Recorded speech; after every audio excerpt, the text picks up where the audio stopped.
a hydrological system larger than all the freshwater on Earth's surface combined. This is not science fiction. This is reality, a hidden world that challenges our understanding of where life can exist and forces us to reconsider the boundaries of habitability on Earth and beyond. The discovery of Lake Vostok did not come from drilling or exploration. It came from the sky, from satellites orbiting 800 kilometers above Antarctica, peering through 2 miles of solid ice with radar waves that can penetrate rock and ice as easily as light penetrates glass.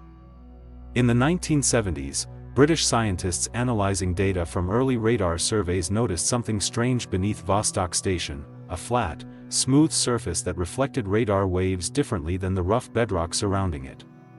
At first, they dismissed it as an anomaly, perhaps a layer of sediment or a pocket of air trapped beneath the ice. But as more data accumulated, the evidence became impossible to ignore. The flat surface was too large, too consistent, too reflective to be anything other than liquid water. In 1996, a team led by Russian glaciologist Andrei Kapitsa and British scientist Martin Seegert published a landmark paper in the journal Nature confirming what many had suspected: Antarctica harbored a hidden ocean beneath its ice sheet. The discovery sent shockwaves through the scientific community. How could liquid water exist beneath 2 miles of ice in the coldest place on Earth? The answer lay in a combination of geothermal heat, pressure melting, and insulation. Earth's interior is hot. Temperatures increase by approximately 25 degrees Celsius for every kilometer of depth. This geothermal heat flows upward through the crust, warming the base of the ice sheet. At the same time, the immense weight of 2 miles of ice exerts tremendous pressure on the ice at the bottom, pressure that lowers the melting point of ice from 0 degrees Celsius to approximately -2.5 degrees Celsius. Finally, the ice sheet itself acts as an insulator, a blanket 2 kilometers thick that traps heat from below and prevents it from escaping into the frigid Antarctic atmosphere. The combination of these three factors, geothermal heat, pressure melting, and insulation, creates conditions where liquid water can persist indefinitely, even in an environment where surface temperatures regularly drop below -80 degrees Celsius. Lake Vostok is not a recent formation. Ice core data from Vostok Station indicates that the lake has been sealed beneath the ice sheet for at least 14 million years, possibly longer. During that time, it has evolved in complete isolation from the surface world, a time capsule of ancient Earth, a laboratory for studying evolution in extreme conditions, and a testing ground for technologies that may one day explore the oceans of Europa and Enceladus. But accessing this hidden world presented scientists with an unprecedented challenge: how to drill through 2 miles of ice without contaminating a pristine ecosystem that has remained untouched for millions of years. The quest to reach Lake Vostok began not with a grand scientific mission, but with a simple weather station. In 1957, during the International Geophysical Year, the Soviet Union established Vostok Station near the geographic South Pole, a remote outpost in one of the most inhospitable environments on Earth.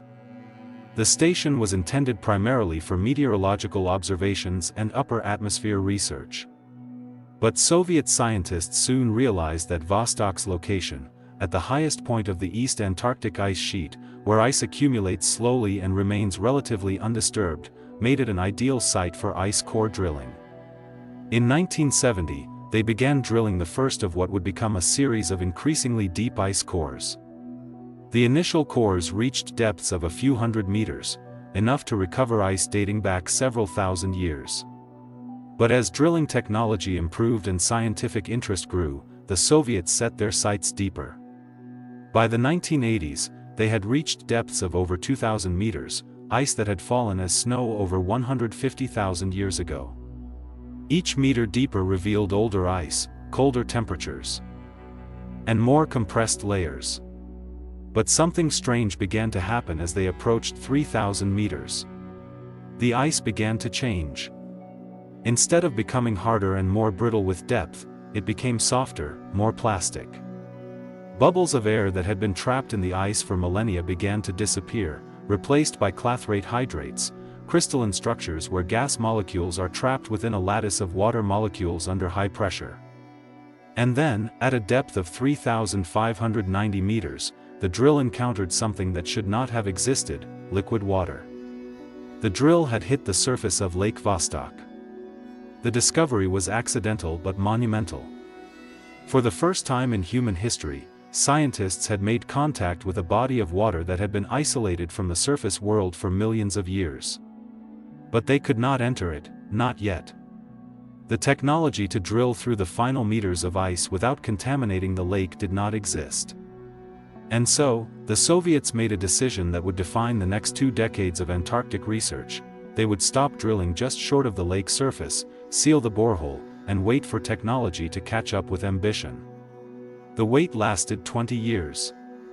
During that time, scientists from around the world studied the ice core extracted from just above Lake Vostok, the so-called accretion ice that had frozen onto the bottom of the ice sheet from lake water. This ice was different from the glacial ice above it. It contained minerals and chemicals that could only have come from liquid water. It contained isotopic signatures indicating interaction with bedrock.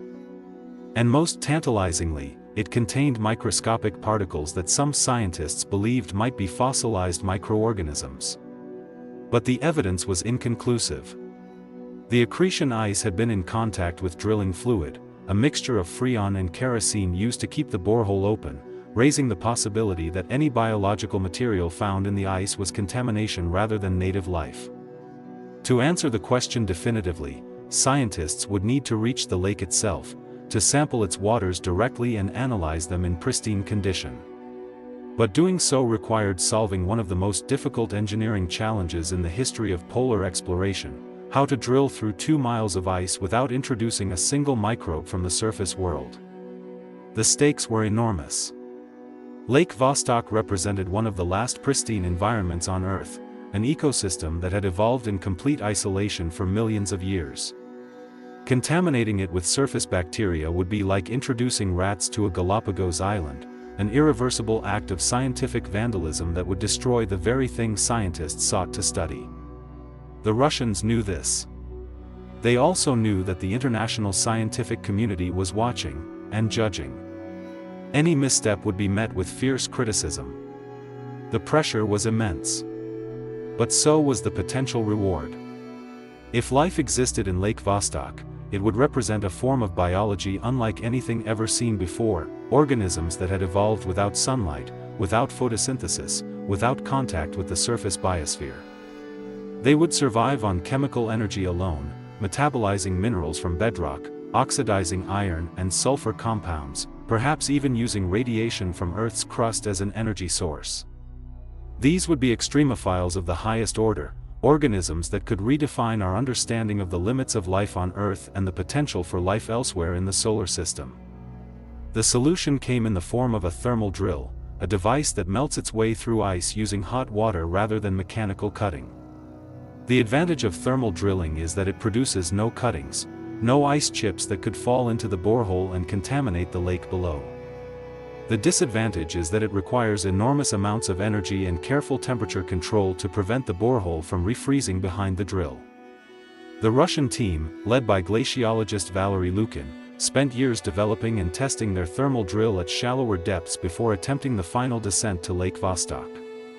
They also developed a sophisticated decontamination protocol. Every piece of equipment that would contact the lake water was sterilized using ultraviolet radiation, hydrogen peroxide vapor, and high-temperature autoclaving. The drilling fluid itself, a mixture of aviation fuel and fluorocarbon compounds, was filtered to remove particles larger than 0.2 microns, the size of most bacteria. And the entire operation was conducted under strict cleanroom conditions, with personnel wearing sterile suits and working in positive pressure environments to prevent contamination. Even with these precautions, the risk of contamination remained. Critics argued that no amount of sterilization could guarantee a pristine sample, that somewhere, somehow, a microbe from the surface world would find its way into the lake. But the Russians believed the risk was worth taking. The scientific potential was too great to ignore. And so, on February 5, 2012, after decades of preparation and years of drilling, the thermal drill broke through the final layer of ice and entered Lake Vostok. What happened next was both anticlimactic and extraordinary. As the drill penetrated the ice-lake interface, water from the lake rushed up the borehole, drawn upward by the pressure difference between the lake and the surface. The water rose approximately 40 meters before freezing solid, forming a pristine ice plug that sealed the borehole and preserved a sample of lake water for future analysis. The Russians had done it. They had reached Lake Vostok without contaminating it, or so they believed. The ice plug was carefully extracted, packaged in sterile containers, and transported back to Russia for analysis. The world waited with bated breath. What would they find? Would Lake Vostok harbor life? Or would it be a sterile desert, a vast body of water devoid of biology, a monument to the limits of habitability on Earth?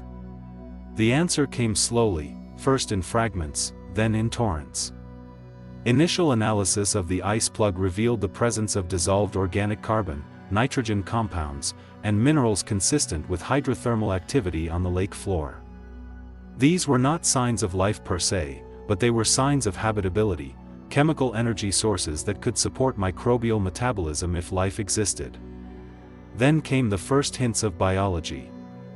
Microscopic examination of the ice revealed structures that resembled bacterial cells, tiny rods and spheres measuring less than 1 micron in diameter. But were they alive? Or were they fossilized remains of ancient organisms that had been trapped in the accretion ice? To answer this question, Russian scientists turned to DNA sequencing, a technique that had advanced dramatically since the drilling began. They extracted DNA from the ice samples and amplified it using polymerase chain reaction, PCR, a method that can detect even trace amounts of genetic material. The results were staggering.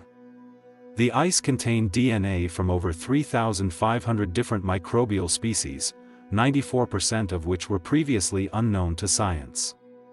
These were not contaminants from the surface world. Their genetic sequences were too different, too divergent from known organisms. These were native Vostokians, microbes that had evolved in complete isolation for millions of years, developing unique adaptations to survive in an environment of extreme cold, high pressure, and total darkness. Some of the microbes belonged to groups known as psychrophiles, cold-loving organisms that produce special proteins to prevent ice crystal formation inside their cells.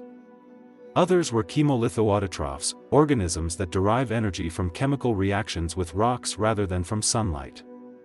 Still others possessed genes for metabolizing unusual compounds, iron, sulfur, methane, even hydrogen gas produced by radiolysis of water molecules from natural radioactivity in the bedrock. These were not just extremophiles. They were alien life forms, alien not because they came from another planet, but because they had evolved along a completely separate trajectory from all other life on Earth. They represented a second genesis, a parallel biosphere that had developed independently of the surface world for millions of years. But the discovery of microbial life in Lake Vostok raised even more profound questions. If simple bacteria could survive in this extreme environment, could more complex organisms exist as well? The lake is vast, 5,400 cubic kilometers of water, with depths exceeding 1,000 meters in some areas. Its waters are rich in oxygen, dissolved from the overlying ice sheet as it melted and refroze over millions of years. Its floor may harbor hydrothermal vents, underwater hot springs that could provide heat and chemical energy to support entire ecosystems, just as they do in the deep oceans. Could Lake Vostok harbor multicellular life? Worms? Crustaceans? Even fish? The possibility seemed far-fetched, but not impossible. Other subglacial lakes, such as Lake Whillans in West Antarctica, have yielded evidence of more complex organisms. In 2013, an American team drilling into Lake Whillans discovered not just bacteria, but also DNA from microscopic animals called tardigrades, eight-legged creatures known for their ability to survive extreme conditions, including the vacuum of space.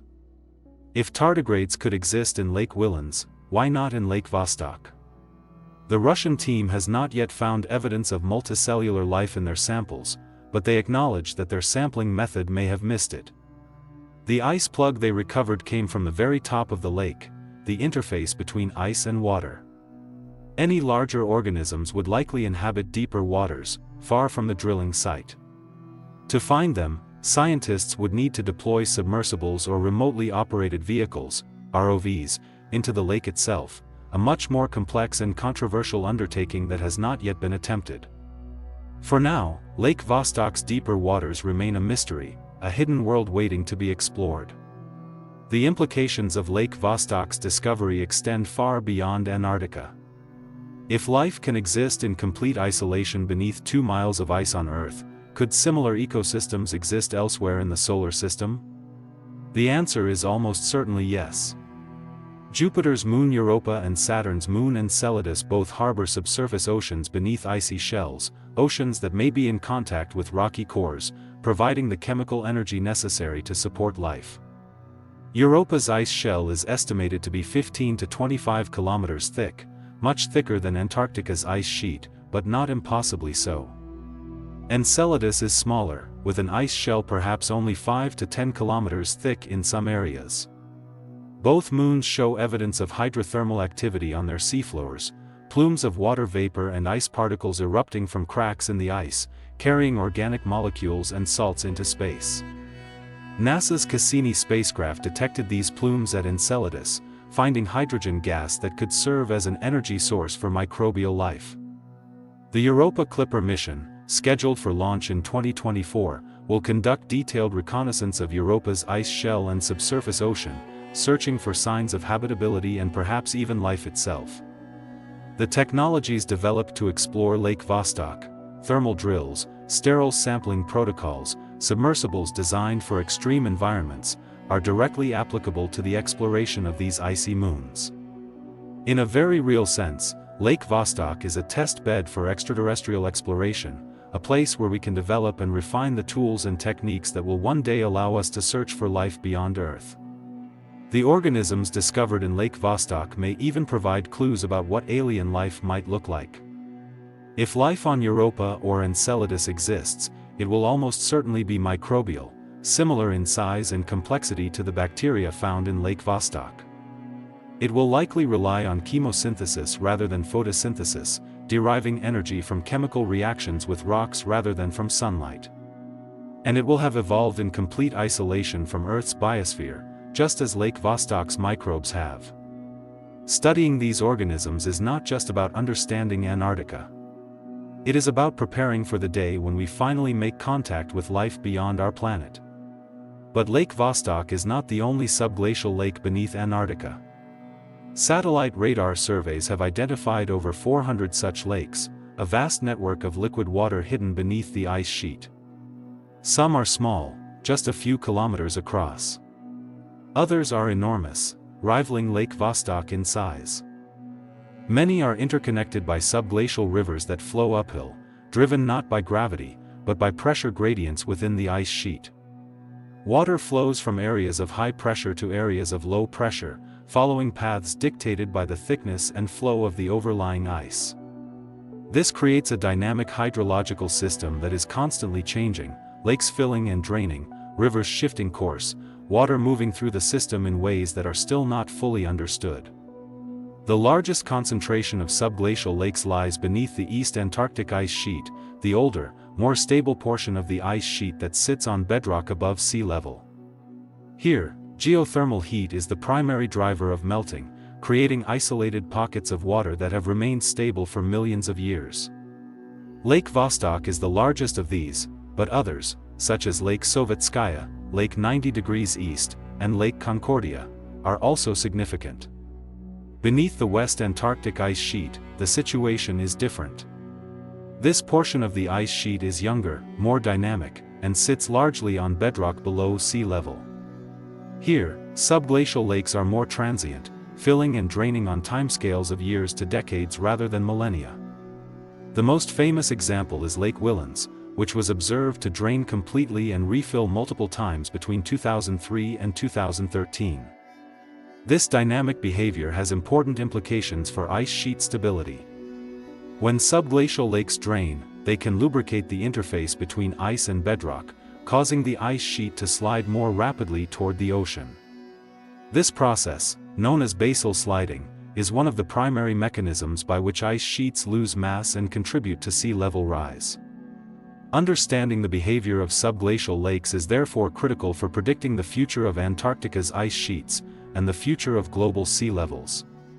The discovery of subglacial lakes has also forced scientists to reconsider their understanding of Antarctica's geological history. For decades, it was assumed that the Antarctic ice sheet had remained relatively stable for millions of years, growing and shrinking in response to climate cycles, but never completely disappearing. The existence of ancient subglacial lakes like Vostok seemed to support this view. If the ice sheet had melted completely at any point in the last 14 million years, Lake Vostok would have been exposed to the atmosphere and its unique ecosystem would have been contaminated or destroyed. But recent evidence suggests that this view may be too simplistic. Sediment cores drilled from the ocean floor around Antarctica contain layers of coarse gravel and sand that could only have been deposited by icebergs, suggesting that the ice sheet has experienced periods of significant retreat and advance throughout its history. Some models indicate that during the Pliocene epoch, approximately 3 million years ago, when global temperatures were 2 to 3 degrees Celsius warmer than today, the West Antarctic ice sheet may have collapsed entirely, raising global sea levels by several meters. If this happened, what became of the subglacial lakes? Did they drain into the ocean? Did they freeze solid? Or did some portion of the East Antarctic ice sheet survive, preserving lakes like Vostok even as the western ice sheet disappeared? These questions remain unanswered, but they have profound implications for our understanding of Antarctica's past and future. If the ice sheet has collapsed before, it can collapse again. And if subglacial lakes played a role in that collapse, by lubricating the base of the ice sheet and accelerating its flow, then understanding their behavior becomes even more urgent. The exploration of subglacial lakes is still in its infancy. Lake Vostok was the first to be penetrated, but it will not be the last. In 2013, an American team successfully drilled into Lake Whillans using a hot water drill, a different approach from the Russian thermal drill, but equally effective at preventing contamination. The Whillans team recovered water samples and sediment cores from the lake floor, discovering a diverse microbial community that included not just bacteria, but also archaea, a separate domain of life that often thrives in extreme environments. They also found evidence of active metabolic processes, microbes consuming organic carbon and producing carbon dioxide, methane, and other byproducts. This was the first direct evidence that subglacial ecosystems are not just surviving, but thriving, actively cycling nutrients and energy in complete isolation from the surface world. Since then, other lakes have been targeted for exploration. Lake Ellsworth in West Antarctica was the site of a British drilling attempt in 2012, but technical difficulties forced the team to abandon the mission before reaching the lake.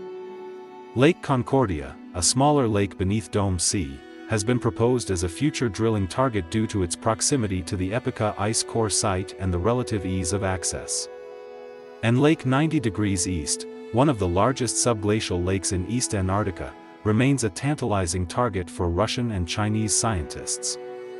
Each lake represents a unique opportunity to study a different type of subglacial environment, some fed primarily by geothermal heat, others by pressure melting, still others by ancient groundwater systems that may predate the ice sheet itself. Together, they form a network of natural laboratories where scientists can study the limits of life, the dynamics of ice sheets, and the geological history of Antarctica. But the exploration of subglacial lakes also raises ethical questions that scientists are only beginning to grapple with. Is it right to penetrate these pristine environments, ecosystems that have remained untouched for millions of years, even for the sake of scientific knowledge? What if drilling introduces invasive species that disrupt or destroy native ecosystems? What if the act of exploration itself alters the very systems we seek to study? These are not hypothetical concerns. In other extreme environments, deep-sea hydrothermal vents, isolated cave systems, remote islands, human intrusion has often had unintended consequences. Species have been introduced accidentally. Habitats have been damaged. Ecosystems have been altered in ways that are difficult or impossible to reverse. Subglacial lakes may be even more vulnerable than these other environments, isolated for millions of years, with organisms that have never encountered surface microbes and may have no defenses against them. The Russian team took extensive precautions to prevent contamination during their drilling of Lake Vostok, but some scientists remain skeptical. Could a single bacterium from the surface world, resistant to sterilization, hidden in a microscopic crack in the drill equipment, find its way into the lake and begin to multiply? Could it outcompete native organisms that have evolved in isolation for millions of years? Could it alter the chemistry of the lake, changing the very conditions that make it habitable? These questions have no easy answers. The precautionary principle suggests that we should err on the side of caution, that we should not penetrate subglacial lakes until we are absolutely certain we can do so without causing harm. But the scientific imperative pulls in the opposite direction, the desire to explore, to discover, to understand. How do we balance these competing values? How do we decide when the potential benefits of exploration outweigh the risks of contamination? These are questions that the scientific community is still struggling to answer, questions that will become even more pressing as technology advances and the temptation to explore deeper, more remote subglacial environments grows stronger. The future of subglacial lake exploration lies not in drilling alone, but in a combination of remote sensing, in situ measurements, and perhaps even robotic exploration. Satellite radar will continue to map the extent and distribution of subglacial lakes, revealing new targets for exploration and monitoring changes in lake levels over time. Seismic surveys will provide information about lake depths, sediment thickness, and bedrock topography, critical data for understanding the geological context of these hidden waters. And new drilling technologies, such as cryobots that melt their way through ice while trailing fiber optic cables for communication and power, may one day allow scientists to deploy instruments directly into subglacial lakes without risking contamination. These cryobots could carry cameras, chemical sensors, and even DNA sequencers, allowing scientists to study subglacial ecosystems in real time without ever bringing samples to the surface. They could map the lake floor, identify hydrothermal vents, and perhaps even discover new forms of life that have never been seen before. The technology is still in development, but the potential is enormous. Within the next decade, we may see the first robotic missions into Lake Vostok, missions that will transform our understanding of this hidden world and perhaps even reveal secrets that have been buried beneath the ice for millions of years. But the greatest mystery of subglacial lakes may not be what lies within them, but what they tell us about the future of Antarctica itself. As global temperatures rise and the Antarctic ice sheet begins to melt, what will happen to these hidden waters? Will they drain into the ocean, contributing to sea level rise? Will they freeze solid as the ice sheet thins and geothermal heat escapes more easily? Or will they persist as isolated pockets of liquid water in a world without ice?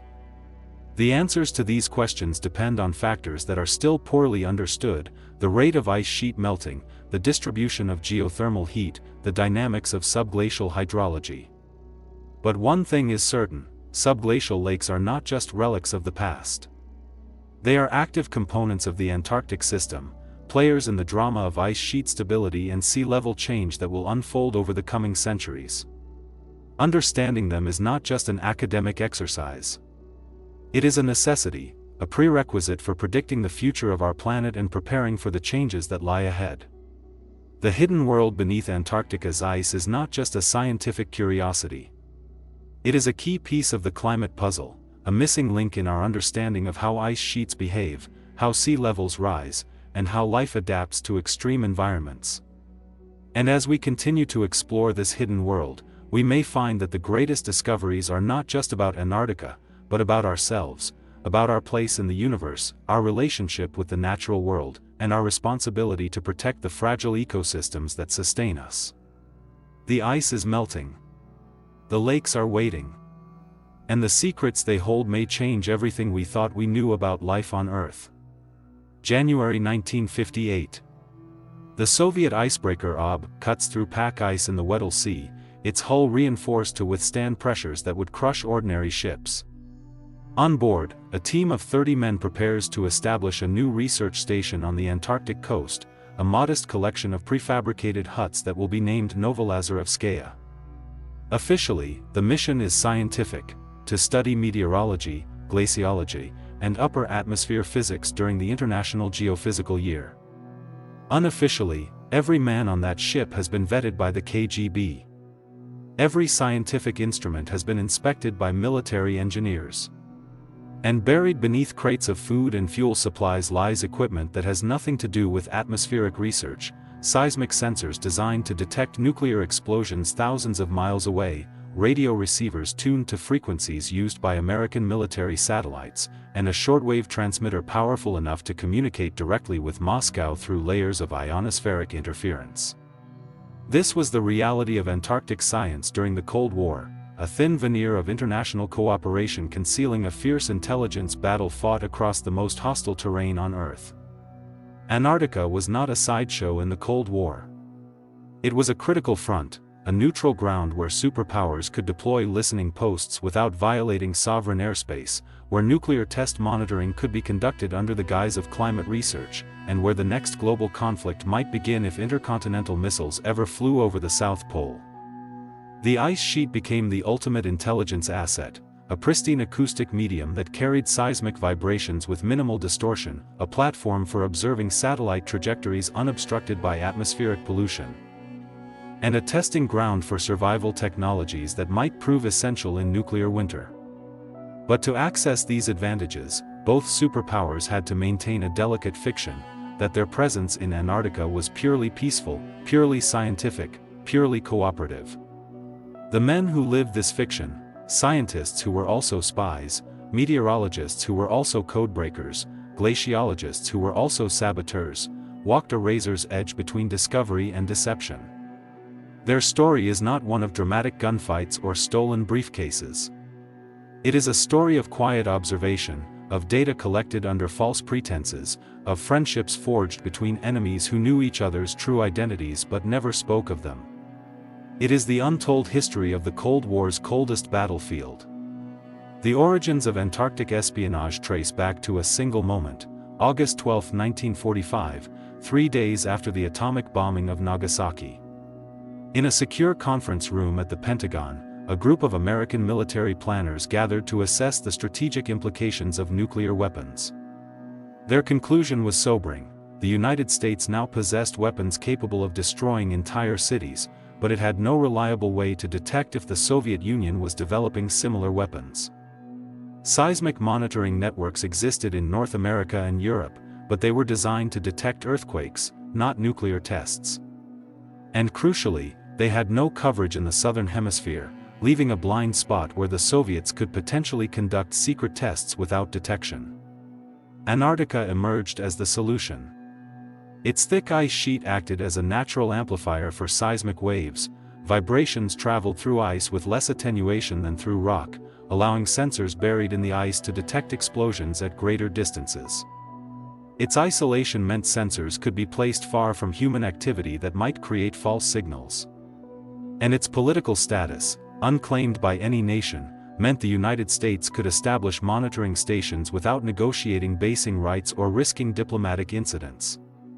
Within weeks of that Pentagon meeting, the Joint Chiefs of Staff had approved a classified program codenamed Project IceBridge, a plan to deploy seismic arrays across Antarctica disguised as glaciological research stations.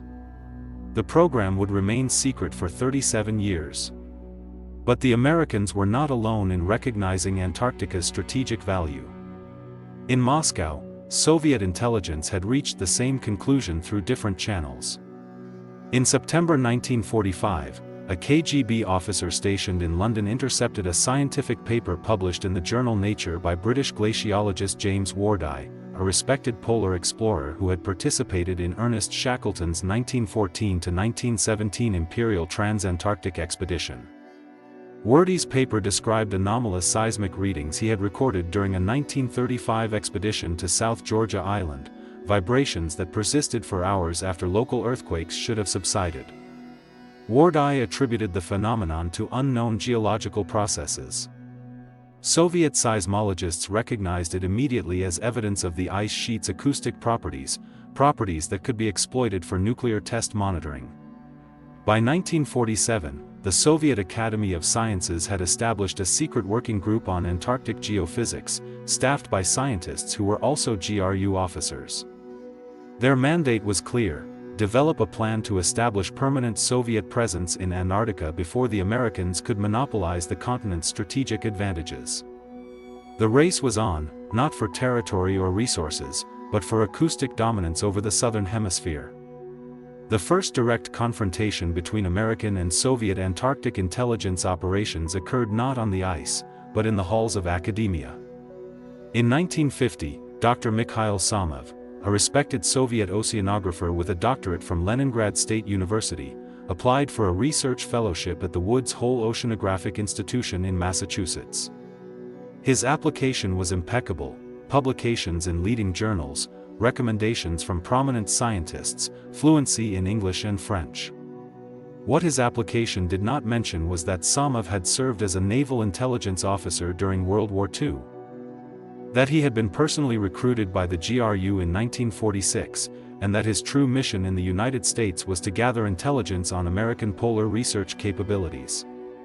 For 18 months, Samov worked at Woods Hole, publishing legitimate scientific papers on Antarctic currents while secretly photographing classified documents, cultivating relationships with American scientists who had security clearances, and identifying potential Soviet assets among graduate students sympathetic to communism. His most valuable discovery came in March 1951, when he attended a closed seminar at MIT where American physicists discussed the feasibility of using ice-penetrating radar to map subglacial topography, technology that could also be used to detect underground nuclear test sites. Samov reported this breakthrough to Moscow immediately.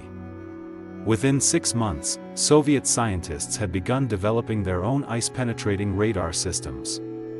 Samov returned to the Soviet Union in September 1951, his cover intact, his mission accomplished. He would later lead the first Soviet Antarctic expedition in 1955, a position earned not through scientific merit alone, but through demonstrated value to Soviet intelligence. The American response to Soviet infiltration of polar research was swift and sophisticated.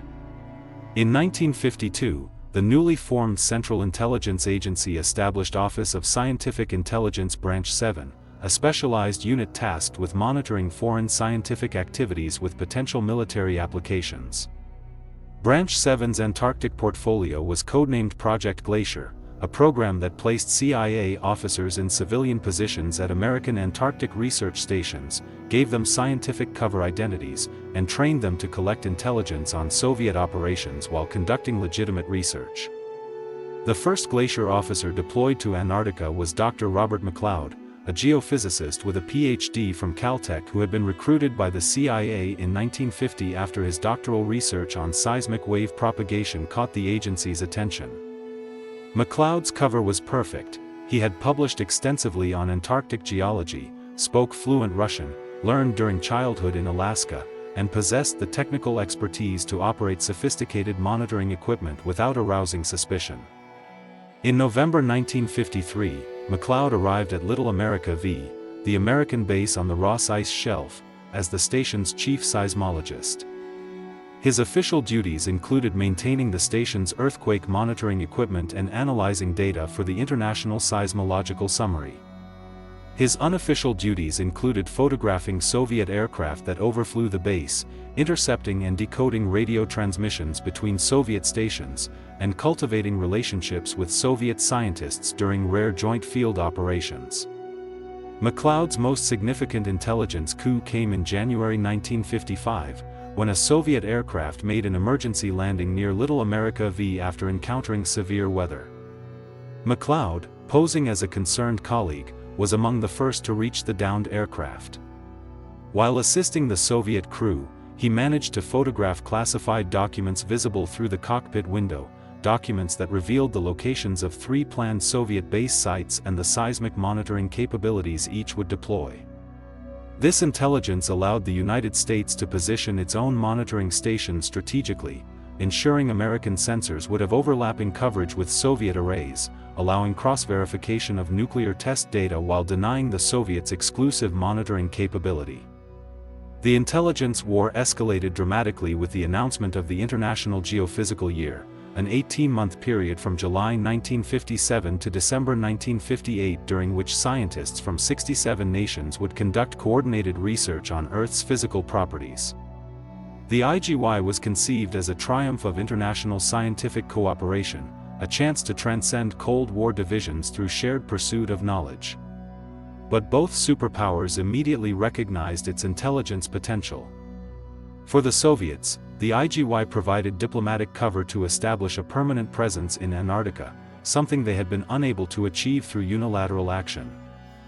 For the Americans, it offered an opportunity to deploy monitoring equipment across the continent under the guise of international collaboration. The race to establish bases became frantic.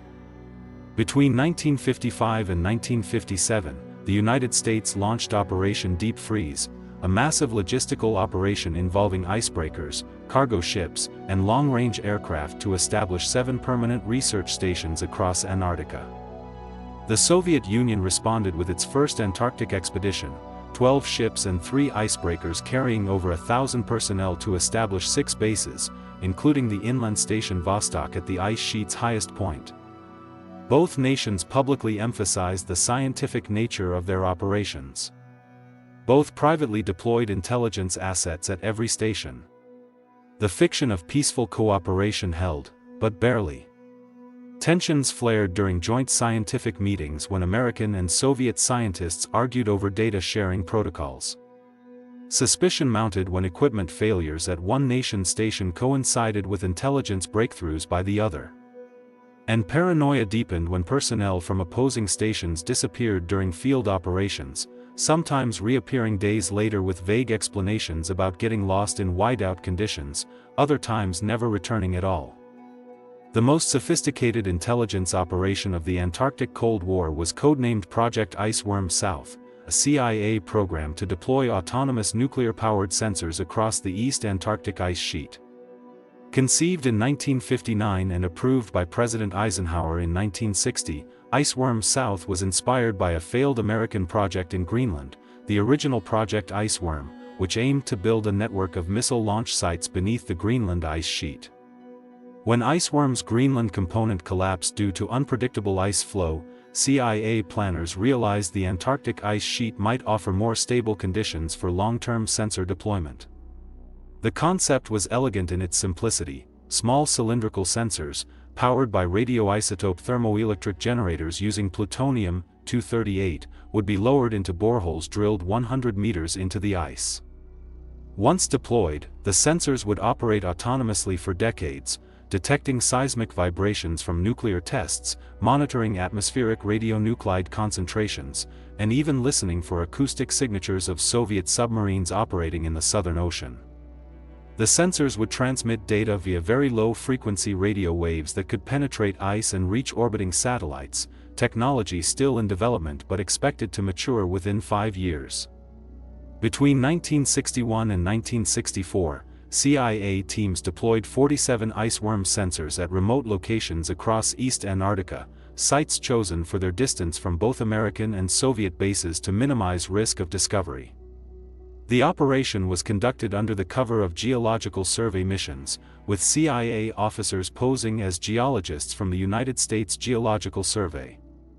Each deployment required drilling a borehole, lowering the sensor on a cable, sealing the hole with ice plugs, and carefully erasing all traces of human activity. The sensors worked flawlessly, for a time. But Antarctic ice is not static. It flows. It deforms. It moves. Within 3 years of deployment, ice flow had displaced most sensors by hundreds of meters from their original positions, rendering their location data useless and, in some cases, causing sensors to collide with each other or surface unexpectedly. By 1967, Project Iceworm South was deemed a failure and quietly terminated. The sensors were never recovered. To this day, 47 nuclear-powered devices lie buried somewhere beneath the East Antarctic ice sheet, their exact locations unknown, their plutonium cores slowly migrating with the ice flow toward the coast.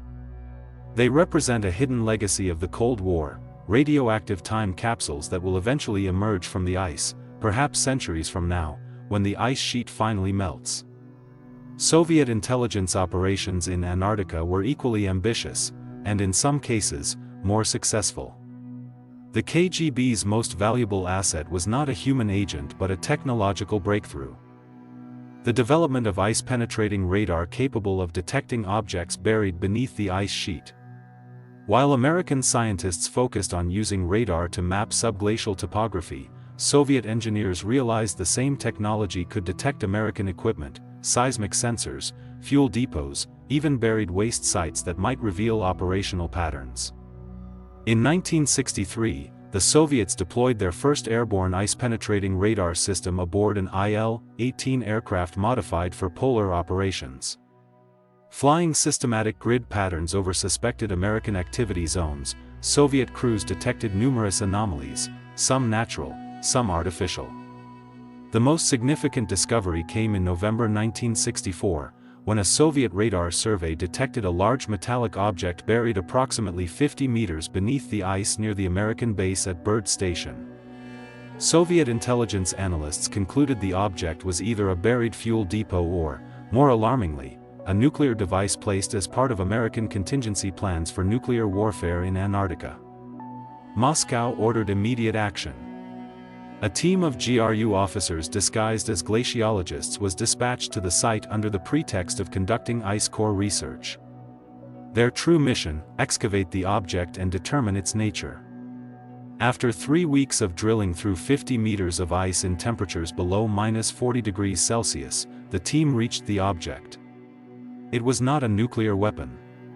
It was a crashed American aircraft, a C-47 Skytran that had disappeared during Operation Highjump in 1947.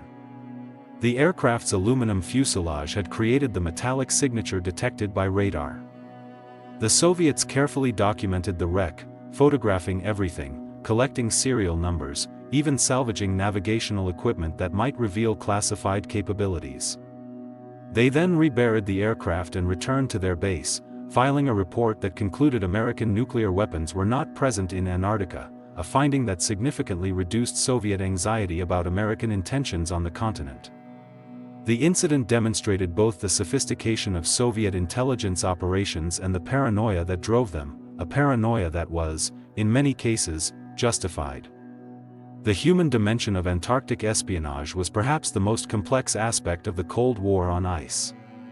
Scientists from opposing sides lived in close proximity during joint field operations, shared meals in each other's mess halls, and sometimes risked their lives to rescue each other from crevasses or whiteout conditions. These relationships created moral dilemmas that haunted many intelligence officers long after their missions ended. Dr. Elena Petrova, a Soviet biochemist stationed at Mirny Station from 1968 to 1971, later described the psychological toll of maintaining her cover while forming genuine friendships with American scientists. "We would discuss science for hours," Petrova recalled in a 1992 interview after the Soviet Union collapsed. "We would share our hopes for discovery, our frustrations with equipment failures, our fears of the ice. And all the while, I was reporting their every word to Moscow. I learned that Dr. Sarah Mitchell from McMurdo Station had a daughter with leukemia. I reported this to my handlers as potential leverage. I learned that Dr. James Wilson was developing a new technique for analyzing ice cores that could reveal nuclear fallout patterns. I photographed his notes and sent them to Moscow. I told myself this was necessary for my country's security. But at night, lying in my bunk listening to the wind howl across the ice sheet, I wondered, were they doing the same to me? And if so, did it make us enemies? Or just mirrors of each other?" Petrova's experience was not unique. Declassified KGB files reveal that at least 12 Soviet scientists stationed in Antarctica between 1955 and 1985 were instructed to cultivate personal relationships with American counterparts for intelligence purposes. American CIA files show similar directives for glacier officers. The result was a strange form of intimacy between enemies, relationships built on genuine scientific camaraderie layered over calculated deception. Some of these relationships survived the Cold War. Dr. Mitchell and Dr. Petrova reconnected in 1995 at an international symposium on polar research. They embraced as old friends, neither mentioning the intelligence reports that had once passed between their countries. "We both knew," Mitchell later wrote. "But we chose to remember the science, not the spying. The ice had taught us that some truths are too fragile to survive exposure." The most dangerous moment of the Antarctic Cold War came not from intentional confrontation, but from accident. On August 17, 1972, a Soviet Antonov An-24 aircraft carrying a crew of 7 and 3 passengers disappeared during a routine flight between Mirny Station and the inland station Vostok. The aircraft had departed Mirny at 9:30 local time in clear weather, with an expected flight time of 3 hours. When it failed to arrive at Vostok by 1400 hours, station personnel initiated emergency procedures. Radio calls went unanswered. Search aircraft were dispatched. But Antarctic weather is notoriously unpredictable. A sudden storm system moved in, grounding all aircraft and reducing visibility to near zero. For 72 hours, the missing aircraft remained undiscovered. Back in Moscow, panic set in. The 3 passengers aboard were not ordinary scientists. They were senior GRU officers carrying classified reports on American monitoring capabilities and recommendations for countering them. If the aircraft had crashed in territory accessible to Americans, those documents could fall into enemy hands. The Politburo convened an emergency session. Some officials advocated extreme measures, including the possibility of destroying the crash site with explosives if American recovery teams reached it first. Others argued for transparency, requesting American assistance in the search, despite the intelligence risk. Meanwhile, at McMurdo Station, American intelligence officers had detected the aircraft's disappearance through radio silence protocols. They knew the flight plan. They knew the passenger manifest, thanks to an asset embedded in the Soviet Antarctic program. And they knew the potential intelligence value of recovering that aircraft. A secret meeting was held in the station commander's office. Some CIA officers argued for mounting a covert recovery operation, sending a team to find the wreck before the Soviets could secure it. Others warned that such an action would violate the Antarctic Treaty and could trigger an international incident. The decision was referred to Washington. President Nixon's national security advisor, Henry Kissinger, personally reviewed the situation.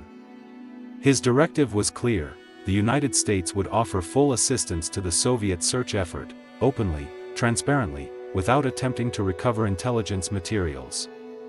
Kissinger's reasoning was strategic.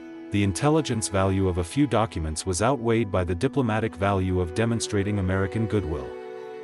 A gesture of cooperation in Antarctica might pay dividends in other Cold War theaters. At 8 o'clock on August 20th, as the storm finally cleared, an American LC-130 Hercules aircraft took off from McMurdo Station carrying a search team and explicit orders to assist Soviet recovery efforts. 2 hours later, the American crew spotted wreckage on the ice sheet 120 kilometers short of Vostok Station. They immediately radioed the coordinates to Mirny Station and circled the site until Soviet aircraft arrived. When Soviet recovery teams landed, they found the American crew standing guard over the wreckage, not to secure documents, but to prevent looting by opportunistic personnel. All 3 GRU officers had died in the crash. Their documents were recovered intact by Soviet teams.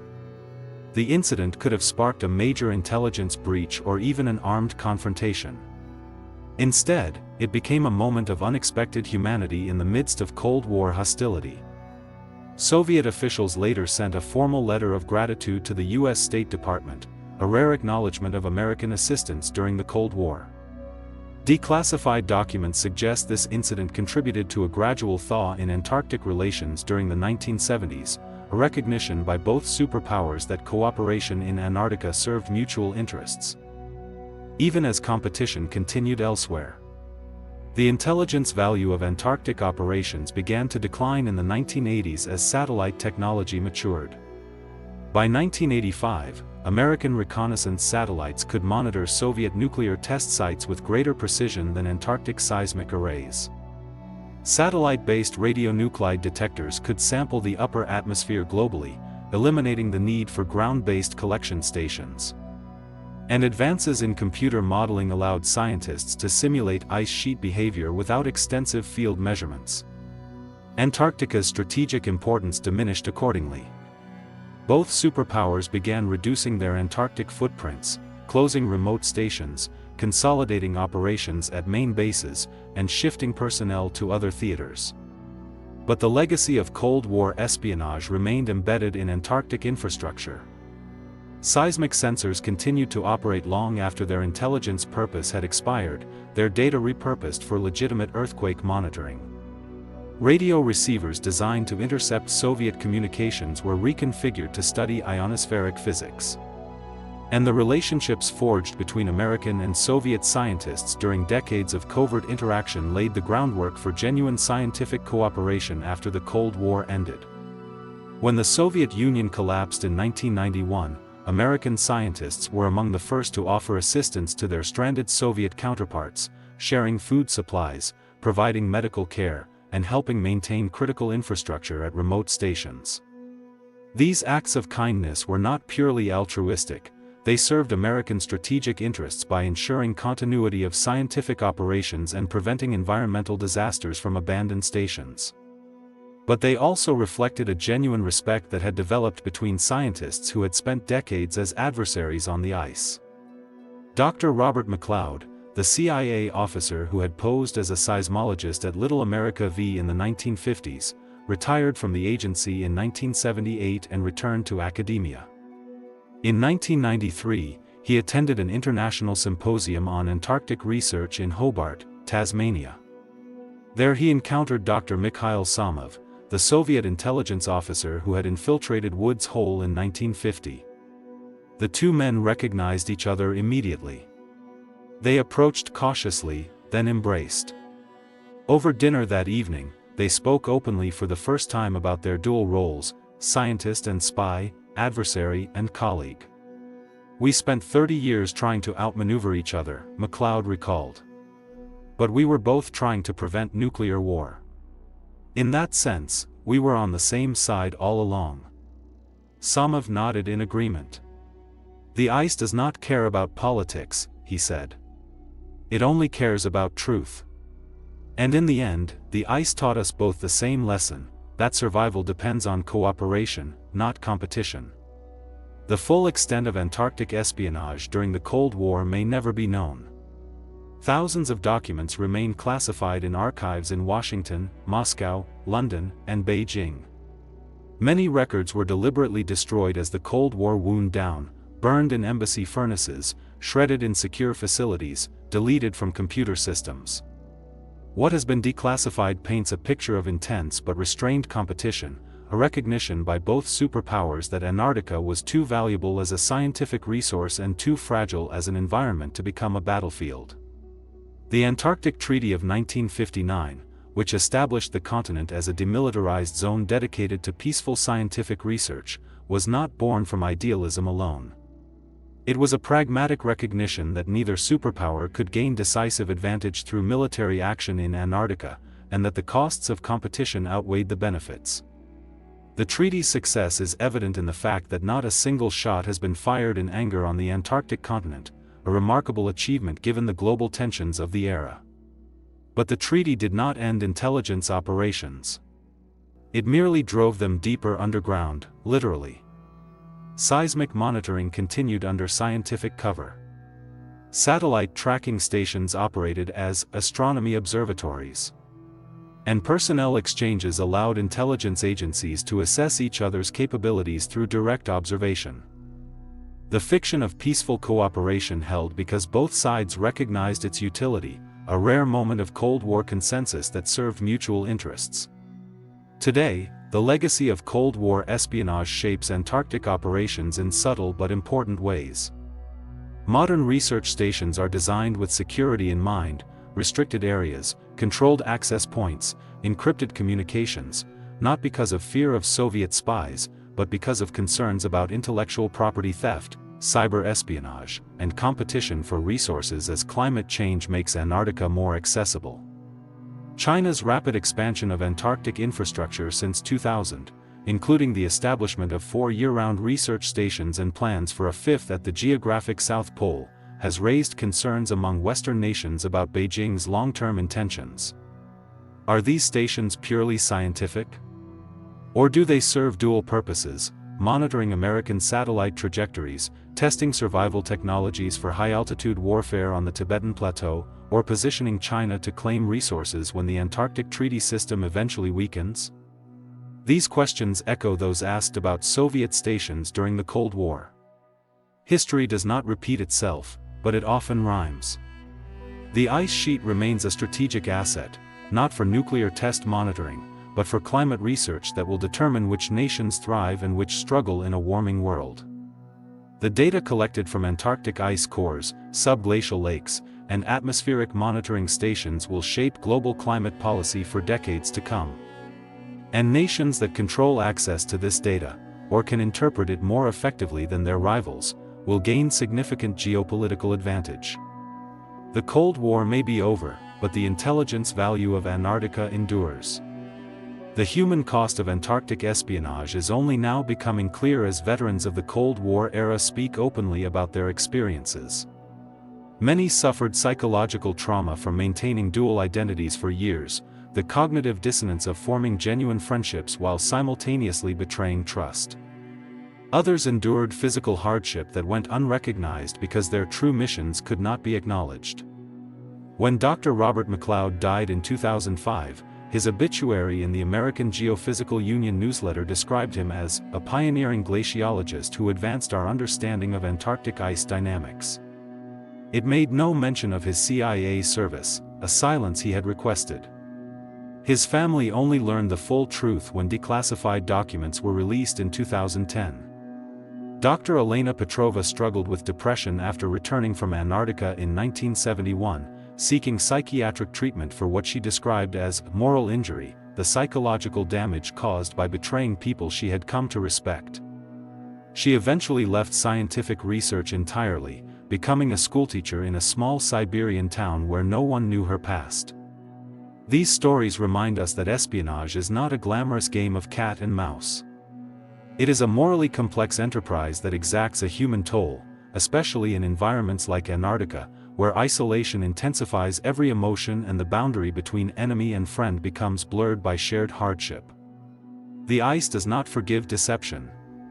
It does not forget betrayal.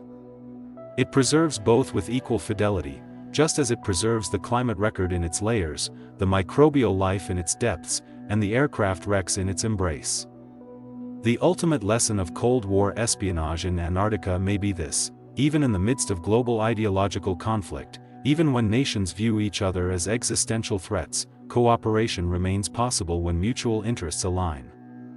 The Antarctic Treaty succeeded not because nations suddenly became altruistic, but because they recognized that competition in Antarctica served no one's interests. The continent was too remote, too hostile, too expensive to militarize effectively. Better to cooperate on science than to waste resources on a frozen battlefield with no strategic value. This pragmatic recognition of shared interests created space for genuine scientific collaboration to flourish, collaboration that produced discoveries benefiting all humanity. The ozone hole, the mechanisms of climate change, the existence of subglacial lakes, the limits of life in extreme environments. These discoveries emerged not despite the Cold War, but in some cases because of it. The intense competition for scientific prestige drove both superpowers to invest heavily in Antarctic research, accelerating discoveries that might have taken decades longer under peacetime conditions. The paradox of Antarctic espionage is that deception enabled discovery. The intelligence operations that began as tools of Cold War competition ultimately contributed to scientific knowledge that transcends national boundaries. The seismic sensors deployed to detect nuclear tests now monitor glacial earthquakes that reveal ice sheet dynamics. The radio receivers designed to intercept enemy communications now study cosmic rays that illuminate fundamental physics. The relationships forged between spies posing as scientists laid groundwork for international collaborations that continue today. Antarctica transformed its visitors, not by erasing their national loyalties, but by revealing a deeper truth, that some challenges are too vast for any single nation to address alone. Climate change, mass extinction, pandemic disease. These are the true adversaries of our era, challenges that, like the Antarctic ice sheet itself, ignore national boundaries and demand cooperative solutions. The Cold War spies who walked the ice may have served competing ideologies, but they shared a common experience, the humbling realization that human division seemed trivial when confronted with the scale and power of the natural world. Standing on a 2-mile-thick ice sheet that has existed for millions of years, watching the sun circle the horizon during the midnight summer, feeling the wind that has blown uninterrupted since before human civilization began, in such moments, ideology falls away. What remains is a simple, profound truth: we are all temporary visitors on this planet. Our conflicts are fleeting. Our survival depends on recognizing shared vulnerability. The ice teaches this lesson to everyone who spends time on it: spies and scientists, soldiers and diplomats, believers and skeptics. It is a lesson we ignore at our peril. The ice sheet continues to hold secrets, not just of Earth's climate history, but of our own recent past. Somewhere beneath the ice lie the 47 nuclear-powered sensors of Project Iceworm South, slowly migrating toward the coast. Somewhere in Russian archives sit unreleased KGB files detailing operations we can only imagine. Somewhere in American vaults rest CIA reports on Soviet capabilities gleaned from Antarctic operations. These secrets will emerge in time, as ice melts, as archives open, as veterans speak their truths before passing. When they do, we will learn more about the shadow war fought on the ice, a war without battles but with consequences, without heroes but with sacrifices, without victory but with lessons. The greatest secret Antarctica guards may not be hidden in ice cores or buried sensors. It may be the realization that our greatest threats do not come from rival nations, but from our failure to cooperate in the face of shared challenges. The Cold War taught us that adversaries can cooperate when mutual interests demand it. Antarctica taught us that cooperation is not weakness, it is the only path to survival in a hostile environment. These lessons are more relevant today than ever. As climate change accelerates, as resources grow scarce, as nations compete for advantage in a warming world, Antarctica stands as a testament to what is possible when we choose cooperation over conflict. The ice does not care about our politics. It only responds to physical laws, laws that apply equally to all nations, all ideologies, all people. In its indifference lies a profound equality, a reminder that we share one planet, one atmosphere, one fate. The spies who walked the ice understood this, even as they served competing masters. They looked into the abyss of global conflict and saw a different path, not through surrender, but through recognition of shared vulnerability. That path remains open to us today. The ice is waiting. The choice is ours. October 1984. British Antarctic Survey scientist Jonathan Shanklin sits in a cramped office at Cambridge University, surrounded by stacks of weather charts and instrument readings from Halley Bay Research Station, a remote outpost on the Brunt Ice Shelf where temperatures regularly drop below -50°C. Shanklin is reviewing ozone measurements collected over the previous Antarctic spring, data that should show the normal seasonal recovery of stratospheric ozone after winter depletion. But something is wrong. The numbers don't make sense. Ozone concentrations are not recovering. They are collapsing, dropping to levels 30% below anything recorded in the station's 30-year history. Shanklin checks the instruments first. Had the Dobson spectrophotometer, the device that measures ozone by analyzing sunlight passing through the atmosphere, malfunctioned? He cross-references with data from Argentina's Esperanza base just 500 kilometers away. Same pattern. Then with data from Japan's Saiwa station on the opposite side of the continent. Same pattern. The depletion is not local. It is continental. Something unprecedented is happening over Antarctica, a hole is opening in Earth's protective shield, and no one knows why. Shanklin alerts his supervisor, Joe Farman, a veteran atmospheric physicist who has spent decades studying Antarctic weather patterns. Farman is skeptical at first. The data seem too extreme to be real. But as he reviews the numbers himself, his skepticism turns to alarm. This is not instrument error. This is not natural variability. This is a crisis unfolding in real time, a crisis that threatens every living thing on Earth. Within months, Farman, Shanklin, and colleague Brian Gardiner will publish their findings in the journal Nature, revealing to the world what would become known as the Antarctic ozone hole. Their paper will trigger a scientific revolution, a global environmental treaty, and ultimately, the prevention of a catastrophe that could have rendered Earth's surface uninhabitable for complex life. But in that Cambridge office in October 1984, none of that is known yet.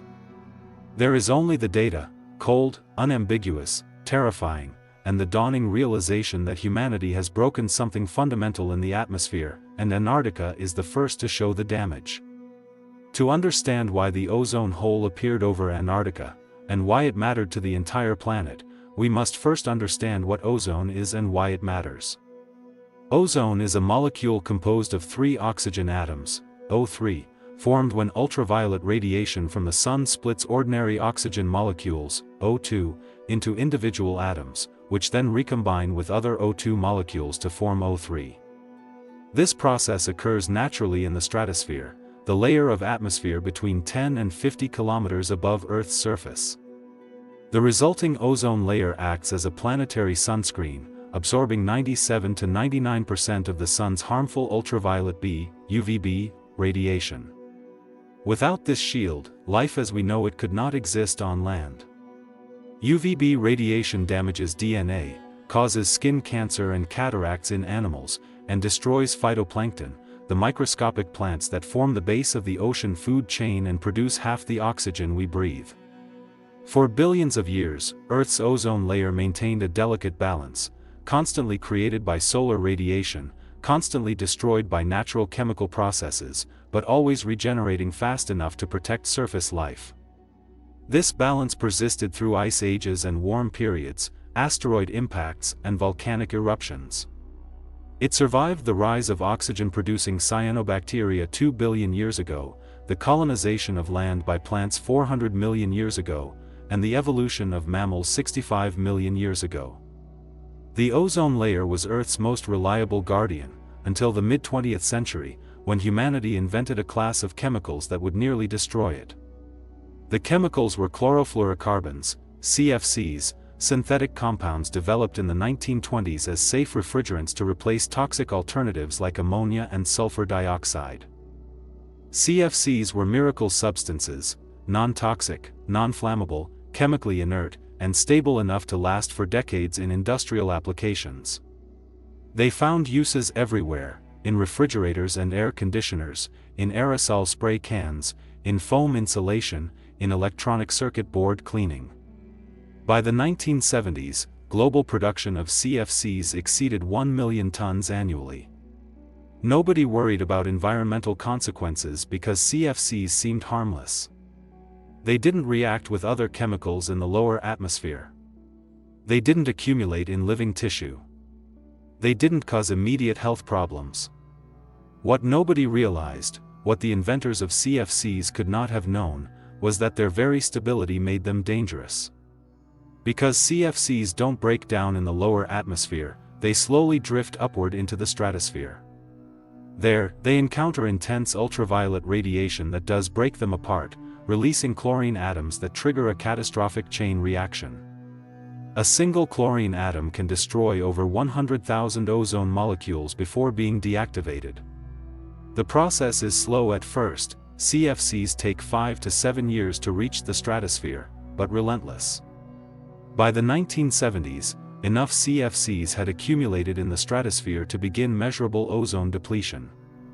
The first warning came not from Antarctica, but from theoretical chemistry.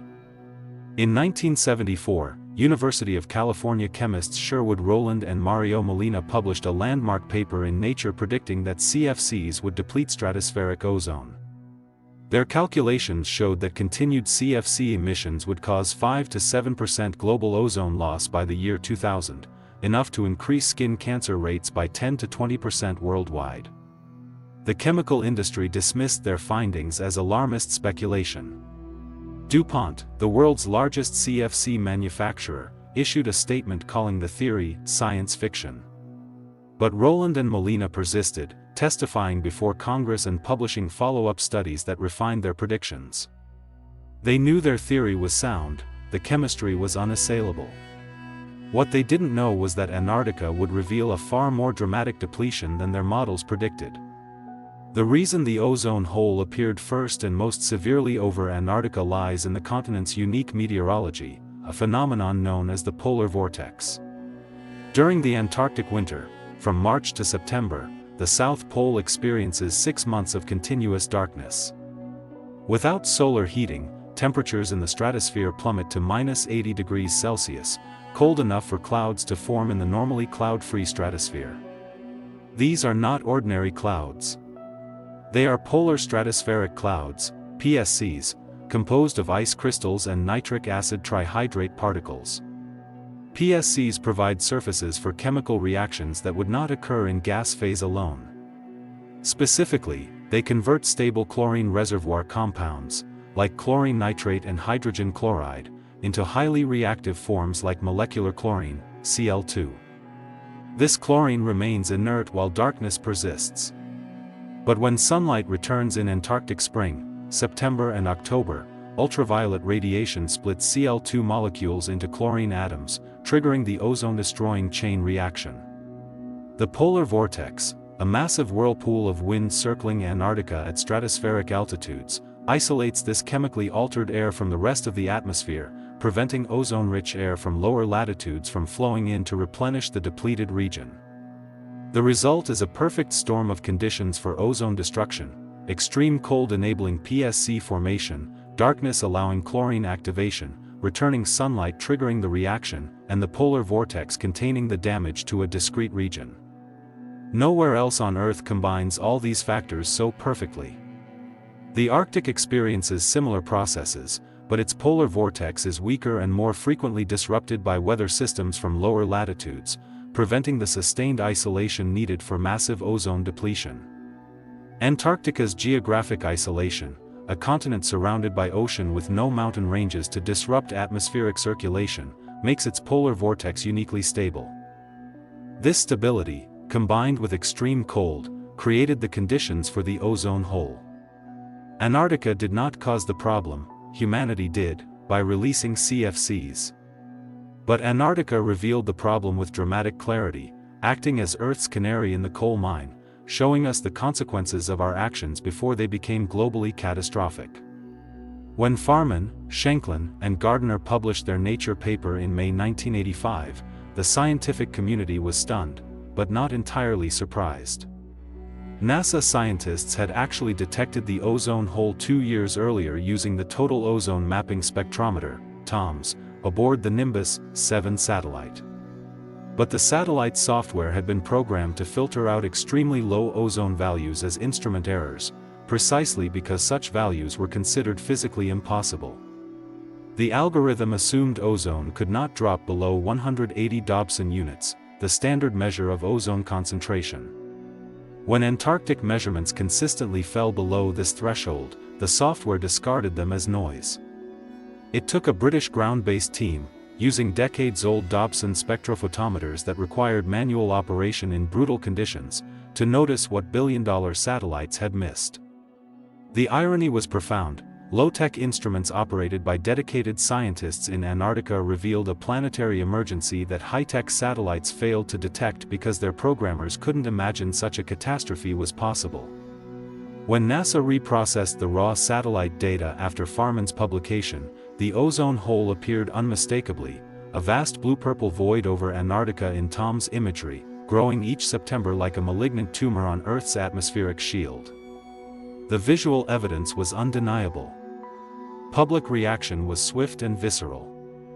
Newspaper headlines screamed about Earth's sunscreen failing. Television documentaries showed simulations of DNA damage from increased UV radiation.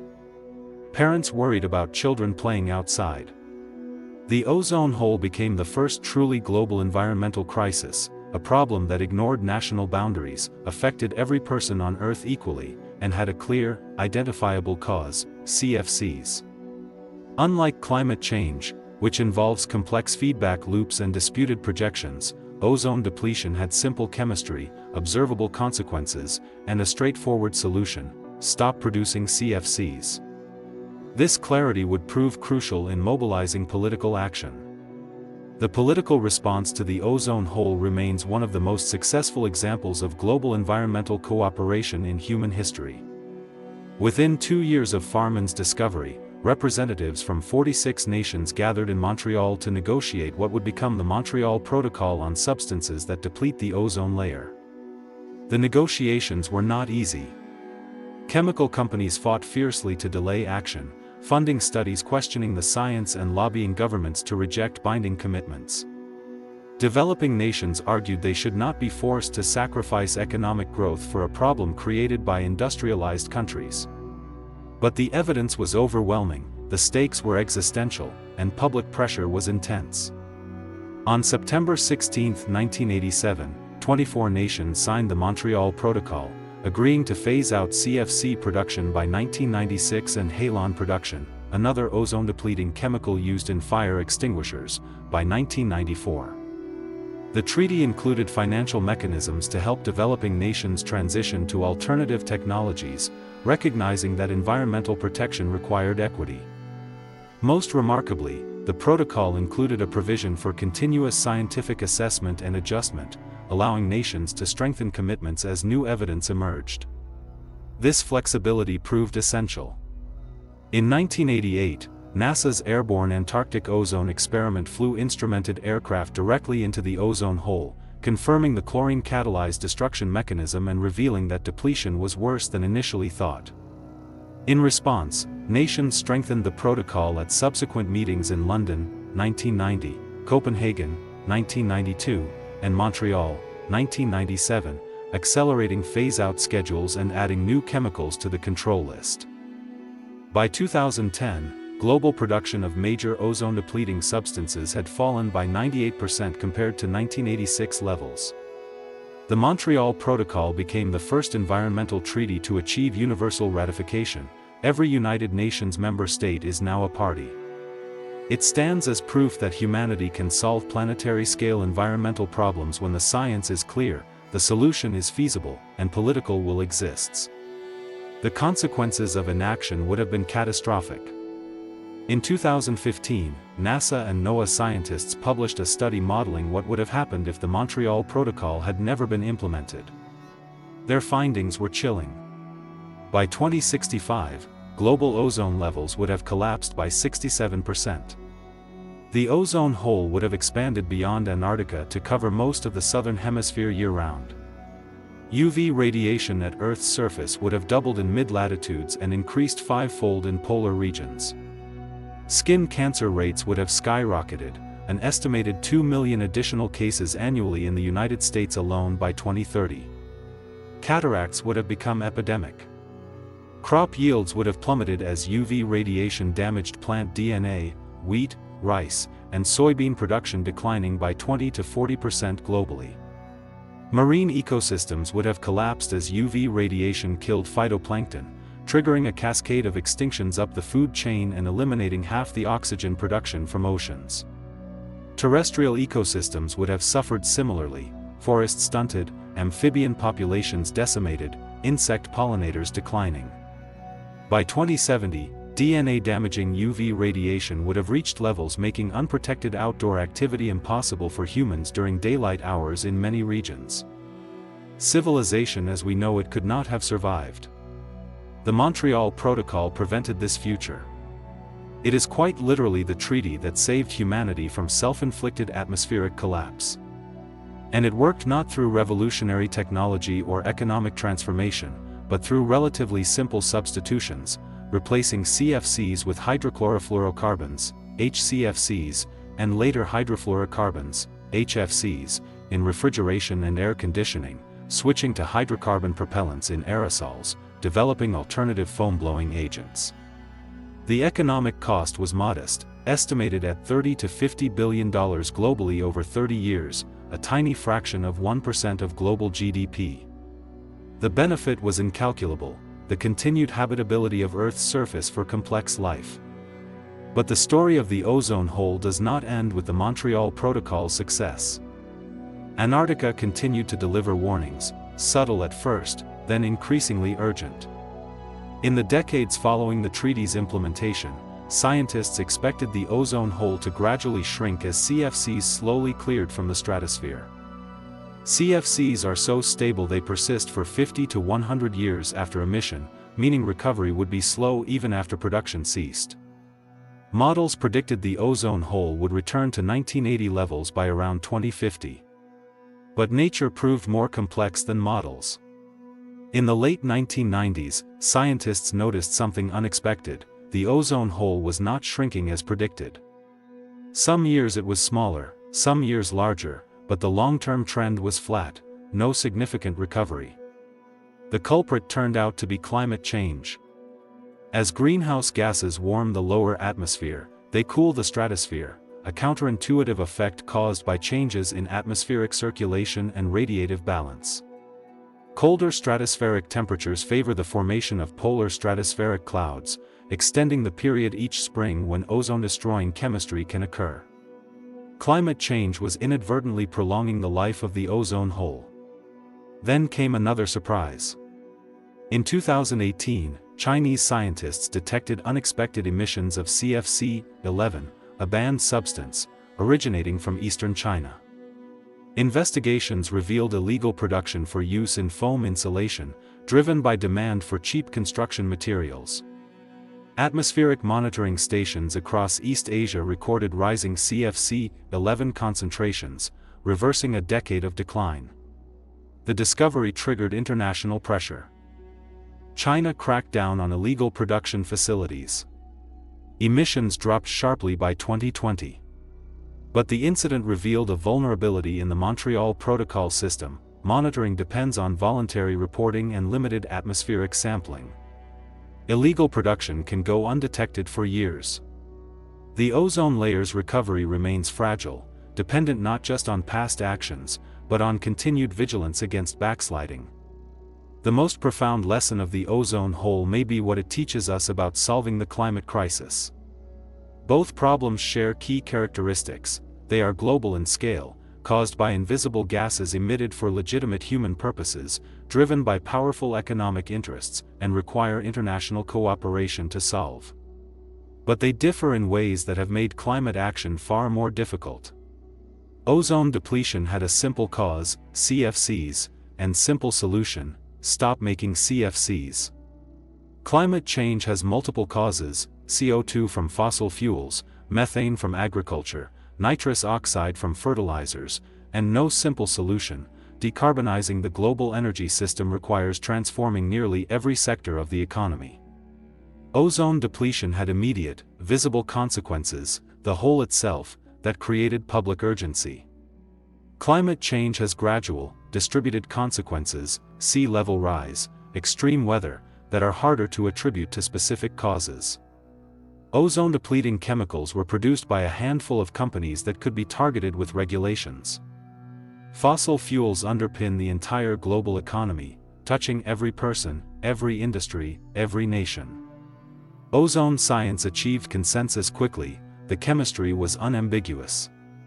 Climate science faced decades of well-funded disinformation campaigns that sowed doubt despite overwhelming consensus. Yet the ozone success story proves that humanity can solve planetary environmental problems when three conditions are met: scientific consensus is clear and communicated effectively, technological alternatives exist and are economically viable, and political leadership emerges to overcome industry resistance. These conditions existed for ozone.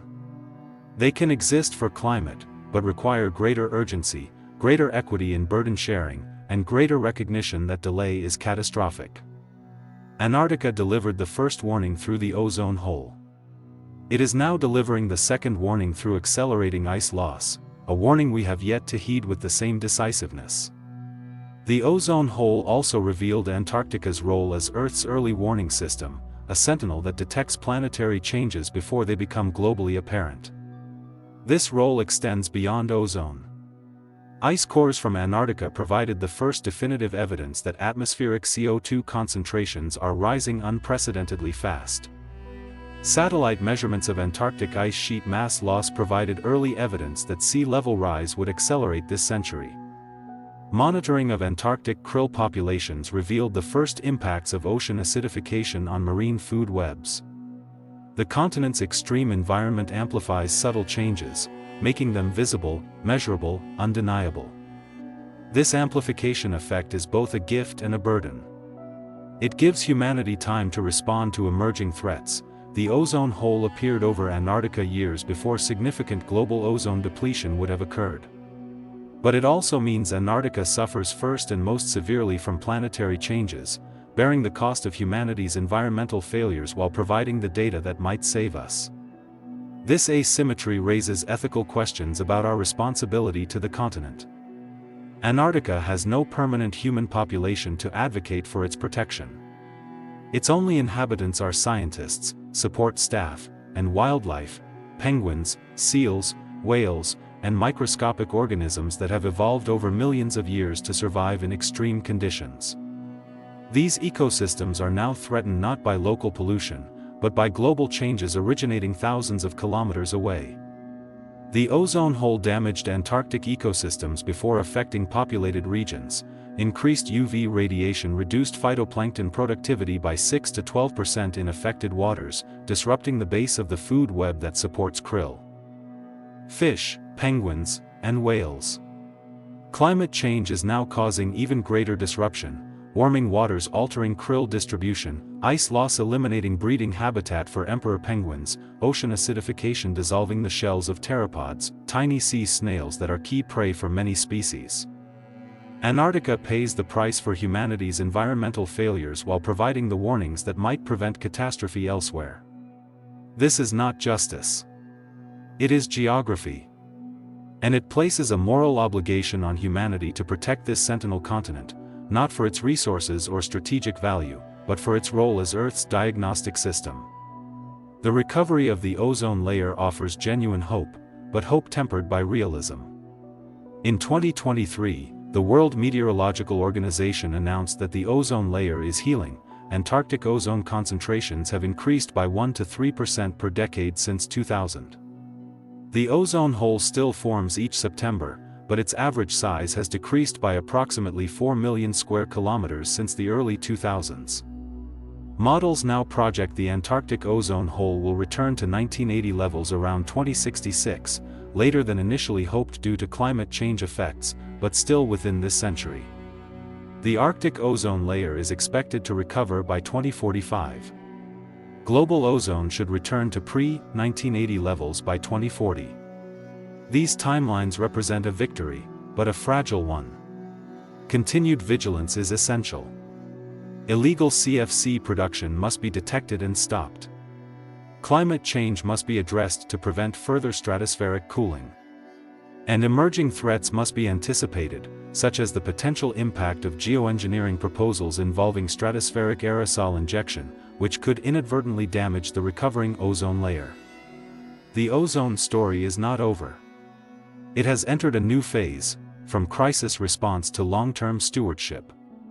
This transition mirrors what must happen with climate change. After achieving net zero emissions, humanity will need centuries of active management to draw down excess CO2 and restore Earth's energy balance. The ozone recovery demonstrates that environmental healing is possible, but slow, requiring sustained commitment across generations. The scientists who discovered the ozone hole in 1985 will not live to see its full recovery in 2066. They acted not for themselves, but for their grandchildren's grandchildren. This intergenerational perspective is the essence of environmental responsibility, recognizing that our actions today determine the habitability of Earth for countless future generations who have no voice in our decisions. Antarctica teaches this lesson with particular force. Its ice cores contain the voices of past climates, its ecosystems embody the fragility of life in extreme conditions, its ozone hole revealed our capacity for both destruction and redemption. The human drama behind the ozone discovery deserves recognition, not as heroes in a simple narrative, but as flawed individuals who persevered against skepticism and institutional inertia. Joe Farman was nearly forced into early retirement by the British Antarctic Survey in 1983, his funding threatened because his ozone monitoring program was deemed low priority compared to glaciology and meteorology.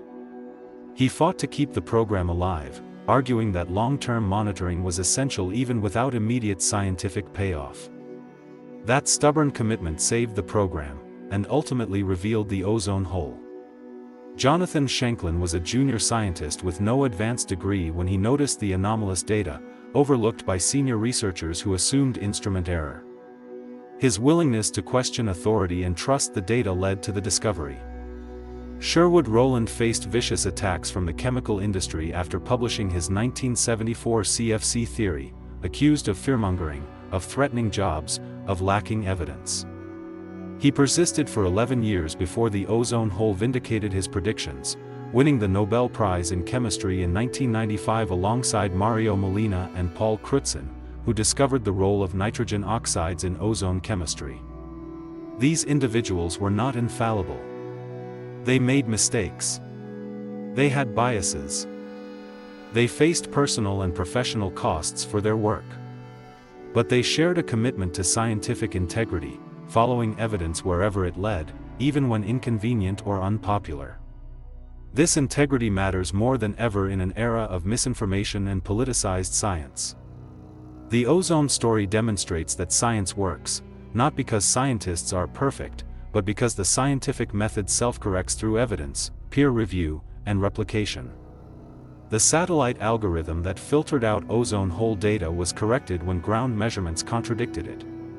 Industry-funded studies questioning CFC risks were refuted by independent research. Political resistance to the Montreal Protocol collapsed when the evidence became overwhelming. Science is not a belief system. It is a process for discovering truth about the natural world, a process that, when allowed to function without interference, reliably reveals reality. Antarctica played a crucial role in this process, providing the unambiguous evidence that forced action. Without the dramatic visual of the ozone hole over Antarctica, the Montreal Protocol might never have happened. The continent's stark beauty, its pristine white landscape under a deep blue sky, made the invisible threat visible. It transformed abstract chemistry into tangible crisis. The ozone hole also transformed our understanding of Earth as an integrated system, a realization that would later underpin climate science. Before the 1980s, atmospheric science was largely compartmentalized. Meteorologists studied weather, climatologists studied long-term patterns, chemists studied reactions, physicists studied radiation. The ozone hole forced integration. Understanding it required knowledge of atmospheric dynamics, the polar vortex, chemistry, chlorine catalysis, physics, radiative transfer, and even glaciology, ice crystal formation in PSCs. This systems thinking revealed Earth's fragility, how a seemingly minor human intervention, releasing inert gases, could trigger cascading effects through interconnected systems, stratospheric chemistry, polar meteorology, surface biology. The Gaia hypothesis, James Lovelock's controversial idea that Earth functions as a self-regulating system, gained credibility through ozone research. While Gaia remains debated as a scientific theory, the ozone story demonstrated that Earth's systems are deeply interconnected in ways that can amplify small perturbations into planetary-scale changes. This system's perspective is essential for addressing climate change, recognizing that CO2 emissions affect not just temperature, but ocean chemistry, ice dynamics, atmospheric circulation, ecosystem function, and human societies in complex, nonlinear ways. Antarctica sits at the center of these interconnections. Its ice sheets influence ocean currents that distribute heat globally. Its albedo, reflectivity, affects Earth's energy balance. Its ecosystems respond to changes originating continents away. The continent is not isolated. It is integral to Earth's functioning, a keystone in the planetary system whose stability affects everything else. Protecting Antarctica is not about preserving a remote wilderness. It is about maintaining the integrity of Earth's life support systems. Today, visitors to Halley Bay Research Station, now in its 7th iteration after repeated ice shelf calving events forced relocations, can stand on the same ice where Farman's team made their measurements. They can look up at the same sky where the ozone hole forms each spring. And they can take comfort in knowing that their measurements now show gradual improvement, a testament to human capacity for course correction when faced with existential threat. But they also face new threats: accelerating ice loss from warming oceans, changing wind patterns altering sea ice distribution, invasive species arriving on researchers' boots and equipment. The ozone victory did not end Antarctica's role as planetary sentinel. It merely demonstrated that sentinels can be heeded, that warnings can trigger action, that humanity can choose survival over short-term convenience. This precedent matters profoundly for the climate crisis. The path forward is clear: rapid decarbonization, protection of natural carbon sinks, development of carbon removal technologies, and adaptation to unavoidable changes. The obstacles are political and economic, not technical or scientific. We know what to do. We have the tools. We lack only the collective will. Antarctica continues to deliver warnings, through melting glaciers, collapsing ice shelves, shifting ecosystems. The question is whether we will heed them with the same urgency that drove the Montreal Protocol. The ozone hole proved we can. The climate crisis will prove whether we will again. Antarctica waits, not passively, but actively recording, revealing, warning. Its ice cores preserve our past emissions. Its atmosphere reveals our present failures. Its future state will reflect our choices. The continent does not judge. It witnesses. And in its witnessing lies both indictment and invitation: indictment of our carelessness, invitation to our better nature. The ozone hole showed that invitation can be accepted. The climate crisis will show whether that acceptance was a fluke or a precedent. Antarctica holds its breath, as do we all. October 1929. A team of restorers working in the Topkapi Palace Library in Istanbul uncovers a dusty, forgotten map tucked away in a collection of Ottoman naval charts.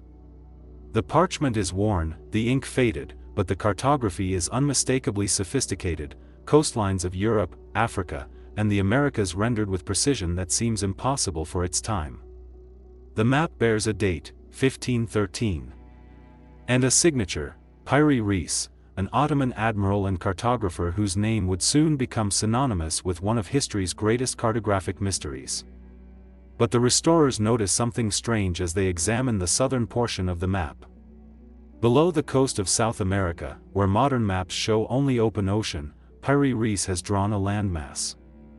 Not a speculative terra australis, of mythical proportions, but a detailed coastline with mountains, rivers, and bays, a continent that appears to match the outline of Antarctica. The problem? Antarctica would not be discovered for another 307 years. And this landmass on the Pyri Reis map shows no ice. No glaciers. No frozen wasteland. Instead, it depicts a temperate landscape with what appear to be river systems flowing into the sea, a continent that, according to mainstream history, should have been buried beneath 2 miles of ice for millions of years before Pyri Reis ever put pen to parchment. The discovery sends shockwaves through academic circles. How could a 16th-century Ottoman admiral possess knowledge of Antarctica's ice-free coastline? Had ancient civilizations mapped the continent before the ice came? Had Pyri Reis accessed lost maps from a forgotten maritime culture, perhaps even from the legendary Atlantis itself? The questions multiply. Theories proliferate. And Antarctica becomes the centerpiece of one of history's most enduring mysteries, not because of what we know about the continent, but because of what we think we see in a single, enigmatic map drawn 5 centuries ago. To understand the Pyri Reis mystery, we must first understand the man himself. Pyri Reis, born Pyri ibn Haji Mehmed around 1465, was not just a cartographer. He was a corsair, an admiral, a scholar, and a collector of maritime knowledge in an age when the Ottoman Empire dominated the Mediterranean and challenged European powers for control of global trade routes. Pyry Reis learned navigation from his uncle Kemal Reis, a famous Ottoman privateer who raided Christian shipping and fought naval battles against the Knights Hospitaller and the Republic of Venice. Together, uncle and nephew sailed the Mediterranean, the Red Sea, and the Indian Ocean, collecting charts, logs, and navigational knowledge from every port they visited. When Kemal Reis died in a storm in 1511, Pyry Reis inherited his uncle's collection, a treasure trove of maritime intelligence that included captured European charts, Arabic portolan maps, and possibly even ancient Greek and Roman navigational texts preserved in Constantinople's libraries. Pyry Reis was uniquely positioned to synthesize this knowledge. He spoke multiple languages, understood multiple cartographic traditions, and had the resources of the Ottoman state behind him.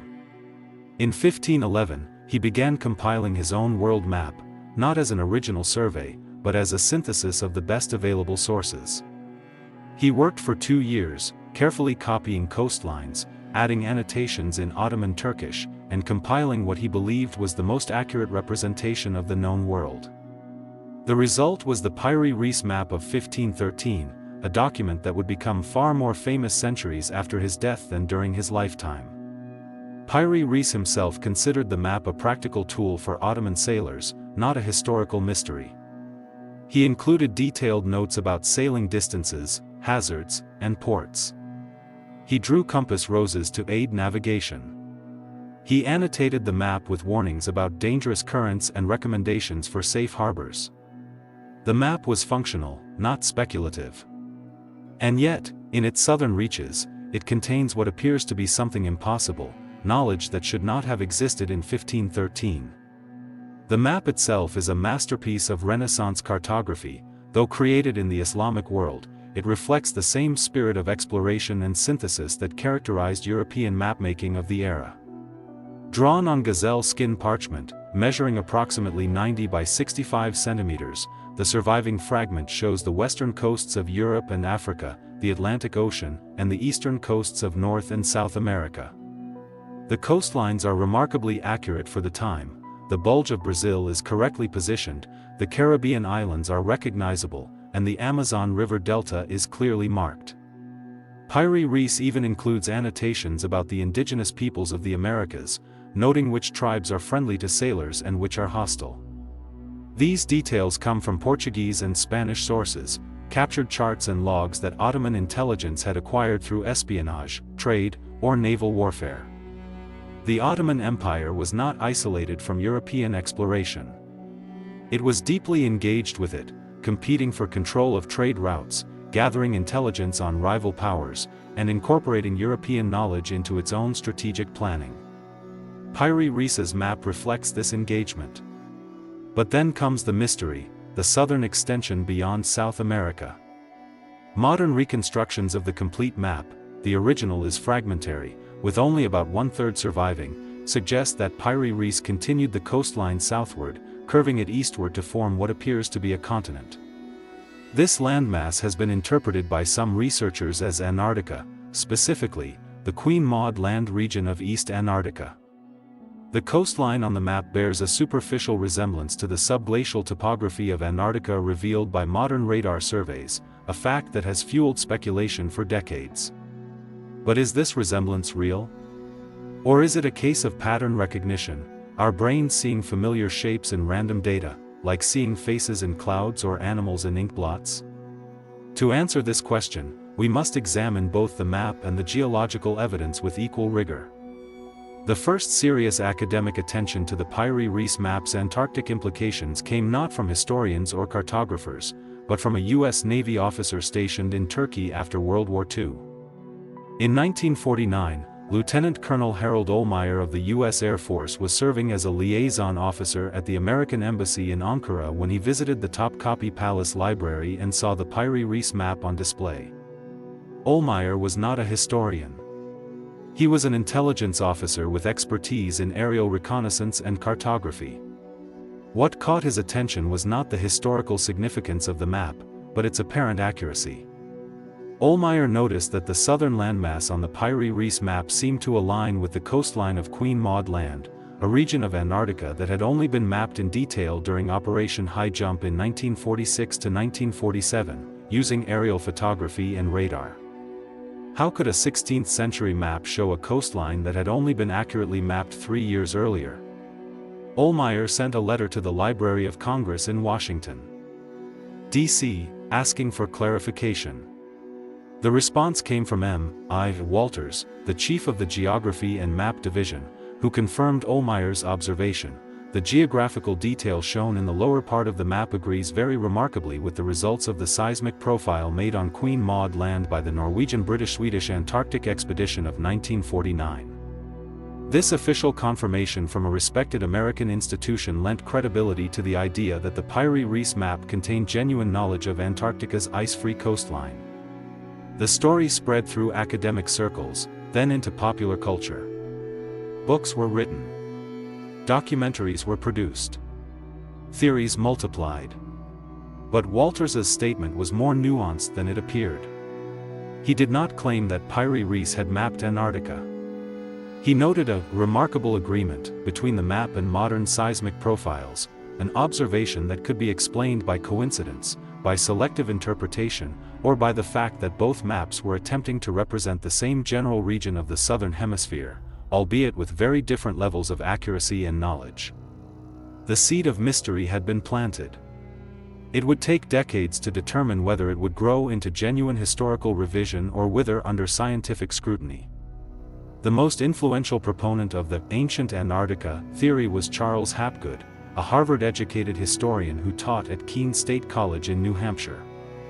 In 1966, Hapgood published a book titled Maps of the Ancient Sea Kings, Evidence of Advanced Civilization in the Ice Age, which argued that the Piri-Reis map, along with several other ancient maps, proved the existence of a sophisticated maritime civilization that had mapped the entire world during the last ice age, before being destroyed by cataclysmic events. Hapgood's theory was elaborate and ambitious. He proposed that this ancient civilization had developed advanced navigational technology, including the ability to determine longitude accurately, a skill that European sailors would not master until the 18th century with the invention of the marine chronometer. This civilization, according to Hapgood, had mapped all the world's coastlines, including Antarctica when it was ice-free. These maps were then preserved through various ancient cultures, passed down through Egypt, Phoenicia, Greece, and eventually to medieval Islamic scholars like Piri-Reis, who incorporated fragments of this ancient knowledge into their own work. Hapgood sent a copy of his book to Albert Einstein, yes, that Einstein, who wrote a foreword expressing cautious interest in Hapgood's ideas. Einstein noted that crustal displacement, the idea that Earth's crust could shift rapidly over the mantle, moving continents to different latitudes, was theoretically possible, though he emphasized that Hapgood's evidence was speculative. Einstein's endorsement, however limited, gave Hapgood's theory a veneer of scientific credibility that it might not have otherwise achieved. The problem with Hapgood's theory, and with all similar theories about ancient advanced civilizations, is that it relies on a chain of assumptions, each more speculative than the last. First, it assumes that the southern landmass on the Piri-Reis map is Antarctica. Second, it assumes that the coastline depicted is accurate. Third, it assumes that this accuracy could only have been achieved through direct observation. Fourth, it assumes that Antarctica was ice-free within the timeframe of human civilization. Fifth, it assumes that a civilization existed with the technology to map the entire world. Sixth, it assumes that this civilization's knowledge survived intact through thousands of years of cultural upheaval. Each of these assumptions is questionable. Together, they form a house of cards that collapses under scrutiny.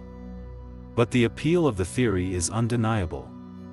It speaks to a deep human desire for mystery, for lost knowledge, for the possibility that our ancestors were wiser and more advanced than we give them credit for.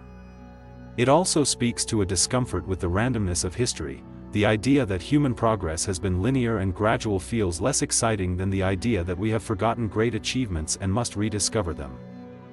The Piri-Reis map becomes a symbol of this lost knowledge, a tantalizing glimpse of what might have been. So what does the map actually show? Let's examine the evidence without preconceptions. The surviving fragment of the Piri-Reis map clearly depicts the Atlantic Ocean with Europe and Africa on the right, and the Americas on the left. The coastlines of these continents are recognizable, though not perfectly accurate by modern standards. South America is rotated slightly clockwise, making Brazil appear more easterly than it actually is. The Caribbean islands are compressed. The eastern coast of North America is incomplete, understandable given that European exploration of that region was still in its early stages in 1513. These inaccuracies are consistent with the state of geographical knowledge in the early 16th century. European explorers had reached the Caribbean and the coast of Brazil, but had not yet explored the full extent of the Americas. Maps of this era inevitably contained errors, omissions, and speculative additions. The southern landmass on the Piri-Reis map extends downward from the tip of South America, what we now call Tierra del Fuego.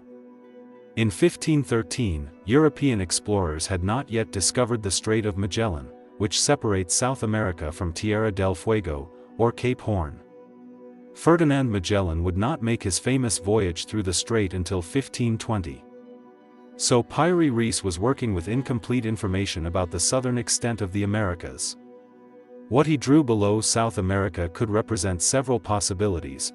It could be a speculative extension of South America itself, based on the assumption that the continent continued southward indefinitely, a common belief among medieval and Renaissance cartographers. It could be a representation of the hypothetical Terra Australis, the southern land that many geographers believed must exist to balance the land masses of the northern hemisphere. It could be a composite of multiple sources, some showing actual coastlines and others showing speculative geography. Or it could be something else entirely. The key point is that the identification of this landmass as Antarctica is not self-evident. It requires interpretation, and interpretation is subject to bias. When we look at the Piri-Reis map with the preconception that it shows Antarctica, we see Antarctica. When we look at it without that preconception, we see a southern landmass of uncertain identity, exactly what a 16th century cartographer working with incomplete information would produce. The geological evidence about Antarctica's ice-free past is equally important to consider. Mainstream science tells us that Antarctica has been covered by a permanent ice sheet for at least 14 million years, since the Middle Miocene epoch. Before that, during the Eocene epoch, 56 to 34 million years ago, Antarctica was indeed ice-free and covered by temperate forests. Fossil evidence from Seymour Island and other Antarctic sites confirms this. Leaves of southern beech trees, Nothofagus, pollen from flowering plants, and bones of marsupials and primitive mammals have been found in rocks dating to this period. But 34 million years ago, as Antarctica drifted southward and became isolated by the Antarctic circumpolar current, the climate cooled dramatically. The first permanent ice sheets formed around 34 million years ago, during the Eocene-Oligocene transition. These ice sheets expanded and contracted over millions of years in response to global climate cycles, but they never completely disappeared. By 14 million years ago, during the Middle Miocene, the East Antarctic ice sheet had reached something close to its modern extent. The West Antarctic ice sheet formed later, but was well established by 5 million years ago. The point is this: Antarctica has not been ice-free within the timeframe of human civilization. Anatomically modern humans, Homo sapiens, evolved approximately 300,000 years ago. Even if we extend the definition of human to include earlier hominins like Homo erectus, which evolved about 2 million years ago, there is no evidence that any human species ever saw an ice-free Antarctica. The continent was already buried beneath kilometers of ice long before the first human ancestors walked the Earth. This geological timeline poses a fundamental problem for theories that claim ancient humans mapped Antarctica without ice. Unless these theories propose radical revisions to both human evolution and Antarctic geology, revisions for which there is no credible evidence, they cannot be reconciled with established science. The ice cores from Antarctica confirm this timeline. The EPICA Dome Sea core contains 800,000 years of climate history, and throughout that entire period, Antarctica was covered by ice. There are no layers indicating an ice-free period within the last million years. The ice is continuous, unbroken, ancient. If humans had mapped Antarctica without ice, they would have had to do so millions of years ago, long before humans existed. This is not a matter of interpretation or bias. It is a matter of physical evidence. Ice cores, fossils, sediment cores, and radiometric dating all converge on the same conclusion. Antarctica has been frozen for far longer than humans have existed. But what about the apparent match between the Piri-Reis coastline and modern maps of subglacial Antarctica? This is the most persistent argument made by proponents of the ancient Antarctica theory. They point to overlays created by Hapgood and others, showing the Piri-Reis coastline aligned with the bedrock topography of Antarctica revealed by radar surveys. These overlays appear compelling at first glance. The curves and indentations seem to match. But closer examination reveals serious problems with this comparison. First, the overlays are highly selective. They focus on a small portion of the Piri-Reis map, the part that seems to match Antarctica, while ignoring the rest of the map, which shows coastlines that are clearly not Antarctic. Second, the overlays use significant distortion to make the match work.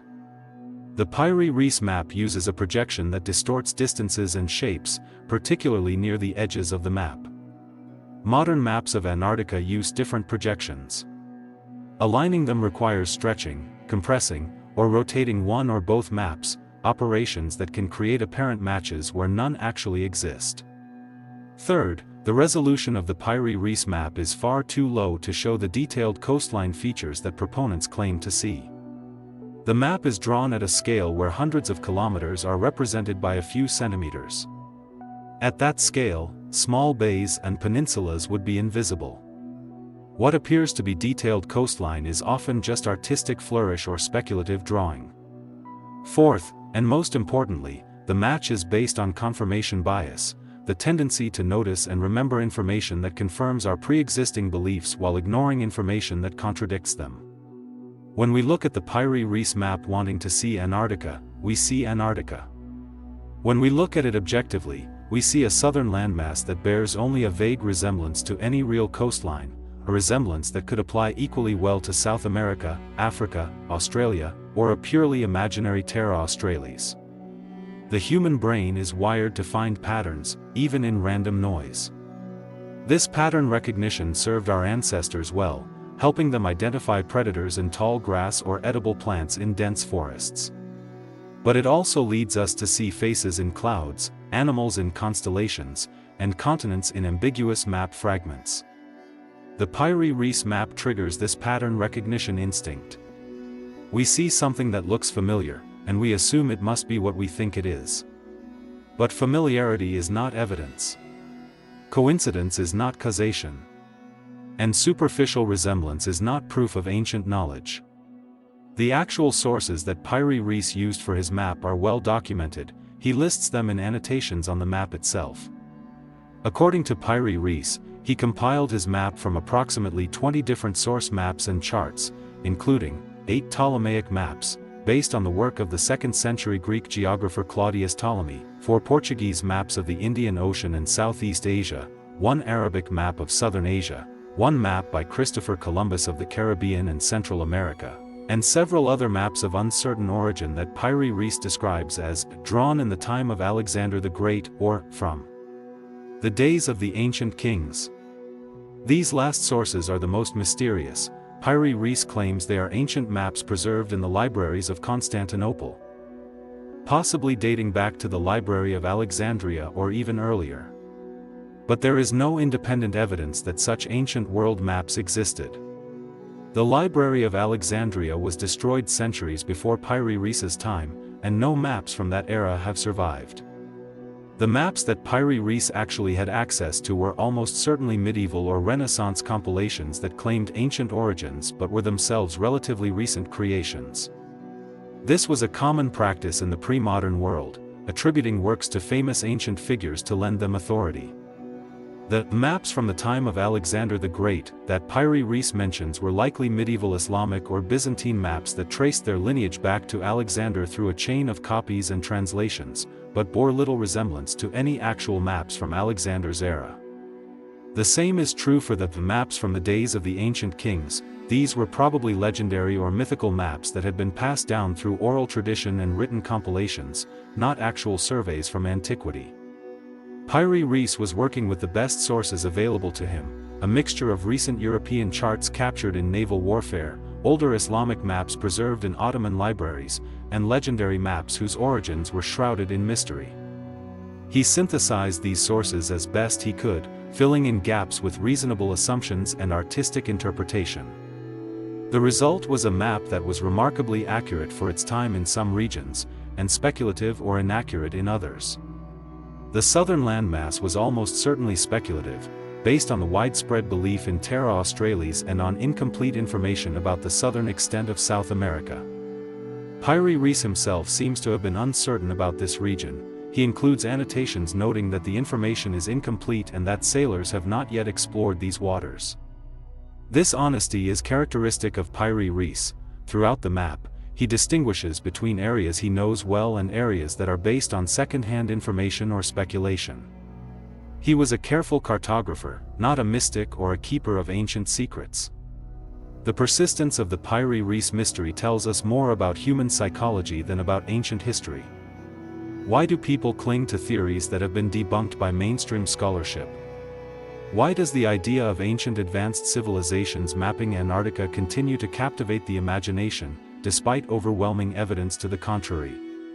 Part of the answer lies in the appeal of mystery itself. Human beings are naturally curious. We are drawn to puzzles, to unsolved problems, to the possibility that there are secrets waiting to be discovered.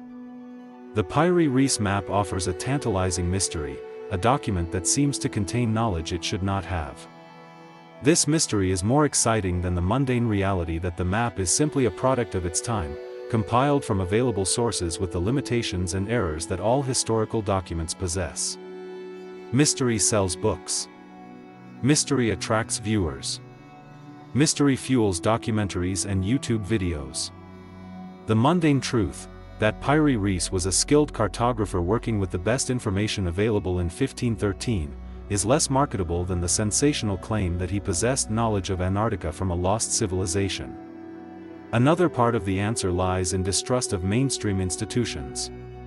Many people are skeptical of academic consensus, believing that universities, museums, and scientific organizations suppress inconvenient truths or protect established paradigms at the expense of revolutionary ideas.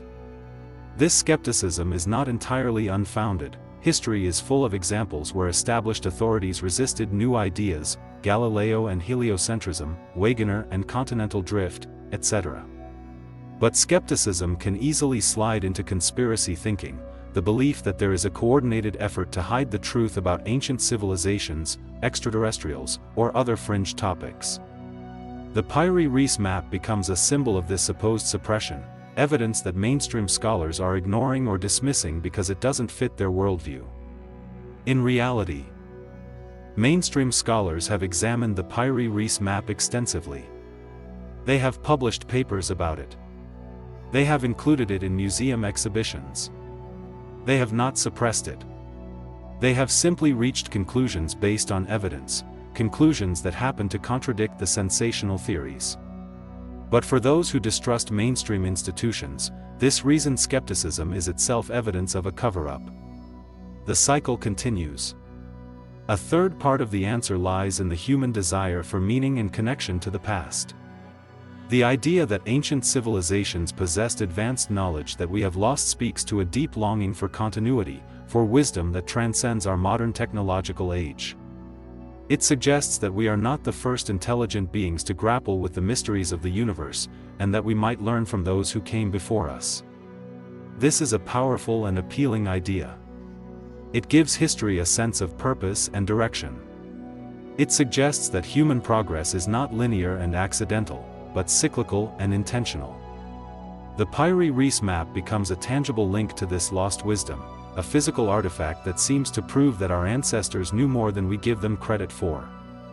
This emotional appeal is difficult to counter with dry academic arguments about cartographic projections and geological timelines. The heart wants to believe in mystery. The mind demands evidence. The tension between these two impulses is at the core of the Piri-Reis phenomenon. But there is a deeper truth hidden within the Piri-Reis mystery, a truth that is more profound and more important than any theory about ancient civilizations. The real significance of the Piri-Reis map is not what it reveals about Antarctica, but what it reveals about the interconnectedness of human knowledge.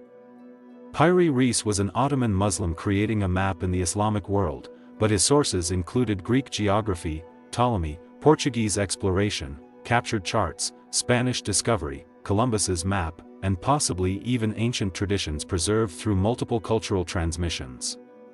The map is a testament to the fact that knowledge does not belong to any single culture or civilization. It flows across boundaries, through trade, warfare, diplomacy, and scholarship. The European age of exploration did not happen in isolation. It was part of a global exchange of knowledge that included Islamic scholars preserving and expanding upon Greek science, Chinese innovations in navigation and cartography, Indian mathematical advances, and African geographical knowledge. Piri-Reis stands at the intersection of these traditions, a Muslim admiral using Christian charts to create a map that would eventually be studied by American scientists and Japanese historians. This interconnectedness is the real miracle of the Piri-Reis map, not any supposed knowledge of Antarctica, but the fact that it represents a moment when human knowledge was being synthesized across cultural and religious boundaries. In our increasingly divided world, this lesson is more relevant than ever. The challenges we face, climate change, pandemics, resource scarcity, cannot be solved by any single nation or culture. They require the same kind of synthesis that Piri-Reis achieved, bringing together diverse perspectives, traditions, and expertise to create something greater than the sum of its parts. The Piri-Reis map is a symbol of this possibility. It reminds us that human knowledge is a collective achievement, built by many hands across many centuries. It reminds us that the boundaries we draw between cultures are artificial, and that truth transcends these boundaries. It reminds us that the pursuit of knowledge is a shared human endeavor, one that connects us across time and space in ways that are more profound than any mystery about ancient maps. The geological truth about Antarctica's ice-free past is, in its own way, more wondrous than any conspiracy theory. Yes, Antarctica was once green. Yes, it was once home to forests and dinosaurs and marsupials. Yes, it has undergone dramatic transformations over millions of years. But these transformations happened on geological timescales, millions of years. Not thousands. The fossil record tells a story of gradual change, not sudden catastrophe.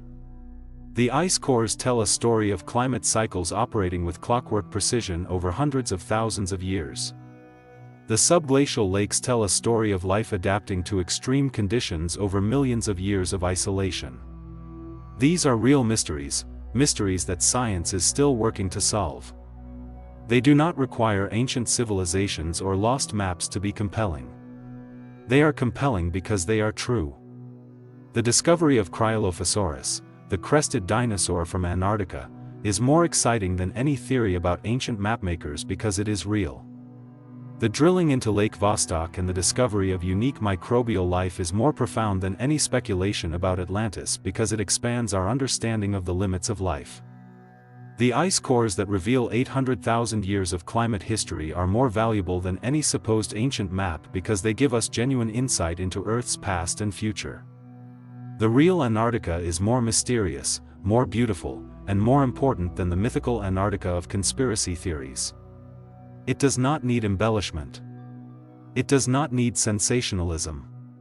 It stands on its own as one of the most extraordinary places on Earth, a continent that has witnessed the entire history of our planet, from the age of dinosaurs to the dawn of human civilization. The ice preserves this history with perfect fidelity. It does not lie. It does not speculate. It simply records what happened. And what it records is more astonishing than any fiction. The Piri-Reis map endures not because it proves ancient knowledge of Antarctica, but because it represents humanity's eternal quest to understand our world. Every generation creates maps, not just of physical geography, but of knowledge, of belief, of possibility. Pierre Rees created a map of the world as he understood it in 1513, a world that included known coastlines, speculative lands, and ancient traditions. We create maps of our own, maps of the human genome, of the cosmic microwave background, of climate change projections, of social networks. Each map reflects the knowledge and limitations of its time. Each map contains both truth and speculation. Each map will be revised by future generations who possess better tools and deeper understanding. The Pierre Rees map is a reminder that our current maps, our current understanding of the world, are also incomplete. They contain gaps. They contain errors. They contain speculation disguised as fact. Future generations will look back at our maps and see the limitations we cannot see ourselves. They will correct our errors. They will fill in our gaps. They will wonder at our naivety, just as we wonder at Pierre Rees's speculation about the southern continent. This is not a criticism. It is a recognition of the humility that all mapmakers must possess, the understanding that every map is provisional, every knowledge incomplete, every truth subject to revision. The Pierre Rees map teaches us this humility. It shows us that even the most skilled cartographers of their time worked with incomplete information. It shows us that mystery is not a failure of knowledge, but a feature of it. It shows us that the pursuit of understanding is endless, that every answer leads to new questions, every discovery reveals new mysteries. Antarctica itself embodies this endless mystery. We have mapped its surface with satellites. We have drilled through its ice to sample ancient water. We have sequenced the DNA of its microbial inhabitants. And yet, we have only scratched the surface of what lies beneath the ice. The Gamburtsev Mountains remain largely unexplored. The subglacial lakes hold secrets we have only begun to uncover. The ice cores contain records we have not yet learned to read. Antarctica continues to challenge us, to humble us, to remind us that there are still frontiers of knowledge waiting to be explored. The Pierre Rees map points toward this frontier, not because it shows Antarctica accurately, but because it represents the human impulse to map the unknown, to push beyond the boundaries of current knowledge, to seek understanding in the face of mystery. That impulse is what drives science. It is what drives exploration. It is what drives human progress. And it is what will continue to drive us forward, long after the mysteries of the Pierre Rees map have been resolved and forgotten.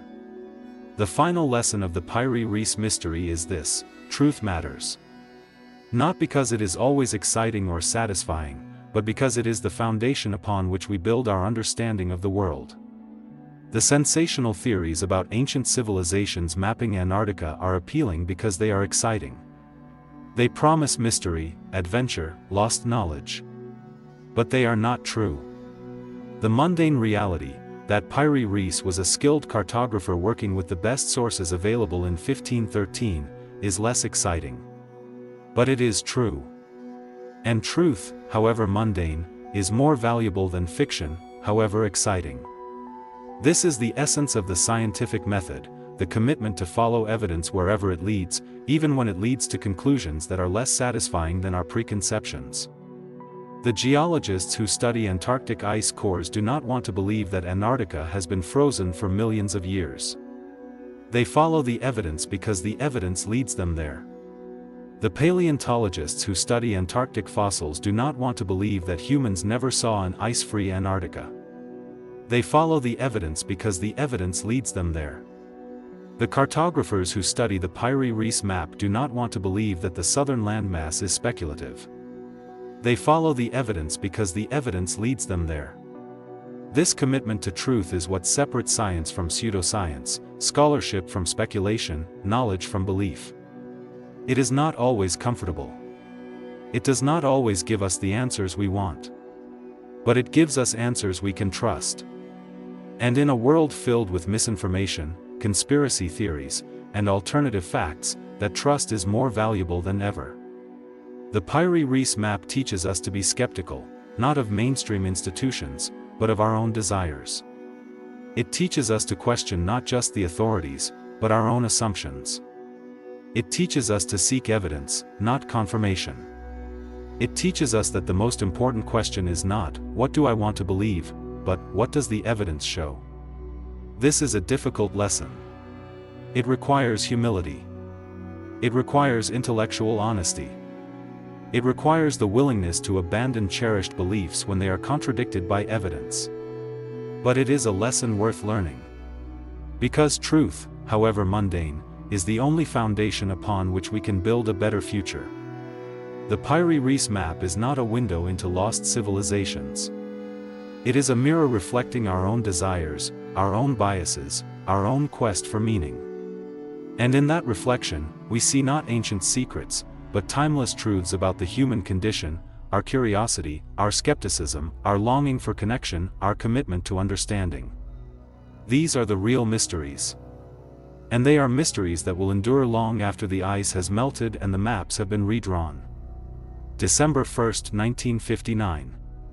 The State Department Auditorium in Washington, D.C., is packed with diplomats, scientists, and journalists from around the world. At the front of the room, 12 men in dark suits sit behind a long table draped with flags, representatives of 12 nations that have just accomplished what many thought impossible. They have signed a treaty that establishes Antarctica as a demilitarized zone, bans nuclear weapons on the continent, guarantees freedom of scientific research, and sets aside territorial claims that have been sources of international tension for decades. The Antarctic Treaty is not just another diplomatic agreement. It is a radical experiment in international cooperation, an attempt to create a legal framework for governing a continent with no permanent population, no indigenous government, and no economic resources that anyone can exploit. It is a treaty born not of idealism, but of pragmatism, a recognition that Antarctica is too remote, too hostile, and too expensive to militarize effectively, and that cooperation serves the interests of all nations better than competition. But the treaty's significance extends far beyond Antarctica. It represents the first arms control agreement of the Cold War, predating the Nuclear Test Ban Treaty by 4 years and the Nuclear Non-Proliferation Treaty by 10. It establishes principles of scientific cooperation that would later inform international space law. And it creates a model of environmental stewardship that would inspire future conservation agreements. The men signing this treaty know they are making history. What they don't know is that their experiment will succeed beyond anyone's expectations, that for over 60 years, the Antarctic Treaty will prevent military conflict on the continent, facilitate unprecedented scientific collaboration, and protect one of Earth's last pristine wildernesses from exploitation. They don't know that their treaty will become one of the most successful international agreements in human history, a beacon of hope in an era of division, a testament to what humanity can achieve when nations choose cooperation over conflict. But they also don't know the challenges that lie ahead, the pressures of climate change, the lure of untapped resources, the rise of new powers with different visions for Antarctica's future. The treaty they signed today is not an ending. It is a beginning, the first chapter in an ongoing story about humanity's relationship with the last continent. To understand why the Antarctic Treaty was so revolutionary, we must first understand the geopolitical landscape that preceded it. When World War II ended in 1945, Antarctica was a legal vacuum, a continent with no governing authority, no recognized sovereignty, and no international framework for managing human activity. 7 nations had made territorial claims to portions of Antarctica, Britain, claiming the largest sector, from 20 degrees west to 80 degrees west, Norway, claiming Queen Maud Land from 20 degrees west to 45 degrees east, Australia, claiming the Australian Antarctic Territory from 45 degrees east to 160 degrees east, France, claiming Adélie Land from 136 degrees east to 142 degrees east, New Zealand, claiming the Ross Dependency from 160 degrees east to 150 degrees west, Chile, claiming the Chilean Antarctic Territory from 53 degrees west to 90 degrees west, and Argentina, claiming Argentine Antarctica from 25 degrees west to 74 degrees W. These claims overlapped in some areas, most notably the Antarctic Peninsula, where British, Chilean, and Argentine claims all converged. The overlapping claims created a potential flashpoint for conflict. During the late 1940s and early 1950s, tensions between these nations escalated. Argentina and Chile, both asserting sovereignty over the peninsula, engaged in a symbolic battle of flags and bases, each nation establishing research stations within sight of the others, each flying its flag over territory the other claimed. Britain responded by reinforcing its presence, sending Royal Navy ships to patrol the waters and establishing additional bases. The situation was reminiscent of the colonial scrambles of the 19th century, nations planting flags on unclaimed territory, asserting sovereignty through physical presence rather than legal right. But Antarctica was different from Africa or Asia. It was uninhabitable. It had no indigenous population to displace. It offered no immediate economic benefits to justify the expense of maintaining bases in such a hostile environment. The territorial claims were largely symbolic, expressions of national pride rather than genuine attempts to govern or exploit the continent. Yet symbolism matters in international relations. A nation that asserts a claim and then abandons it appears weak. A nation that challenges another's claim risks conflict. The Antarctic territorial disputes were a powder keg waiting for a spark. The United States and the Soviet Union, the two emerging superpowers of the post-war era, took a different approach to Antarctica. Neither nation recognized any territorial claims on the continent. Both reserved the right to make their own claims in the future. This position was strategic. By refusing to recognize existing claims, the United States and Soviet Union kept their options open. They could assert claims later if valuable resources were discovered, or they could use their non-recognition as leverage in negotiations with claimant nations. More importantly, both superpowers recognized Antarctica's strategic value for military purposes. During the late 1940s, as the Cold War intensified, military planners in Washington and Moscow began to consider Antarctica as a potential theater of operations. The continent's position at the bottom of the world made it ideal for monitoring missile trajectories, testing weapons in extreme conditions, and establishing early warning systems for nuclear attack. The United States had already demonstrated its military interest through Operation Highjump, 1946 to 1947, the largest Antarctic expedition in history, involving over 4,000 personnel, 13 ships, and 33 aircraft. Officially, Operation Highjump was a scientific mission. Unofficially, it was a military exercise designed to test equipment and personnel in polar conditions and to establish American presence on the continent before the Soviets could do so. The Soviet Union responded with its own expeditions, beginning in 1955 with the first Soviet Antarctic expedition, which established Mirny Station on the coast and Vostok Station inland. Both nations deployed military personnel to their Antarctic bases, not as combat troops, but as support staff who could be rapidly converted to military roles if needed. The stage was set for an Antarctic Cold War, a competition for strategic advantage on the ice that could have escalated into open conflict. What prevented this escalation was not a sudden outbreak of peace, but a convergence of interests that made cooperation more attractive than competition. The catalyst for cooperation was the International Geophysical Year, IGY, an 18-month period from July 1957 to December 1958 during which scientists from 67 nations conducted coordinated research on Earth's physical properties. The IGY was conceived as a triumph of international scientific cooperation, a chance to transcend Cold War divisions through shared pursuit of knowledge. Antarctica was central to the IGY's agenda. The continent offered unique opportunities for studying Earth's magnetic field, upper atmosphere, glaciology, and seismic activity, research that had both scientific and military applications.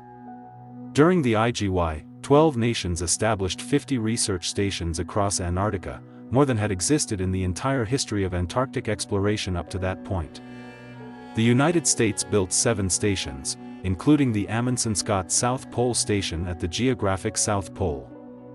The Soviet Union built 6 stations, including Vostok Station at the ice sheet's highest point. Britain, France, Norway, Australia, New Zealand, Japan, Belgium, Argentina, Chile, and South Africa all established stations as well. For 18 months, scientists from these nations worked side by side, sharing data, coordinating observations, and sometimes even sharing supplies during emergencies. The cooperation was not always smooth. National rivalries persisted.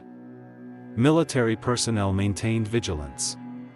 But the scientific imperative, the need to collect comparable data from multiple locations, forced nations to collaborate in ways that would have been impossible in other contexts. The IGY demonstrated that Antarctica could be a zone of cooperation rather than conflict. It showed that nations with fundamentally different political systems and strategic interests could work together when mutual benefits were clear. And it created personal relationships between scientists and support staff that would later prove crucial in negotiating the Antarctic Treaty. The success of the IGY did not guarantee a treaty. Many international scientific collaborations have failed to produce lasting political agreements. But it created momentum. It showed what was possible. And it gave diplomats a concrete example of cooperation to build upon. The negotiations that led to the Antarctic Treaty began quietly in 1958, shortly before the IGY was scheduled to end. The initiative came from the United States, which recognized that the cooperative spirit of the IGY would dissipate once the scientific program concluded unless a permanent framework was established.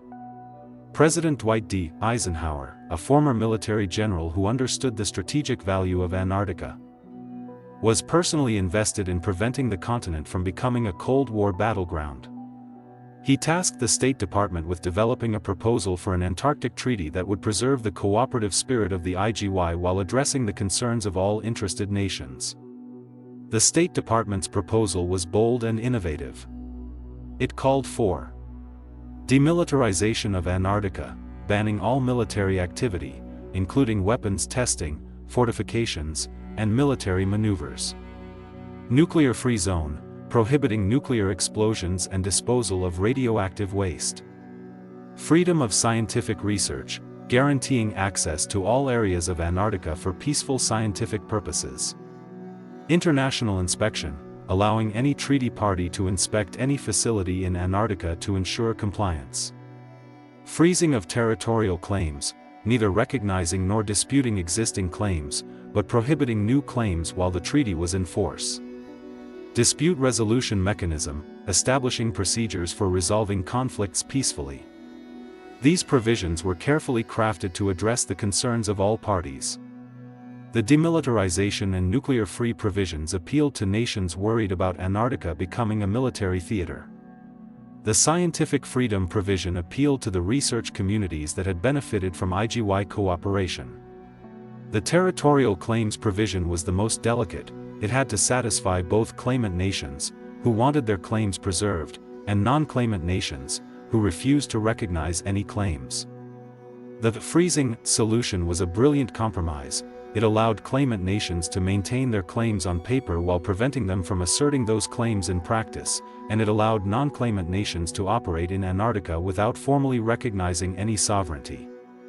The inspection provision was equally innovative. It established a system of mutual monitoring that built trust without requiring intrusive oversight.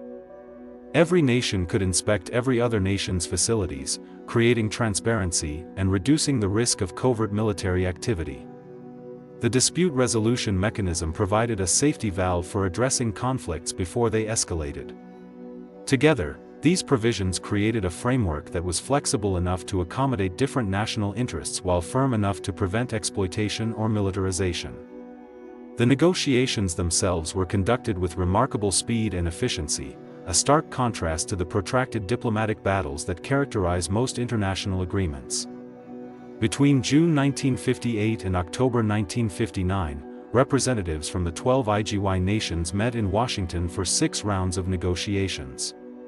The meetings were held in secret, no press coverage, no public statements, no leaks to the media. This secrecy was essential. It allowed diplomats to speak candidly, to propose compromises without fear of domestic political backlash, and to build trust through personal relationships. The lead American negotiator was Paul Daniels, a career diplomat with extensive experience in international law and a deep understanding of Antarctic issues. Daniels was not a flashy or charismatic figure. He was a meticulous, patient negotiator who believed in building consensus through careful listening and creative problem-solving. His Soviet counterpart was Leonid Brezhnev, yes, that Brezhnev, the future leader of the Soviet Union who would preside over the USSR during the height of the Cold War. In 1958, Brezhnev was a rising star in the Soviet diplomatic corps, known for his pragmatism and willingness to engage with Western counterparts. The relationship between Daniels and Brezhnev was crucial to the treaty's success. Despite their ideological differences, the two men developed a mutual respect based on shared commitment to preventing Antarctic militarization. They met frequently outside formal sessions, over dinners, during walks around Washington, in quiet conversations that built the trust necessary for difficult compromises. Other key figures included Sir Vivian Fuchs of Britain, a renowned polar explorer who had led the Commonwealth Trans-Antarctic Expedition, Dr. Philip Law of Australia, director of the Australian National Antarctic Research Expeditions, and Admiral Richard Byrd of the United States. Though Byrd was elderly and in poor health by this time, his legendary status as America's greatest polar explorer lent credibility to the American position. These individuals brought scientific credibility to the negotiations, ensuring that the treaty would serve the interests of research communities as well as political leaders. The most contentious issue in the negotiations was, unsurprisingly, territorial claims. The 7 claimant nations, Britain, Norway, Australia, France, New Zealand, Chile, and Argentina, were deeply invested in preserving their claims. For Britain, the claim to the Falkland Islands dependencies, including the Antarctic Peninsula, was tied to its broader imperial identity and its strategic interests in the South Atlantic. For Argentina and Chile, the claims were matters of national pride and historical continuity. Both nations traced their claims back to Spanish colonial grants and early 19th century exploration. For Australia, the claim to 42% of Antarctica was the largest territorial claim by any nation and represented a significant potential resource base, though no resources had been identified at the time. The non-claimant nations, the United States, Soviet Union, Japan, Belgium, and South Africa, refused to recognize any claims. The United States and Soviet Union, in particular, insisted on reserving their rights to make claims in the future. The compromise that emerged was Article 4 of the treaty, a masterpiece of diplomatic ambiguity that has been described as constructive ambiguity or agreeing to disagree. The article states, "Nothing contained in the present treaty shall be interpreted as a renunciation by any contracting party of previously asserted rights of or claims to territorial sovereignty in Antarctica. b. A renunciation or diminution by any contracting party of any basis of claim to territorial sovereignty in Antarctica which it may have whether as a result of its activities or those of its nationals in Antarctica, or otherwise. c. Prejudicing the position of any contracting party as regards its recognition or non-recognition of any other state's right of or claim or basis of claim to territorial sovereignty in Antarctica." In plain language, claimant nations could keep their claims on paper, but could not enforce them or expand them while the treaty was in force. Non-claimant nations could operate freely in Antarctica without recognizing any sovereignty. And all parties reserved the right to assert claims in the future if the treaty were ever terminated. This solution was not perfect, it left the underlying disputes unresolved, but it was sufficient to allow the treaty to move forward. The territorial issue would be addressed not through resolution, but through suspension. The treaty created a legal limbo in which claims existed in theory but not in practice, a limbo that has persisted for over 60 years and shows no signs of ending. Some critics have argued that this ambiguity was a weakness, that it left the door open for future conflicts when valuable resources are discovered. But supporters argue that it was a strength, that it allowed nations with fundamentally incompatible positions to coexist peacefully by focusing on shared interests rather than divisive issues. The Antarctic Treaty did not solve the territorial problem. It made the problem irrelevant by creating a framework in which territorial sovereignty mattered less than cooperative management. This pragmatic approach to conflict resolution has become a model for other international agreements facing seemingly intractable disputes. Another innovative feature of the Antarctic Treaty was its inspection regime, the first international agreement to establish mutual monitoring as a compliance mechanism. Article 7 of the treaty states, each contracting party shall have the right to designate observers to carry out inspections. Observers shall have complete freedom of access at any time to any or all areas of Antarctica. Each contracting party shall give due notice to the other contracting parties of all expeditions, and of all stations, and shall ensure that observers have access to such expeditions and stations. This provision was revolutionary. Most arms control agreements rely on national technical means, satellites, radar, etc., or third-party verification. The Antarctic Treaty put verification directly in the hands of the parties themselves. Each nation could inspect any other nation's facilities at any time, without prior notice. This created a system of mutual accountability that built trust through transparency. The first inspections took place in 1960, shortly after the treaty entered into force. American observers visited Soviet stations. Soviet observers visited British stations. British observers visited Argentine stations. The inspections were conducted professionally and respectfully. Observers examined facilities, reviewed records, and interviewed personnel, but did not interfere with scientific operations. No violations were found. The inspection regime has continued uninterrupted for over 60 years.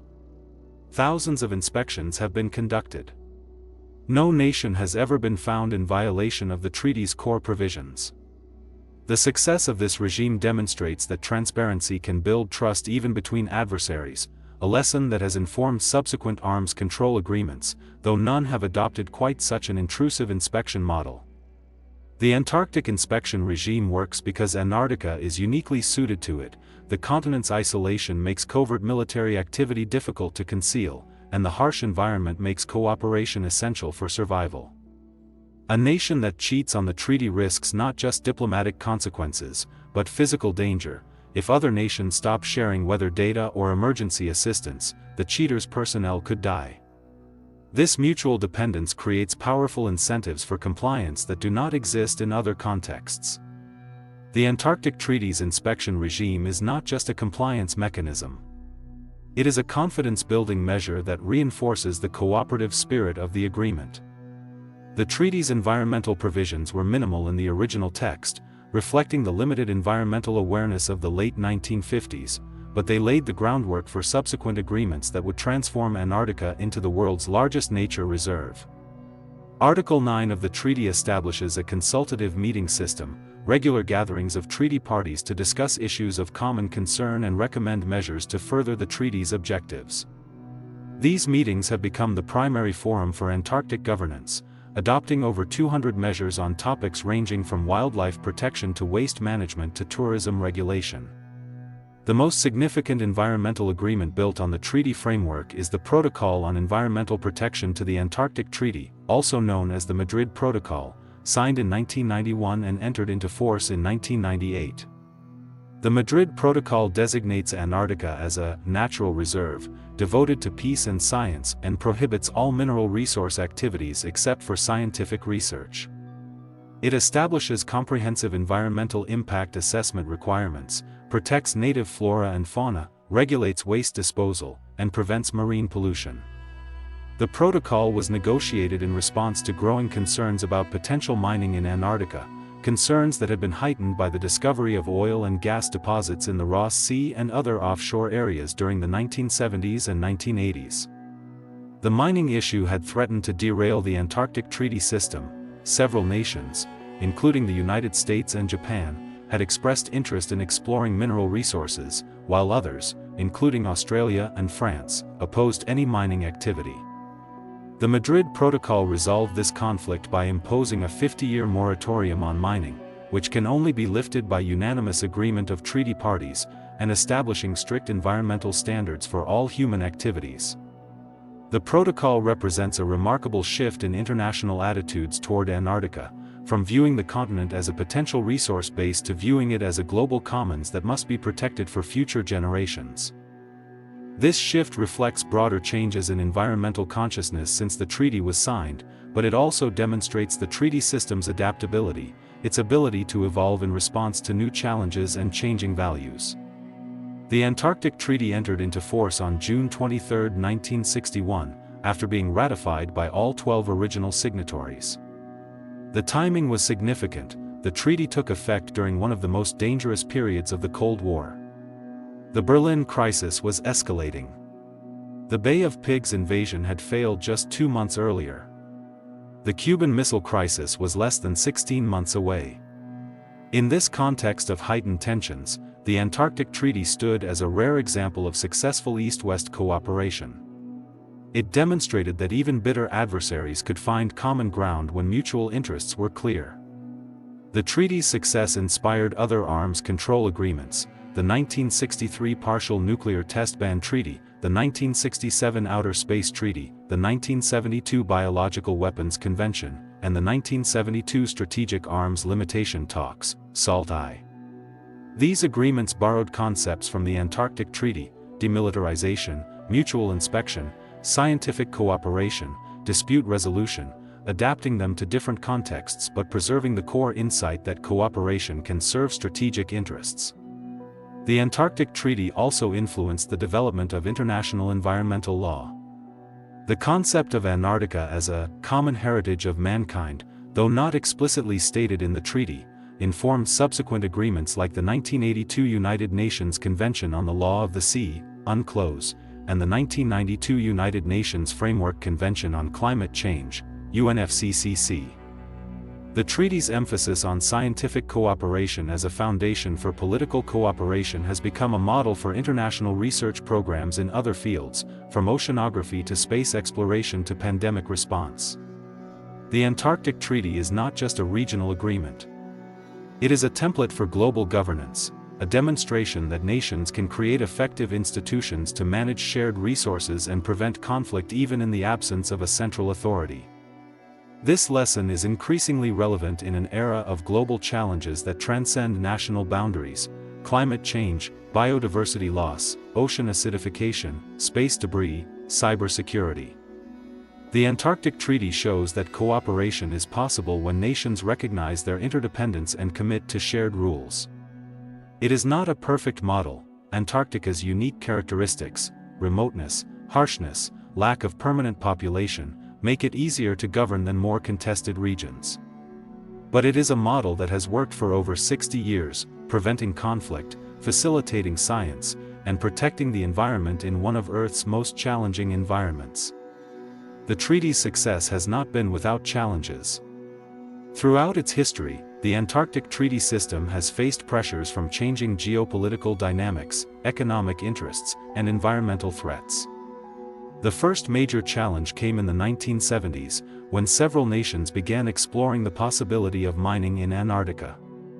The discovery of offshore oil and gas deposits, combined with rising global demand for minerals, created pressure to exploit Antarctica's potential resources.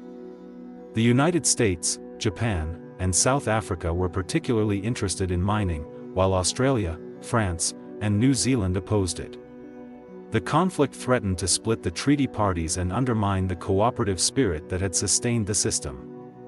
After years of difficult negotiations, the parties reached a compromise in the form of the Convention on the Regulation of Antarctic Mineral Resource Activities, CRAMRA, signed in 1988.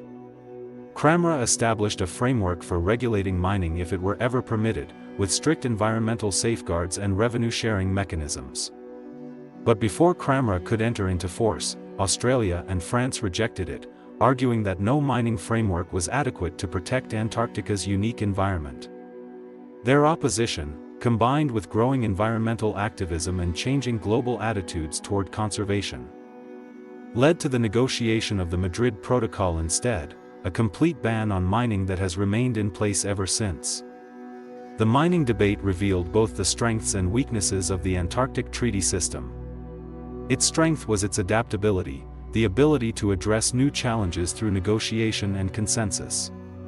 Its weakness was its vulnerability to changing national interests, the recognition that any party could block agreements it found unfavorable, potentially paralyzing the system. The mining issue was resolved not through legal mechanisms, but through political pressure and shifting values.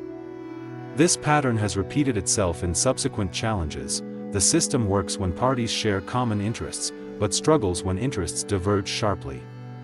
The second major challenge came with the end of the Cold War and the emergence of new powers with interests in Antarctica. During the Cold War, the Antarctic Treaty System was dominated by the 12 original signatories, all of which were either Western nations or Soviet-aligned states. The collapse of the Soviet Union in 1991 created uncertainty about Russia's continued participation, but Russia ultimately reaffirmed its commitment to the treaty and has remained an active participant. More significant was the rise of China as a major Antarctic power. China established its first Antarctic station, Great Wall Station, in 1985, and has since built 4 more stations, Zhongshan, Kunlun, Taishan, and Qinling, with plans for additional facilities.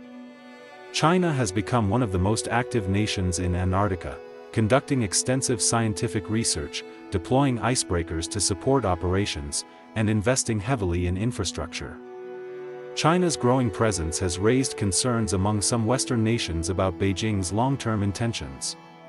Is China genuinely committed to scientific cooperation and environmental protection? Or is it positioning itself to assert territorial claims or exploit resources when the treaty system weakens? These concerns are not unique to China. Similar questions were asked about the Soviet Union during the Cold War, and about Japan and South Korea as they expanded their Antarctic programs. But China's scale of investment and its broader geopolitical ambitions make these questions particularly salient. The Antarctic Treaty System has responded to China's emergence by incorporating it into decision-making processes. China became a consultative party in 1985 and has participated actively in treaty meetings. But tensions persist. China has been less transparent about some of its activities than other nations, and its dual-use facilities, stations that could support both scientific and military operations, have raised concerns about compliance with the treaty's demilitarization provisions. The challenge for the treaty system is to accommodate China's legitimate interests while maintaining the cooperative spirit that has sustained the system for over 60 years. This challenge is complicated by broader geopolitical tensions between China and Western nations, tensions that could spill over into Antarctic governance if not carefully managed. The third major challenge, and perhaps the most existential, is climate change. Antarctica is warming faster than almost any other region on Earth. The Antarctic Peninsula has warmed by nearly 3 degrees Celsius over the past 50 years, 3 times the global average. West Antarctica is losing ice at an accelerating rate, contributing to global sea level rise. East Antarctica, long considered stable, is now showing signs of ice loss in some regions. These changes are transforming Antarctica's environment, altering ecosystems, disrupting wildlife populations, and creating new opportunities for human activity. As sea ice retreats, shipping becomes easier. As ice shelves collapse, previously inaccessible areas become available for research, and potentially for exploitation. As temperatures rise, the feasibility of permanent human settlements increases. These changes pose fundamental challenges to the Antarctic Treaty System. The treaty was designed for a stable, frozen continent, a place where human activity was limited by extreme cold and logistical constraints. A warming Antarctica may not fit this model. The treaty's environmental protections may prove inadequate to address the scale of climate impacts. The inspection regime may struggle to monitor increased human activity across a larger accessible area. The consensus-based decision-making process may become paralyzed as parties disagree about how to respond to climate-driven changes. Perhaps most concerning, climate change could undermine the treaty's foundational premise, that Antarctica has no economic value worth fighting over. If warming makes resource extraction feasible, or if melting ice reveals valuable minerals, the economic calculus could shift dramatically. Nations that have historically supported the treaty's environmental protections may reconsider their positions if valuable resources become accessible. The treaty's 50-year mining moratorium under the Madrid Protocol expires in 2048, coincidentally, around the time many climate models predict significant warming in Antarctica. The convergence of these timelines is not lost on Antarctic policymakers. They recognize that the treaty system will face its greatest test in the coming decades, not from military conflict or territorial disputes, but from the slow, inexorable pressure of climate change. The system's ability to adapt to this challenge will determine its long-term viability. Despite these challenges, the Antarctic Treaty System has demonstrated remarkable resilience. Over 60 years, it has prevented military conflict, facilitated unprecedented scientific cooperation, protected the environment, and adapted to changing circumstances. No other international agreement governing a continent-sized area has achieved such sustained success. The treaty's longevity can be attributed to several factors.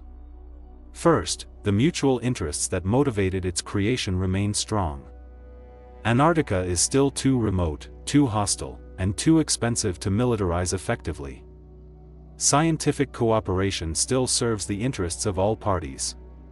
Environmental protection still enjoys broad support.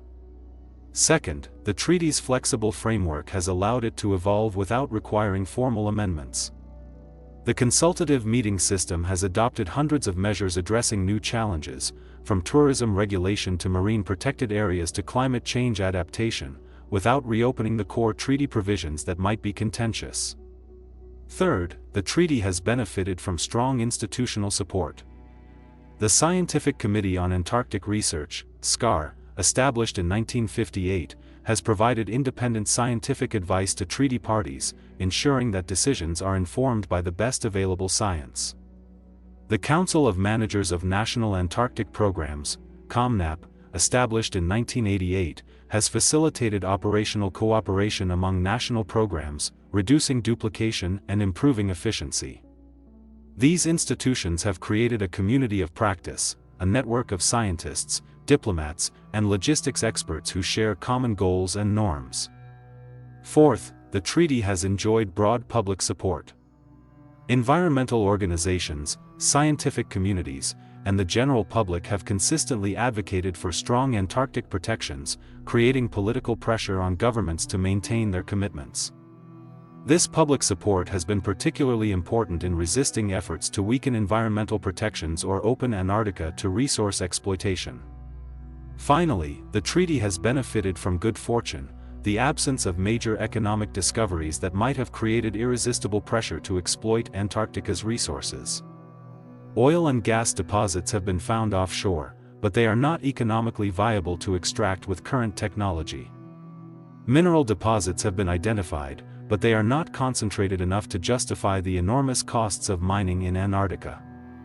This economic reality has reinforced the treaty's environmental protections by removing the primary incentive for exploitation.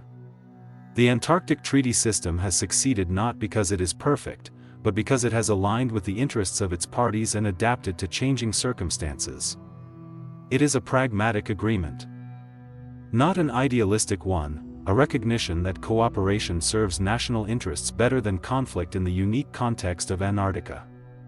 The human stories behind the Antarctic Treaty are often overlooked in accounts of its diplomatic success, but they are essential to understanding why it worked. The treaty was not created by faceless bureaucrats or abstract principles. It was created by individuals, diplomats, scientists, military officers, politicians, who made personal choices that shaped history. Paul Daniels, the lead American negotiator, could have taken a harder line on territorial claims, insisting that the United States would never recognize any sovereignty in Antarctica. Instead, he sought compromise, recognizing that flexibility was necessary to achieve the broader goal of demilitarization. Leonid Brezhnev, the Soviet negotiator, could have used Antarctica as a bargaining chip in broader Cold War negotiations, demanding concessions on other issues in exchange for Soviet participation. Instead, he recognized that Antarctica was not worth sacrificing for geopolitical advantage, that cooperation served Soviet interests better than confrontation. Sir Vivian Fuchs, the British polar explorer, could have advocated for stronger protection of British territorial claims, using his scientific credibility to argue that Britain's historical presence justified special rights. Instead, he supported the treaty's neutral approach, recognizing that scientific cooperation required setting aside national rivalries. These individuals made choices that prioritized long-term interests over short-term gains, cooperation over conflict, pragmatism over ideology. Their choices were not inevitable. Other individuals in similar positions might have made different choices. The treaty's success depended on the character and judgment of the people who negotiated it, their willingness to listen, to compromise, to build trust, to see beyond immediate interests to shared goals. This human dimension of diplomacy is often lost in accounts of international agreements, which focus on legal texts and political outcomes. But the Antarctic Treaty reminds us that diplomacy is ultimately a human endeavor, a process of building relationships, finding common ground, and making difficult choices. The treaty's negotiators were not saints or visionaries. They were pragmatic individuals who recognized that cooperation served their nation's interests better than conflict. Their pragmatism produced an idealistic outcome, a continent dedicated to peace and science. This paradox is at the heart of the Antarctic Treaty's success. It achieved lofty goals not through idealism, but through pragmatism, not through moral conviction, but through strategic calculation. The treaty demonstrates that idealistic outcomes do not require idealistic motivations. They require clear-eyed assessment of mutual interests and willingness to compromise in pursuit of those interests. This lesson is particularly relevant in an era of polarized politics and ideological rigidity. The Antarctic Treaty shows that even bitter adversaries can find common ground when they focus on shared interests rather than divisive differences. It shows that compromise is not weakness, but strength. It shows that pragmatism can produce idealism. These are lessons that extend far beyond Antarctica. The Antarctic Treaty's legacy extends beyond the continent itself. It has influenced international law, environmental policy, scientific cooperation, and conflict prevention in ways that are still unfolding. The treaty's demilitarization provisions have inspired similar agreements for other regions: the 1967 Outer Space Treaty, the 1971 Seabed Arms Control Treaty, the 1986 South Pacific Nuclear Free Zone Treaty. Its scientific cooperation model has informed international research programs in fields ranging from oceanography to climate science to pandemic response.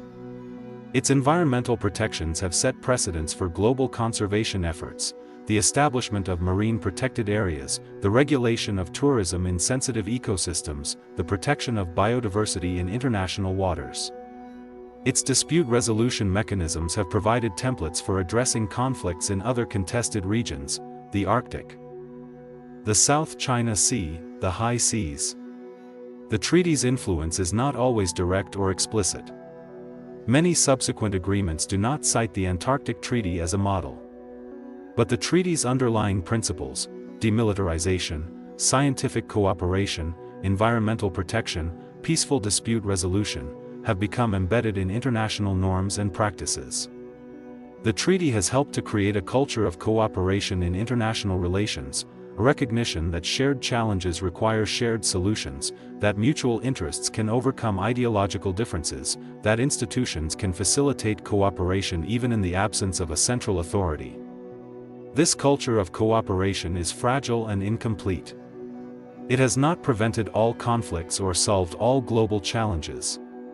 But it has created space for dialogue, for compromise, for progress in areas where none seemed possible. The Antarctic Treaty is a small part of this larger story, a single agreement governing a single continent. But it is a powerful example of what is possible when nations choose cooperation over conflict.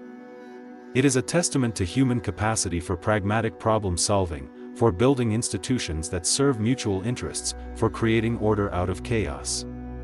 In a world often characterized by division and conflict, the Antarctic Treaty stands as a beacon of hope, a reminder that cooperation is possible, that institutions can work, that shared interests can overcome ideological differences. The treaty is not perfect. It has limitations and challenges. But it has endured for over 60 years, preventing conflict, facilitating science, and protecting the environment in one of Earth's most challenging environments. That is no small achievement. The future of the Antarctic Treaty System is uncertain. Climate change, geopolitical tensions, economic pressures, and institutional challenges all threaten its long-term viability. But the system has proven resilient in the face of previous challenges. It has adapted to changing circumstances, incorporated new parties, addressed emerging issues, and maintained its core principles. The treaty's greatest strength is its flexibility, its ability to evolve without requiring formal amendments that might be contentious.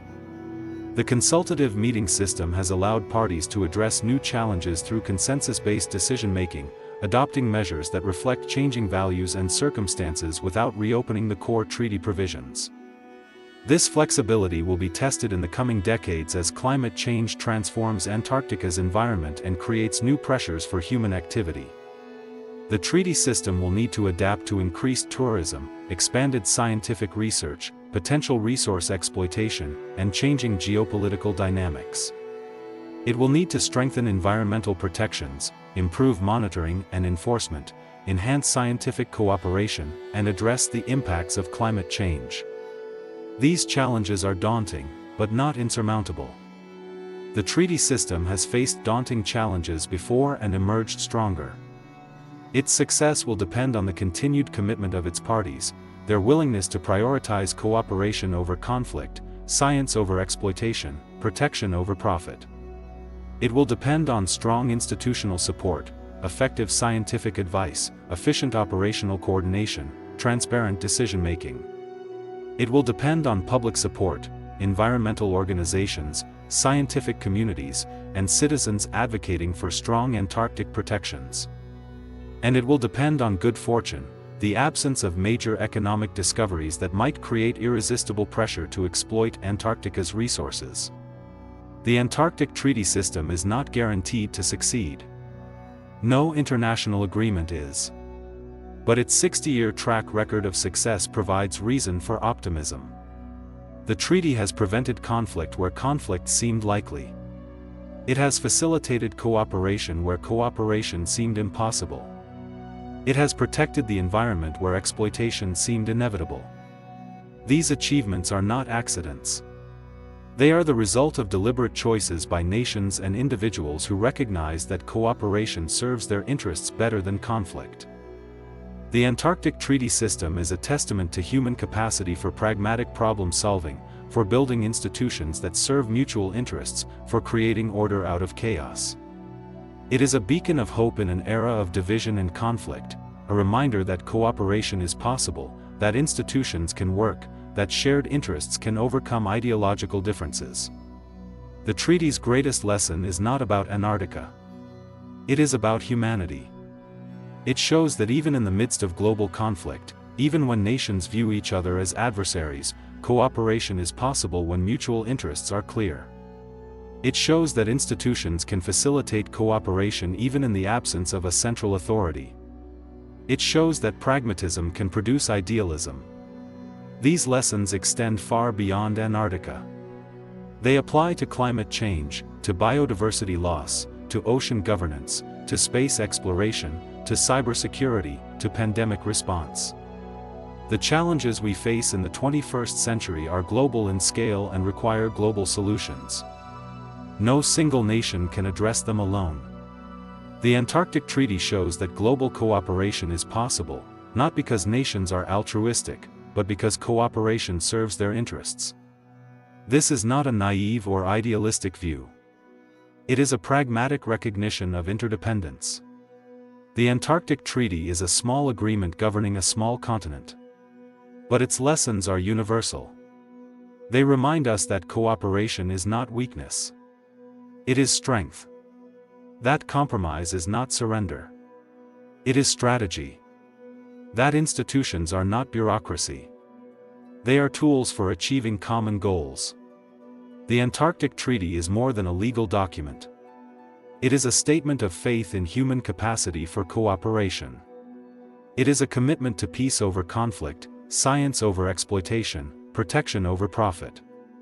It is a promise to future generations that we can choose a better path, that we can work together to protect our planet, to advance knowledge, to build a more peaceful world.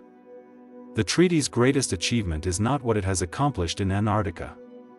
It is what it represents for humanity, the possibility of cooperation in a divided world, the power of institutions to facilitate that cooperation, the hope that we can choose a better path. The Antarctic Treaty is a beacon of hope. And in a world that often seems dark, we need that hope more than ever. January 2023. A team of British Antarctic Survey scientists stands on the edge of the Thwaites Glacier, a river of ice the size of Florida flowing from the heart of West Antarctica toward the Amundsen Sea. For decades, this glacier has been stable, a massive plug of ice holding back the West Antarctic ice sheet, preventing it from sliding into the ocean. But today, the scientists see something that sends a chill through them that has nothing to do with the Antarctic cold. The glacier's grounding line, the point where ice lifts off bedrock and begins to float, has retreated over 12 kilometers in just the past 5 years. The ice is thinning at an accelerating rate. The glacier is disintegrating from below, melted by warm ocean water flowing beneath the ice shelf. And most alarmingly, the scientists detect signs of what glaciologists call marine ice cliff instability, a feedback mechanism that could trigger irreversible collapse. Thwaites Glacier is not just any glacier. It is the linchpin of the entire West Antarctic ice sheet. If Thwaites goes, the entire ice sheet could follow, raising global sea levels by over 3 meters. The scientists know what this means. They have run the models. They have seen the projections. They know that the collapse of Thwaites would not happen overnight, it would unfold over decades, perhaps centuries. But they also know that once the process begins, it cannot be stopped. The ice sheet would be committed to collapse. Coastal cities around the world would be doomed. And there is nothing humanity could do to prevent it. The scientists pack their equipment in silence. They return to their base. They write their reports. They publish their findings. And the world barely notices. This is the tragedy of Antarctic climate science. The warnings are clear, the evidence is overwhelming. The consequences are catastrophic. But the warnings come from a place most people will never visit, about changes that unfold over timescales most people cannot comprehend. Antarctica is speaking. But are we listening? To understand why Antarctica matters to the future of humanity, we must first understand the physics of ice sheets. An ice sheet is not a static block of ice sitting on a continent. It is a dynamic system, a river of ice flowing from the interior toward the coast, where it either calves into icebergs or melts from contact with ocean water. The stability of an ice sheet depends on a delicate balance between accumulation and loss. Snow falls on the interior, adding mass to the ice sheet. Ice flows toward the coast, losing mass through calving and melting. When accumulation equals loss, the ice sheet is stable. When loss exceeds accumulation, the ice sheet shrinks.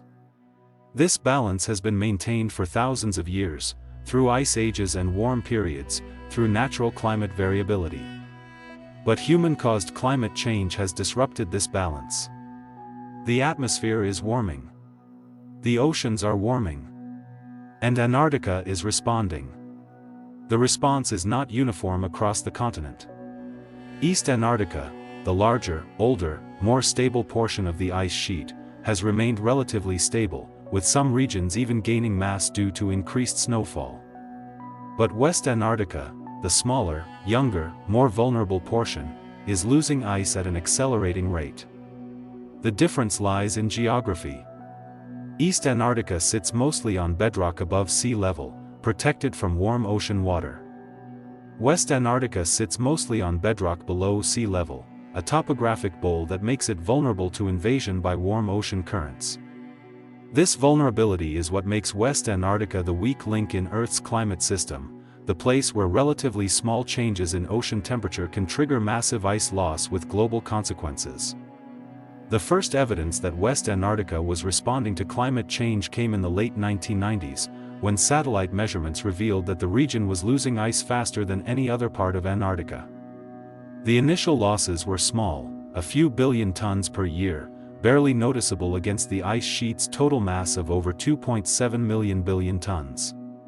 But the rate of loss was accelerating. By the early 2000s, West Antarctica was losing tens of billions of tons per year. By the 2010s, it was losing hundreds of billions of tons per year. Today, West Antarctica is losing over 150 billion tons of ice annually, equivalent to filling over 60 million Olympic-sized swimming pools with water every year. This ice loss is not evenly distributed. It is concentrated in a few key regions: the Amundsen Sea embayment, where Thwaites and Pine Island glaciers flow, the Antarctic Peninsula, where ice shelves have been collapsing, and the Bellingshausen Sea sector, where warm ocean currents are eroding ice from below. These regions are not random. They are precisely the areas where warm circumpolar deep water, a layer of ocean water that is 2 to 3 degrees Celsius warmer than surface waters, is able to access the continental shelf and flow beneath floating ice shelves. The mechanism is straightforward but devastating. Warm ocean water flows beneath ice shelves, melting them from below. As ice shelves thin, they provide less buttressing, less resistance to the flow of glaciers behind them. Glaciers accelerate, flowing faster toward the ocean. More ice calves into icebergs. More ice melts from contact with ocean water. The cycle continues, feeding on itself. This is not speculation. It is physics. And it is happening now, in real time, before our eyes. The question is not whether West Antarctica will lose ice. The question is how much, how fast, and whether the loss will trigger irreversible collapse of the entire ice sheet. The most vulnerable region of West Antarctica is the Amundsen Sea embayment, a vast bay where several major glaciers flow into the ocean. Among these glaciers, Thwaites is the most important, and the most dangerous. Thwaites Glacier is 120 kilometers wide at its grounding line, 600 kilometers long, and up to 4 kilometers thick. It contains enough ice to raise global sea levels by 65 centimeters if it melts completely. But Thwaites is more than just a massive glacier. It is the cork in the bottle of the West Antarctic ice sheet. Behind Thwaites lies a vast basin of ice, the West Antarctic ice sheet proper, that contains enough ice to raise global sea levels by over 3 meters. This ice sheet is grounded below sea level on a retrograde slope, meaning the bedrock gets deeper as you move inland. This geometry creates a dangerous feedback mechanism known as marine ice sheet instability. As warm ocean water melts the ice shelf from below, the grounding line retreats inland. Because the bedrock slopes downward, the ice becomes thicker as the grounding line retreats. Thicker ice flows faster. Faster flow means more ice loss. More ice loss means further grounding line retreat. The cycle continues, accelerating over time. Once this process begins, it cannot be stopped by reducing atmospheric temperatures. The only thing that can stop it is the ice sheet running out of ice to lose, which would take centuries, but would commit the world to meters of sea level rise. Marine ice sheet instability is not theoretical. It is happening right now at Thwaites Glacier. Satellite measurements show that the grounding line has retreated over 14 kilometers since the 1990s. The glacier is thinning at a rate of over 40 centimeters per year near the grounding line. The ice shelf is fracturing, with massive crevasses opening across its surface. And warm ocean water is flowing beneath the ice shelf at an increasing rate. Measurements from autonomous underwater vehicles show water temperatures at the grounding line are 2 to 3 degrees Celsius above freezing, warm enough to melt ice rapidly. The evidence is clear: Thwaites Glacier is in the early stages of irreversible collapse. But Thwaites is not the only glacier at risk. Pine Island Glacier, Thwaites' neighbor to the east, is also losing ice rapidly. Pine Island has lost over 1,000 billion tons of ice since the 1990s, more than any other glacier in Antarctica. Its grounding line has retreated over 30 kilometers inland. Its ice shelf has thinned by over 50% in some areas. And like Thwaites, it sits on a retrograde slope that makes it vulnerable to marine ice sheet instability. The collapse of Pine Island would not raise sea levels as much as Thwaites. It contains enough ice for about 30 centimeters of sea level rise, but it would remove another critical buttress holding back the West Antarctic ice sheet. Together, Thwaites and Pine Island act as gatekeepers for the entire ice sheet. If both collapse, the West Antarctic ice sheet could follow within centuries. The consequences would be catastrophic. A 3-meter rise in global sea levels would inundate coastal cities around the world: Miami, New York, Shanghai, Mumbai, Dhaka, Lagos, Rio de Janeiro. Hundreds of millions of people would be displaced. Trillions of dollars of infrastructure would be destroyed. Entire nations, low-lying island countries like the Maldives, Kiribati, and Tuvalu, would disappear beneath the waves. The economic, social, and political consequences would be unprecedented in human history. This is not speculation.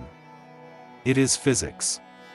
And it is the trajectory we are on if current trends continue. The question is not whether this will happen. The question is when, and whether we can slow it down enough to give coastal communities time to adapt.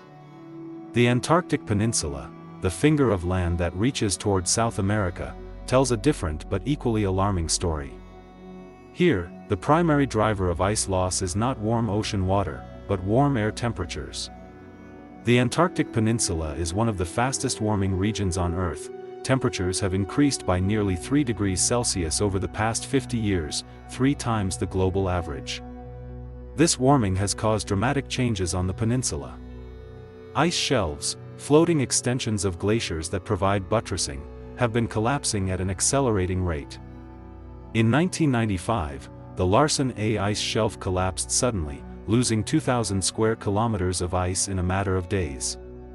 In 2002, the Larsen B ice shelf collapsed even more dramatically, losing 3,250 square kilometers of ice, an area larger than Rhode Island, in just over a month.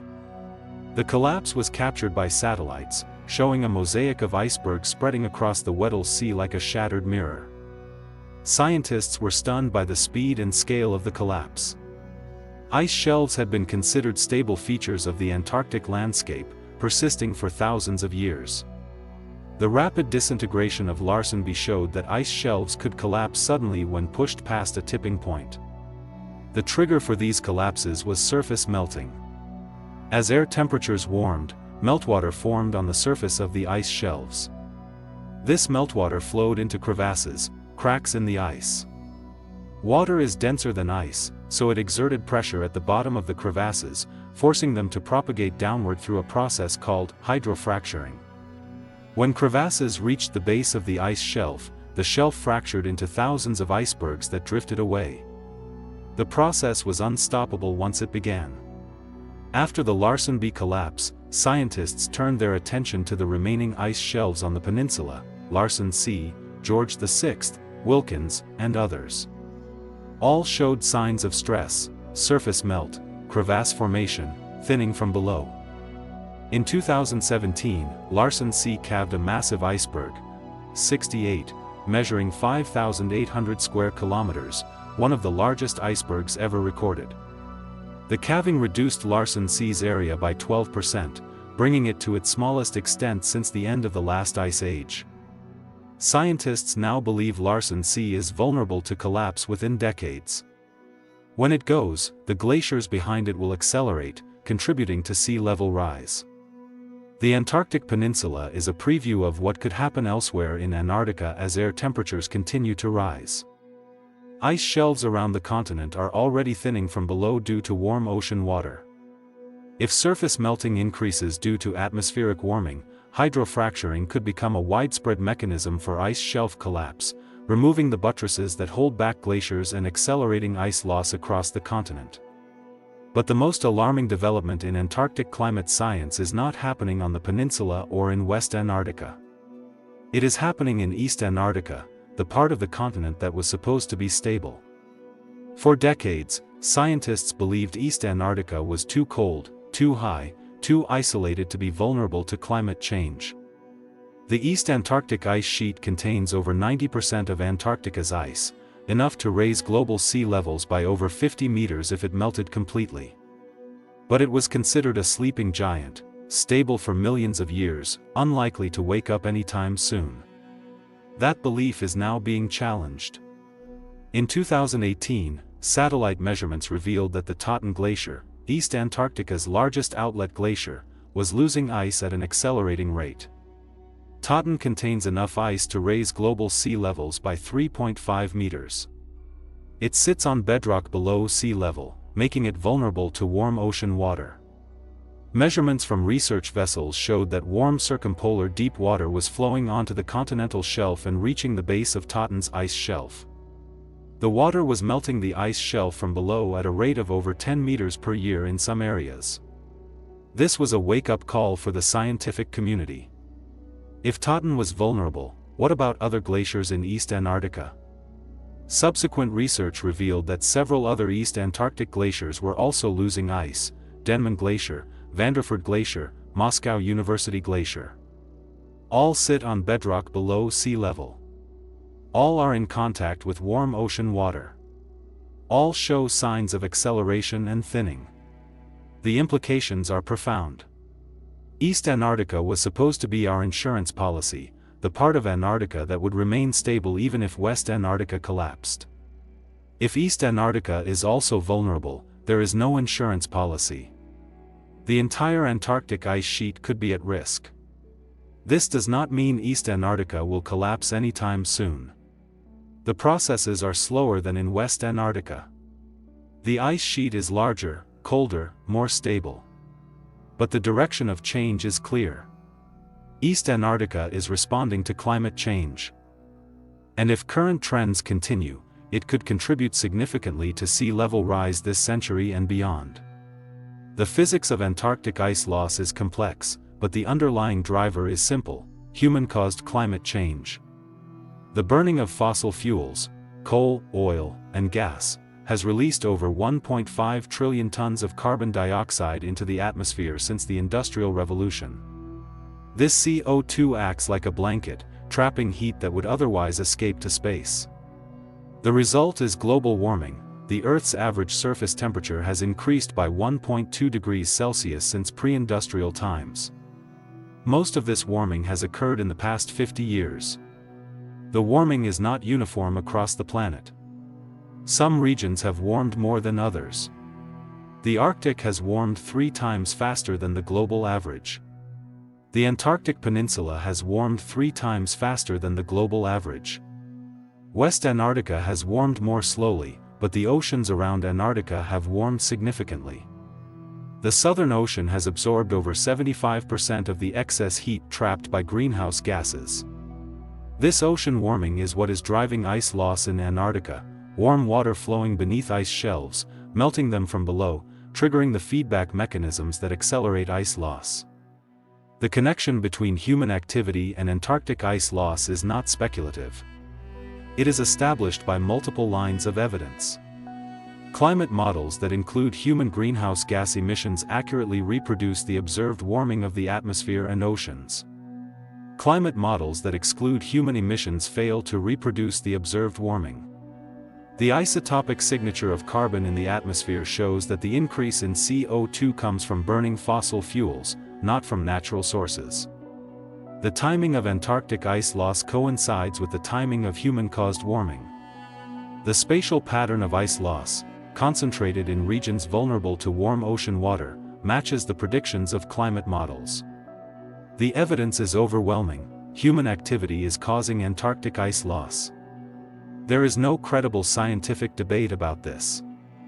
The debate is about how much ice will be lost, how fast, and what the consequences will be.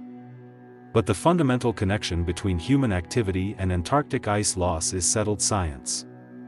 The consequences of Antarctic ice loss extend far beyond sea level rise.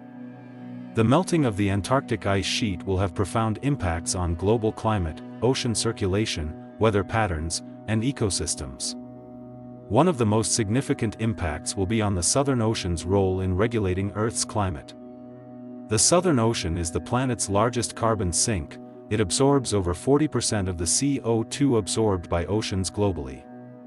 It is also the planet's largest heat sink. It absorbs over 75% of the excess heat trapped by greenhouse gases.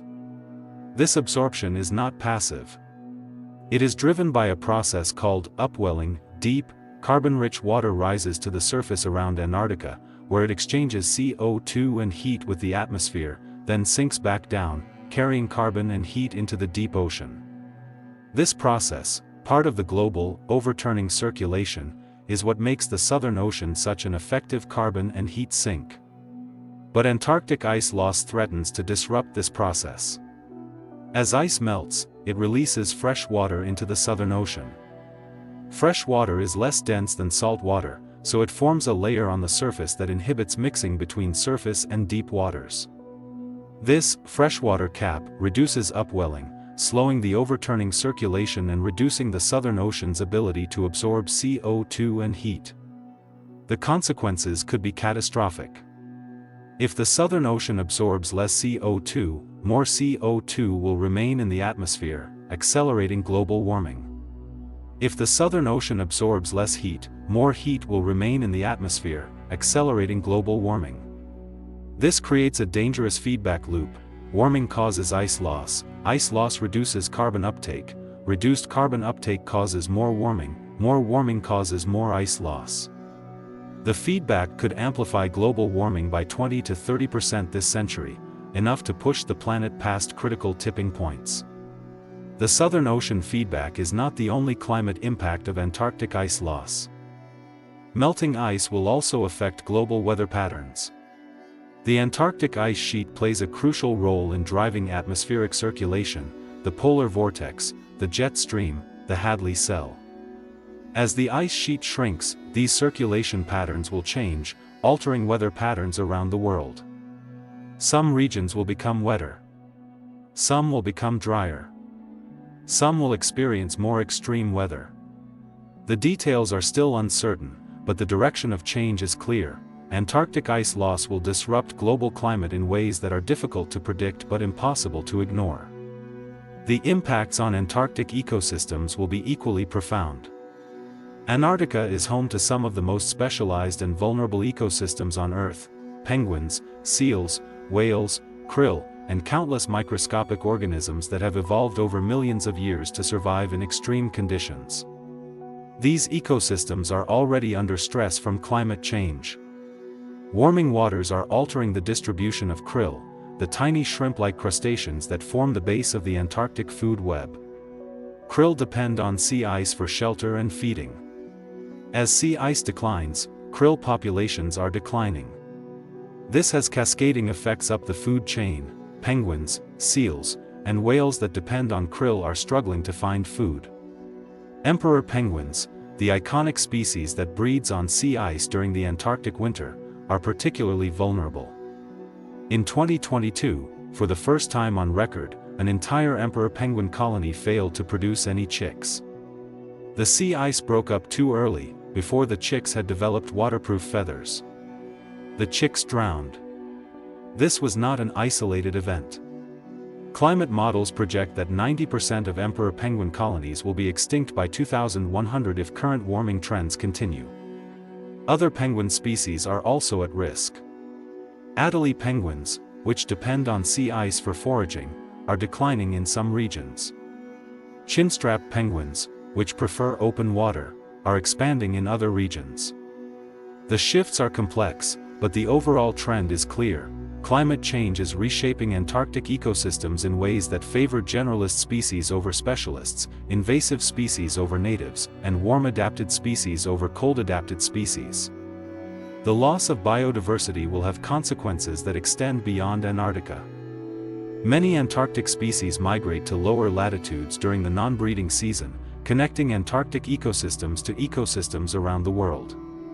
Changes in Antarctic populations will ripple through global food webs.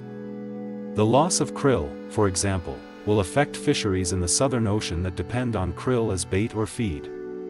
The loss of penguins and seals will affect tourism industries that depend on wildlife viewing. The loss of whales will affect carbon cycling. Whales transport carbon from surface waters to deep waters through their feces and carcasses, a process known as the whale pump. The impacts will be economic, ecological, and cultural. Antarctica's ecosystems are not just a scientific curiosity. They are a vital part of Earth's biosphere. Their loss will impoverish the planet in ways we are only beginning to understand. But perhaps the most profound impact of Antarctic ice loss will be on humanity itself. The displacement of hundreds of millions of people due to sea level rise will be the largest migration in human history. Coastal cities will become uninhabitable. Low-lying nations will disappear. The economic costs will be staggering, trillions of dollars in infrastructure losses, trillions more in adaptation costs. The social costs will be even greater, families separated, communities destroyed, cultures lost. The political costs could be catastrophic. Mass migration will strain international relations, potentially leading to conflict over resources, territory, and refugees. The security implications are profound. Military planners in the United States, China, Russia, and other nations are already incorporating sea level rise into their strategic assessments. Naval bases are being elevated. Coastal infrastructure is being hardened. Contingency plans are being developed for climate-induced conflict. The Pentagon has identified climate change as a threat multiplier, a factor that exacerbates existing tensions and creates new ones. Antarctica is at the center of this threat. The ice sheet's collapse would not just raise sea levels. It would reshape the geopolitical landscape of the 21st century. Nations that are unprepared will suffer. Nations that adapt will thrive. The difference between preparation and suffering will be measured in trillions of dollars and millions of lives. This is not a distant future. The impacts are already being felt. Miami is experiencing sunny day flooding, high tides pushing seawater into streets even without storms. Jakarta is sinking faster than sea levels are rising, forcing the Indonesian government to plan a new capital city. The Maldives is building artificial islands to house its population as its homeland disappears. These are not isolated incidents. They are early warnings of a global crisis that will unfold over the coming decades. Antarctica is the source of this crisis. The ice sheet is the reservoir that will flood the world. And the rate of ice loss is accelerating. The question is not whether this will happen. The question is how much suffering we can prevent through preparation, adaptation, and, most importantly, reducing the rate of ice loss by cutting greenhouse gas emissions. The scientific projections for Antarctic ice loss and sea level rise have evolved dramatically over the past 2 decades. In the early 2000s, the Intergovernmental Panel on Climate Change, IPCC, projected that Antarctica would contribute less than 10 centimeters to global sea level rise by 2100, a relatively minor contribution compared to thermal expansion of seawater and melting of mountain glaciers. The IPCC's models did not include the dynamic processes that drive ice sheet collapse, marine ice sheet instability, hydrofracturing, ice cliff collapse.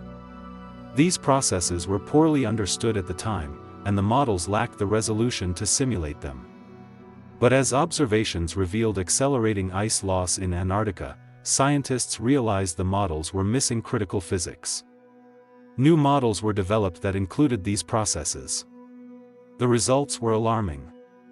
Studies published in the 2010s projected that Antarctica could contribute 30 to 50 centimeters to global sea level rise by 2100, 3 to 5 times the IPCC's earlier estimate. Some studies projected even higher contributions, up to 1 meter from Antarctica alone. These projections were controversial. Many scientists argued they were too pessimistic, based on incomplete understanding of ice sheet dynamics. But subsequent observations have validated the more pessimistic projections. Ice loss in Antarctica has accelerated faster than even the most aggressive models predicted. The grounding lines of Thwaites and Pine Island have retreated faster than models projected. The collapse of Larsen B happened faster than models projected. The thinning of ice shelves has been more widespread than models projected. The evidence is clear: the ice sheet is more sensitive to warming than we thought. The feedback mechanisms are stronger than we thought. The rate of ice loss is faster than we thought. This does not mean the most extreme projections are certain. There is still uncertainty about how fast the ice sheet will collapse. But the direction of change is clear: Antarctica will contribute significantly to sea level rise this century, and the contribution will accelerate in the centuries to come. The question is not whether Antarctica will raise sea levels. The question is how high, how fast, and whether we can slow it down enough to give coastal communities time to adapt. The most recent IPCC report, the Sixth Assessment Report, published in 2021, reflects this evolving understanding. The report projects that global sea levels will rise by 0.3 to 1.1 meters by 2100, depending on greenhouse gas emissions. Antarctica's contribution to this rise is projected to be 0.1 to 0.3 meters, still a significant contribution, but lower than some recent studies suggested. The discrepancy reflects the IPCC's conservative approach. The report includes only processes that are well understood and can be modeled with confidence. Processes like marine ice cliff instability and hydrofracturing are still considered too uncertain to include in the main projections. But the report acknowledges the possibility of higher contributions if these processes prove more important than currently understood. The report states, low likelihood, high impact outcomes, such as rapid ice sheet collapse, cannot be ruled out. This cautious language masks a profound concern within the scientific community. Many ice sheet scientists believe the IPCC's projections are too conservative, that they underestimate the risk of rapid ice sheet collapse. These scientists point to paleoclimate evidence, records of past climate change preserved in ice cores, sediment cores, and fossil reefs, that show sea levels have risen by several meters per century during periods of rapid ice sheet collapse. The last time Earth's climate was 1 to 2 degrees Celsius warmer than pre-industrial levels, during the Eemian interglacial period, about 125,000 years ago, global sea levels were 6 to 9 meters higher than today. This sea level rise came primarily from melting of the Greenland and Antarctic ice sheets. The rate of rise during the Eemian is uncertain, but some studies suggest it could have been as high as 1 to 2 meters per century during periods of rapid collapse. If similar rates occur in the future, coastal cities could face sea level rise of several meters within centuries, not millennia. The paleoclimate record is not a perfect analog for the future. The Eemian warming occurred over thousands of years, giving ice sheets time to respond gradually. Current warming is occurring over decades, orders of magnitude faster. The response of ice sheets to rapid warming is uncertain. But the paleoclimate record shows that ice sheets are capable of rapid collapse when pushed past tipping points. The question is whether current warming will push Antarctica past those tipping points. The evidence suggests it already has. The concept of tipping points is central to understanding Antarctic ice loss. A tipping point is a threshold beyond which a system undergoes irreversible change, a point of no return. For the Antarctic ice sheet, there are several potential tipping points. The first is the collapse of key ice shelves, like Larsen C, Thwaites, and Pine Island. Once these ice shelves collapse, the glaciers behind them will accelerate, committing the ice sheet to centuries of sea level rise. The second is the retreat of grounding lines past critical topographic features, like the retrograde slopes beneath Thwaites and Pine Island. Once grounding lines retreat past these features, marine ice sheet instability will take over, driving irreversible collapse. The third is the activation of ice cliff instability, a process where tall ice cliffs collapse under their own weight once ice shelves are gone. This process could accelerate ice loss by an order of magnitude, leading to rapid sea level rise. The fourth is the disruption of ocean circulation patterns that bring warm water to Antarctica. Changes in wind patterns, driven by atmospheric warming, could increase the upwelling of warm circumpolar deep water onto the continental shelf, accelerating ice shelf melting. Each of these tipping points represents a threshold beyond which ice loss becomes self-sustaining, a process that cannot be stopped by reducing atmospheric temperatures. The ice sheet would be committed to collapse. The question is not whether these tipping points exist. The question is whether we have already crossed them. The evidence suggests we may have crossed the first tipping point, the collapse of key ice shelves. Larsen A and Larsen B have already collapsed. Larsen C is vulnerable. Thwaites and Pine Island ice shelves are thinning rapidly. The second tipping point, grounding line retreat past critical topography, may already be underway at Thwaites and Pine Island. Satellite measurements show grounding lines retreating rapidly.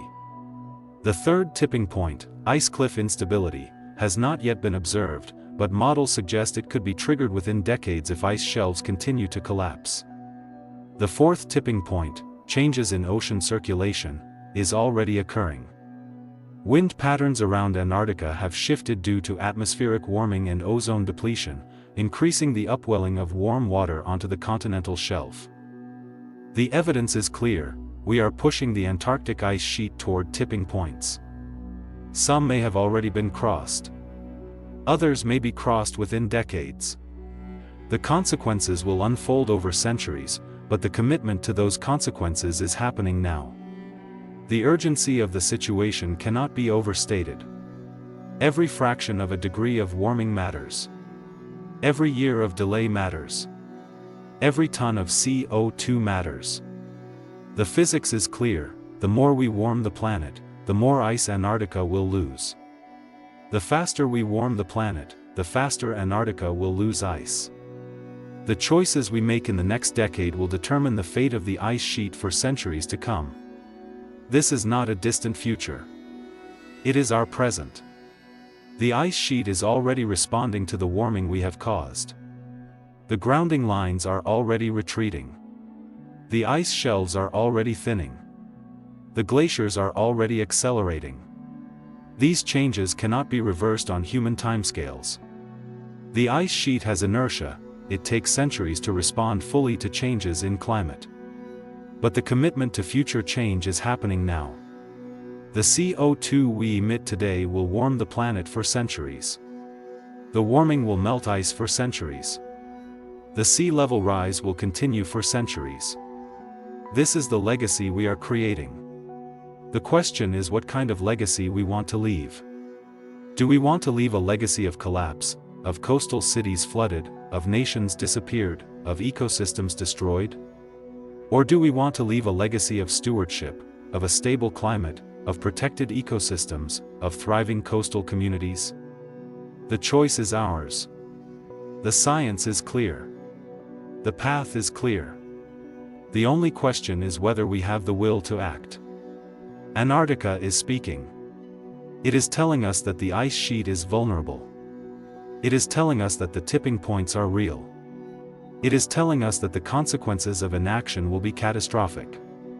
The question is whether we are listening. The ice sheet does not care about our politics. It does not care about our economics. It does not care about our ideologies. It responds only to physics. And the physics is clear: warming causes ice loss. Ice loss causes sea level rise. Sea level rise causes suffering. The chain of causation is unbreakable. The only link we can control is the first one, the warming. If we reduce warming, we reduce ice loss. If we reduce ice loss, we reduce sea level rise. If we reduce sea level rise, we reduce suffering. This is not a political statement. It is a physical statement. It is as true as gravity. Antarctica is the messenger. The message is clear. The choice is ours. The good news is that we still have time to act, but not much. The IPCC's most recent report outlines pathways to limit global warming to 1.5 degrees Celsius or 2 degrees Celsius above pre-industrial levels. These pathways require rapid, deep reductions in greenhouse gas emissions, cutting global emissions by 45% by 2030 and reaching net zero emissions by 2050. This is an enormous challenge.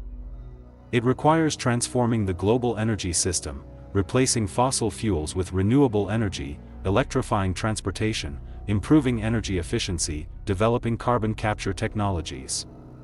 It requires transforming the global food system, reducing meat consumption, improving agricultural practices, protecting forests. It requires transforming the global economy, pricing carbon, investing in clean technology, supporting vulnerable communities. These transformations are difficult, but they are possible. The technology exists. The economics are favorable: Renewable energy is now cheaper than fossil fuels in most parts of the world.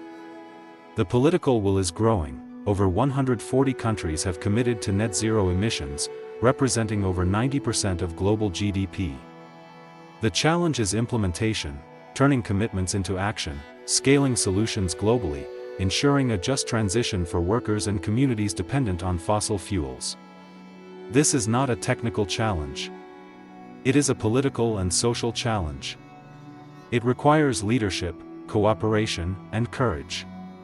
It requires recognizing that the costs of action are far less than the costs of inaction. The costs of inaction are measured in trillions of dollars, millions of lives, and centuries of suffering. The costs of action are measured in investments, transitions, and adjustments. The choice is clear. The only question is whether we have the will to act. Antarctica is not just a warning. It is also an opportunity to demonstrate that humanity can rise to a global challenge, that we can work together to protect our planet, that we can choose a better future. The ice sheet is the test. The test is whether we can reduce emissions fast enough to save the ice sheet. The stakes could not be higher. The ice sheet contains enough ice to raise global sea levels by over 50 meters. Even a fraction of that rise would be catastrophic. But we still have time to prevent the worst outcomes. We still have time to limit warming to 1.5 degrees Celsius or 2 degrees Celsius. We still have time to save the ice sheet. The window is closing, but it is not closed. The choice is ours. The ice sheet is waiting. The question is whether we will act before it is too late.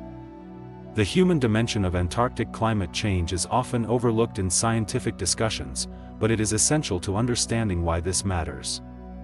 Antarctica is not just a remote wilderness.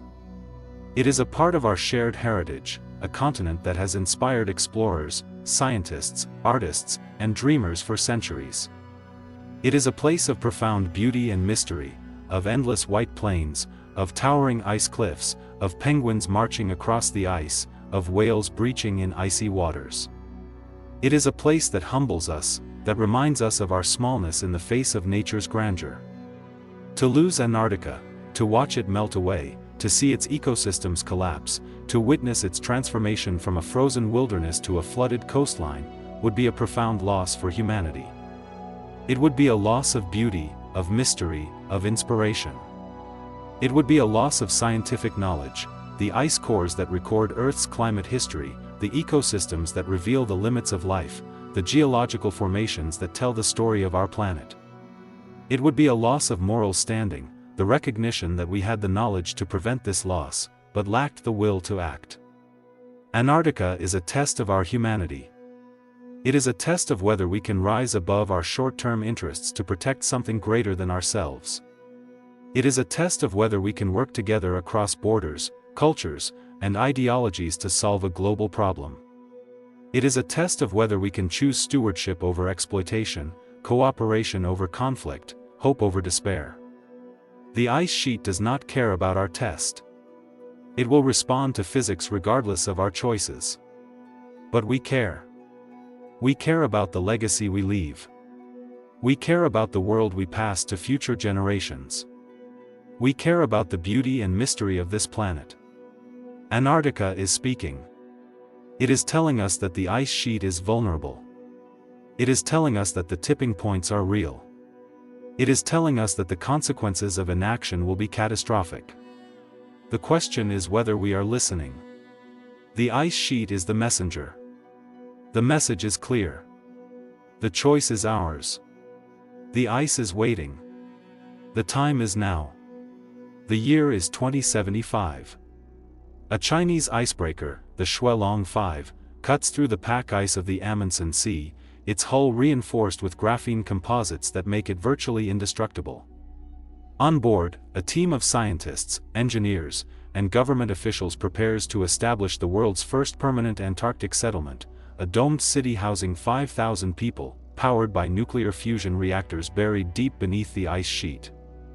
The settlement, named Kunlun Station 2, will serve multiple purposes: a research hub for climate science and astrobiology, a mining operation extracting rare earth minerals from subglacial deposits, and a strategic outpost asserting China's presence on the last unclaimed continent. This is not science fiction. This is the future that many nations are already planning, a future where Antarctica transforms from a pristine wilderness dedicated to science into a contested frontier of resource extraction, geopolitical competition, and human habitation. The Antarctic Treaty of 1959, which has governed the continent for over a century, is showing signs of strain. Climate change is melting the ice, revealing resources that were once inaccessible.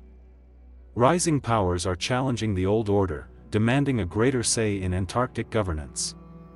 And the economic pressures of a warming world are creating irresistible incentives to exploit Antarctica's potential wealth. The question is no longer whether Antarctica will change. The question is what kind of change it will undergo, and who will control it. Will Antarctica remain a global commons dedicated to peace and science? Or will it become the next battleground in humanity's endless competition for resources and power? The answer to this question will determine not just the fate of a continent, but the future of our planet. To understand where Antarctica is headed, we must first understand what lies beneath the ice. For decades, Antarctica was considered a resource-poor continent, too remote, too hostile, too expensive to exploit. But advances in remote sensing technology have revealed a different reality. Beneath the ice sheet lie deposits of oil, natural gas, coal, iron ore, copper, gold, and rare earth minerals, resources that could be worth trillions of dollars on global markets. The most significant discoveries have been made offshore, in the continental shelf surrounding Antarctica. Seismic surveys conducted by the United States, Russia, Norway, and China have identified massive oil and gas deposits in the Ross Sea, the Weddell Sea, and the Amundsen Sea. Estimates suggest that the Antarctic continental shelf could contain over 200 billion barrels of oil, roughly equivalent to the proven reserves of Saudi Arabia. On land, geological surveys have identified deposits of iron ore in the Prince Charles Mountains, copper and gold in the Transantarctic Mountains, and rare earth minerals in the Gamburtsev Mountains buried beneath the East Antarctic ice sheet. These resources have been known to exist for decades, but they were considered economically unviable to extract. The cost of operating in Antarctica, of transporting equipment, of surviving the harsh conditions, of complying with environmental regulations, far exceeded the value of the resources. But that calculus is changing. Climate change is melting the ice, making previously inaccessible areas available for exploration. Technological advances are reducing the cost of polar operations.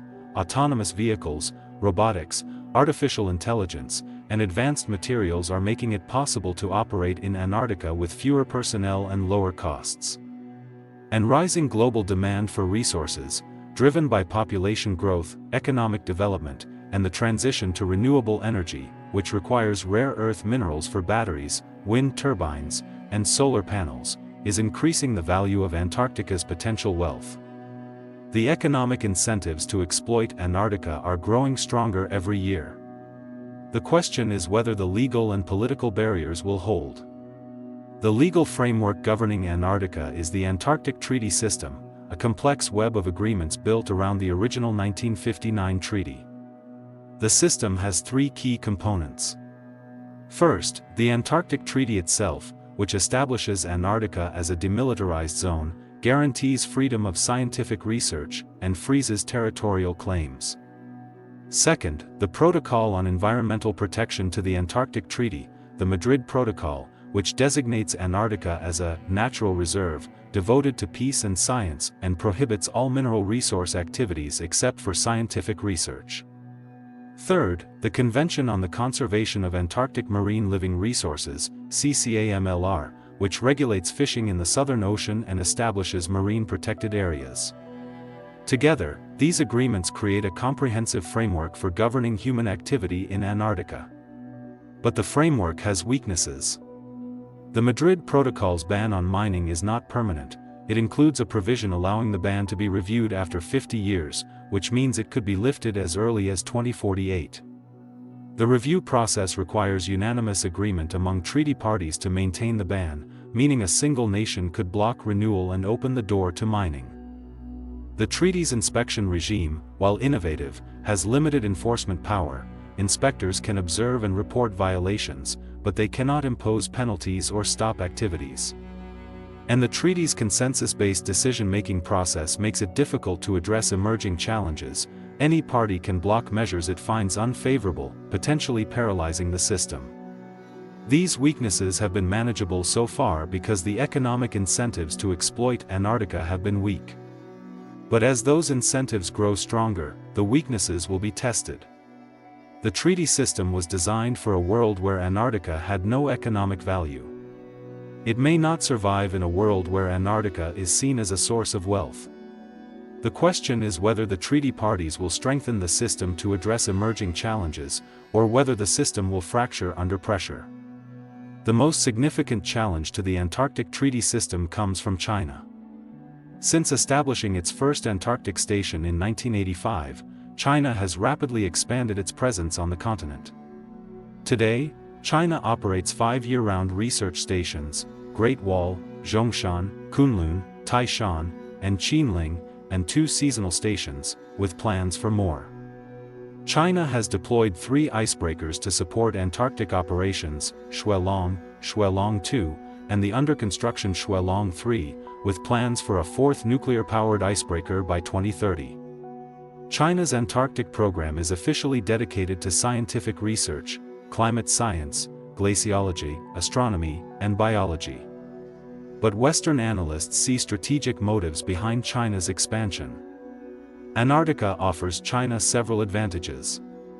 First, it provides a platform for scientific prestige, demonstrating China's technological capabilities and contributing to global knowledge. Second, it offers strategic positioning. Antarctica is equidistant from all southern continents, making it an ideal location for monitoring global communications, satellite trajectories, and military activities. Third, it provides access to potential resources. China is the world's largest consumer of many minerals, and securing access to Antarctic resources could reduce its dependence on foreign suppliers. Fourth, it offers diplomatic leverage. As a consultative party to the Antarctic Treaty, China has voting rights on all decisions affecting the continent. China's growing influence in Antarctica has raised concerns among Western nations. Some analysts warn that China could use its Antarctic presence to assert territorial claims, to establish military bases under the guise of scientific research, or to dominate future resource extraction. These concerns are not unique to China. Similar warnings were issued about the Soviet Union during the Cold War, and about Japan and South Korea as they expanded their Antarctic programs. But China's scale of investment, its broader geopolitical ambitions, and its willingness to challenge international norms make these concerns particularly salient. The Antarctic Treaty System has responded to China's emergence by incorporating it into decision-making processes. China has participated actively in treaty meetings and has generally complied with treaty obligations. But tensions persist. China has been less transparent about some of its activities than other nations, and its dual-use facilities, stations that could support both scientific and military operations, have raised concerns about compliance with the treaty's demilitarization provisions. The challenge for the treaty system is to accommodate China's legitimate interests while maintaining the cooperative spirit that has sustained the system for over 60 years. This challenge is complicated by broader geopolitical tensions between China and Western nations, tensions that could spill over into Antarctic governance if not carefully managed. The future of Antarctica may depend on whether China chooses to work within the existing treaty system or to challenge it. But China is not the only nation with ambitions in Antarctica. Russia has maintained a continuous presence on the continent since the Soviet era, operating 8 research stations and deploying icebreakers to support operations.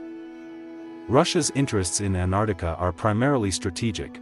The continent offers a platform for monitoring NATO activities, for testing military equipment in extreme conditions, and for asserting Russia's status as a global power. Russia has been critical of Western environmental regulations in Antarctica, arguing that they unfairly restrict Russian access to resources. In 2021, Russia blocked the creation of 3 new marine protected areas in the Southern Ocean, citing concerns about fishing rights. This move was seen as a signal that Russia is willing to use its veto power to protect its interests, even at the expense of environmental protection. India has also expanded its Antarctic presence, operating 3 research stations and planning a 4th. India's interests are primarily scientific and diplomatic. Antarctica offers opportunities for climate research, for demonstrating India's technological capabilities, and for strengthening India's position in international forums. But India is also interested in potential resources, particularly rare earth minerals that could support India's growing electronics industry. South Korea operates 2 research stations and has expressed interest in expanding its presence. Brazil, South Africa, and Malaysia have all established research stations and are seeking greater influence in Antarctic governance. Even nations without Antarctic programs are paying attention. Indonesia, the Philippines, and Nigeria have all applied for observer status at Antarctic Treaty meetings, recognizing that decisions made in Antarctica could affect global climate, sea levels, and resource markets. The Antarctic Treaty system is becoming increasingly crowded, with more nations, more interests, and more competing visions for the continent's future. Managing this diversity will be one of the system's greatest challenges in the coming decades. The economic pressures to exploit Antarctica are growing stronger every year. Climate change is melting the ice, revealing resources that were once inaccessible. The Antarctic Peninsula has warmed by nearly 3 degrees Celsius over the past 50 years, causing ice shelves to collapse and glaciers to retreat. West Antarctica is losing ice at an accelerating rate, exposing bedrock that was buried beneath ice for millions of years. Even East Antarctica, long considered stable, is showing signs of ice loss in some regions. As the ice retreats, previously inaccessible areas are becoming available for exploration. Offshore, retreating sea ice is making it easier for ships to access the continental shelf. On land, melting glaciers are exposing mineral deposits that were once buried beneath ice. Technological advances are also reducing the cost of polar operations. Autonomous vehicles can explore dangerous areas without risking human lives. Robotics can perform tasks that were once done by humans. Artificial intelligence can analyze vast amounts of data to identify resource deposits. Advanced materials can withstand extreme conditions that would destroy conventional equipment. These technologies are making it possible to operate in Antarctica with fewer personnel and lower costs, reducing one of the main barriers to exploitation. At the same time, global demand for resources is increasing.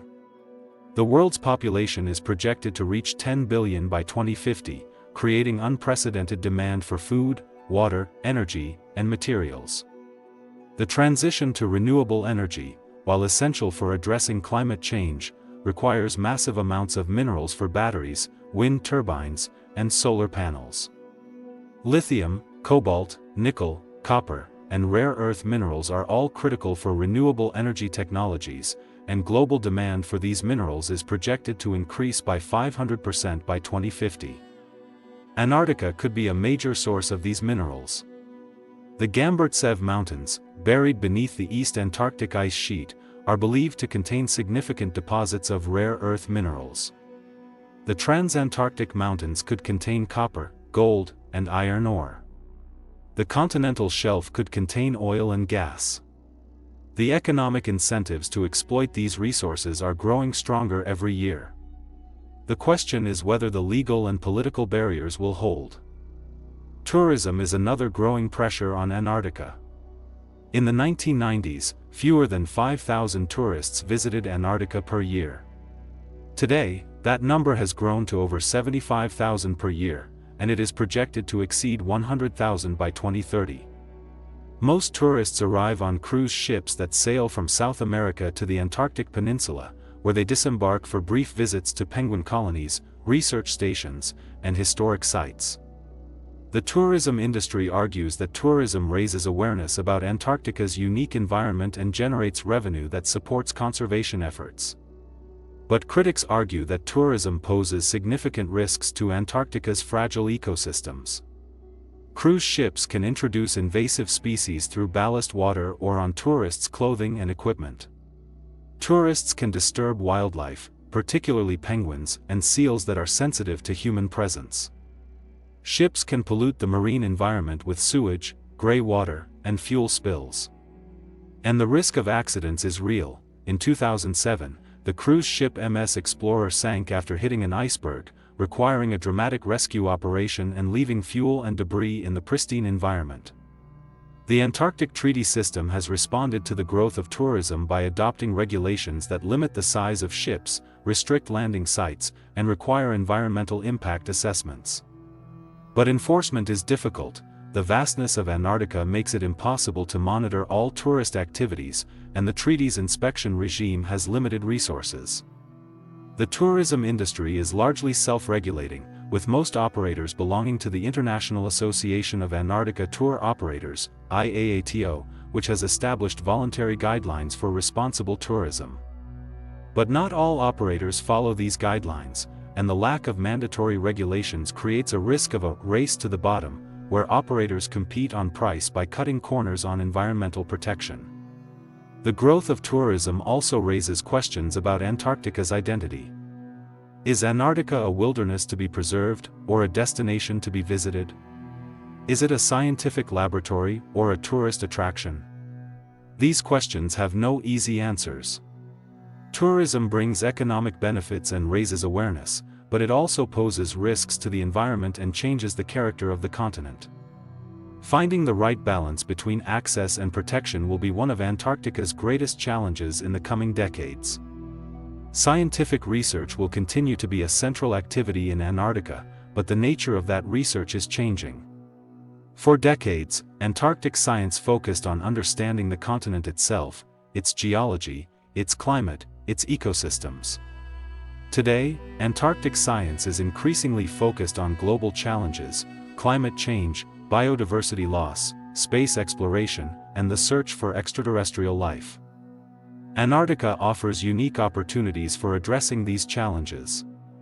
The ice cores drilled from the ice sheet provide a record of Earth's climate stretching back 800,000 years, a record that is essential for understanding climate change and predicting future trends. The pristine environment offers a baseline for measuring human impacts on the planet. The extreme conditions provide a testing ground for technologies that could be used in space exploration or in other harsh environments.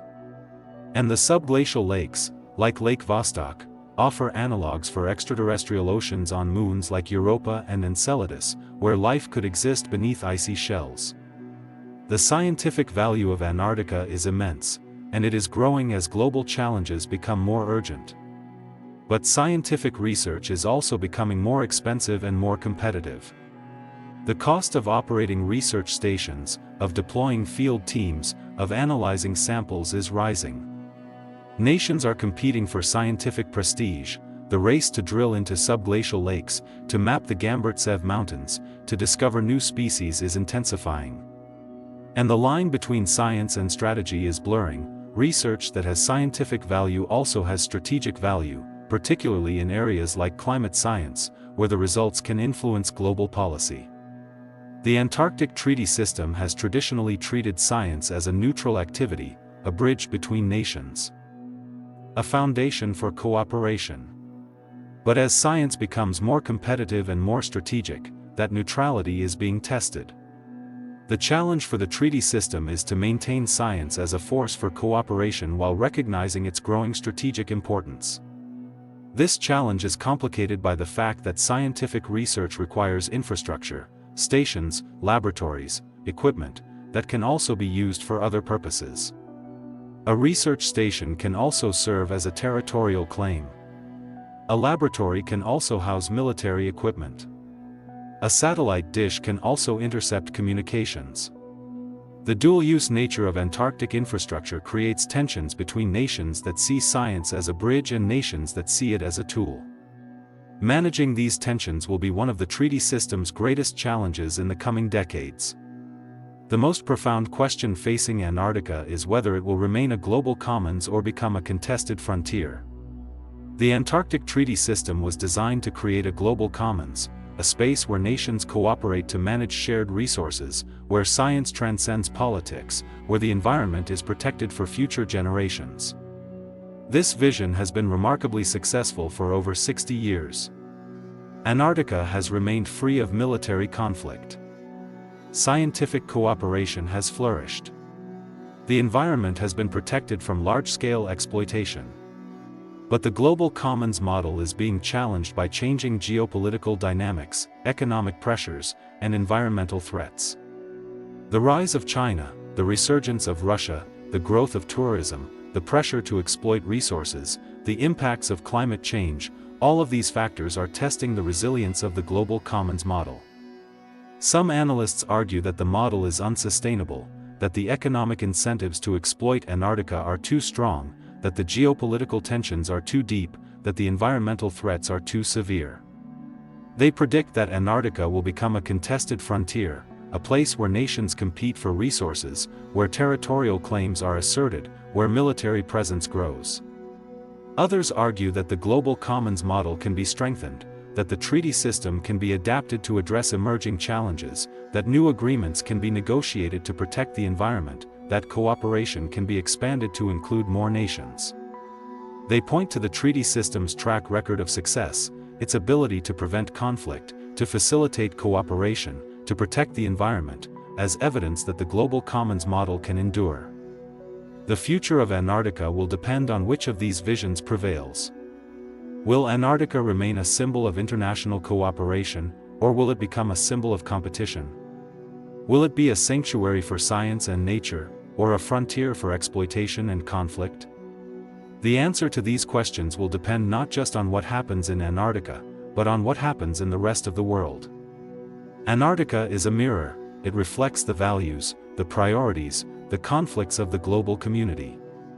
If the world chooses cooperation, Antarctica will remain a global commons. If the world chooses competition, Antarctica will become a contested frontier. The choice is not Antarctica's. It is ours. The ethical dimensions of Antarctica's future are profound. Antarctica is not just a continent. It is a symbol of wilderness, of mystery, of human limits.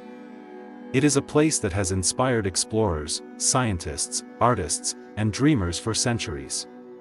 It is a place that humbles us, that reminds us of our smallness in the face of nature's grandeur. To exploit Antarctica, to drill for oil, to mine for minerals, to build settlements, would be to transform this symbol. It would be to replace mystery with utility, wilderness with development, humility with ambition. This transformation would not just change Antarctica. It would change us. It would change how we see ourselves, how we see our relationship with nature, how we see our place in the world. The ethical question is not whether we can exploit Antarctica. The question is whether we should. Do we have a moral obligation to protect Antarctica as a wilderness? Do we have a responsibility to preserve it for future generations? Do we have a duty to respect its intrinsic value, its beauty, its mystery, its wildness, regardless of its utility to us? These questions have no easy answers. They require us to balance competing values, economic development versus environmental protection, present needs versus future interests, human welfare versus nature's rights. They require us to think beyond our immediate interests to the long-term consequences of our actions. They require us to consider not just what Antarctica can do for us, but what we owe to Antarctica. These are not new questions. They have been asked about every wilderness on Earth, the Amazon rainforest, the Arctic tundra, the deep ocean. But Antarctica is different. It is the last great wilderness. It is the only continent that has never had a permanent human population. It is the only place on Earth that has been governed primarily for the benefit of all humanity, not for the benefit of any single nation or group. This uniqueness gives Antarctica a special moral status. It makes the ethical questions more urgent, more profound, more consequential. The decisions we make about Antarctica's future will say something about who we are as a species, about our values, our priorities, our vision for the future. Will we choose to protect Antarctica as a wilderness, or will we choose to exploit it as a resource? Will we choose to see it as a sanctuary, or as a frontier? The answer to these questions will define not just Antarctica's future, but our own. The philosophical implications of Antarctica's future extend beyond ethics to questions of human identity and purpose. Antarctica is a place of extremes, of cold, of wind, of isolation, of beauty. It is a place that tests the limits of human endurance, that challenges our assumptions about what is possible, that forces us to confront our own mortality. For centuries, Antarctica has been a canvas for human dreams and fears, a place where we project our hopes for discovery and our anxieties about the unknown. The explorers who first ventured to Antarctica, Amundsen, Scott, Shackleton, Byrd, were not just seeking geographical knowledge. They were seeking meaning. They were testing themselves against nature's most extreme conditions, proving that human courage and determination could overcome even the harshest obstacles. Their stories have inspired generations, not because they conquered Antarctica, but because they faced it with humility and respect. Today, Antarctica continues to inspire, but in different ways. For scientists, it is a laboratory for understanding Earth's past and future. For environmentalists, it is a sanctuary for protecting nature from human destruction. For geopoliticians, it is a chessboard for competing national interests. For tourists, it is a destination for experiencing wilderness.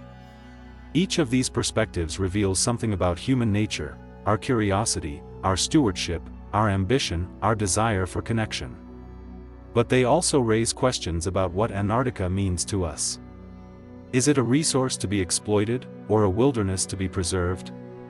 Is it a frontier to be conquered, or a sanctuary to be protected?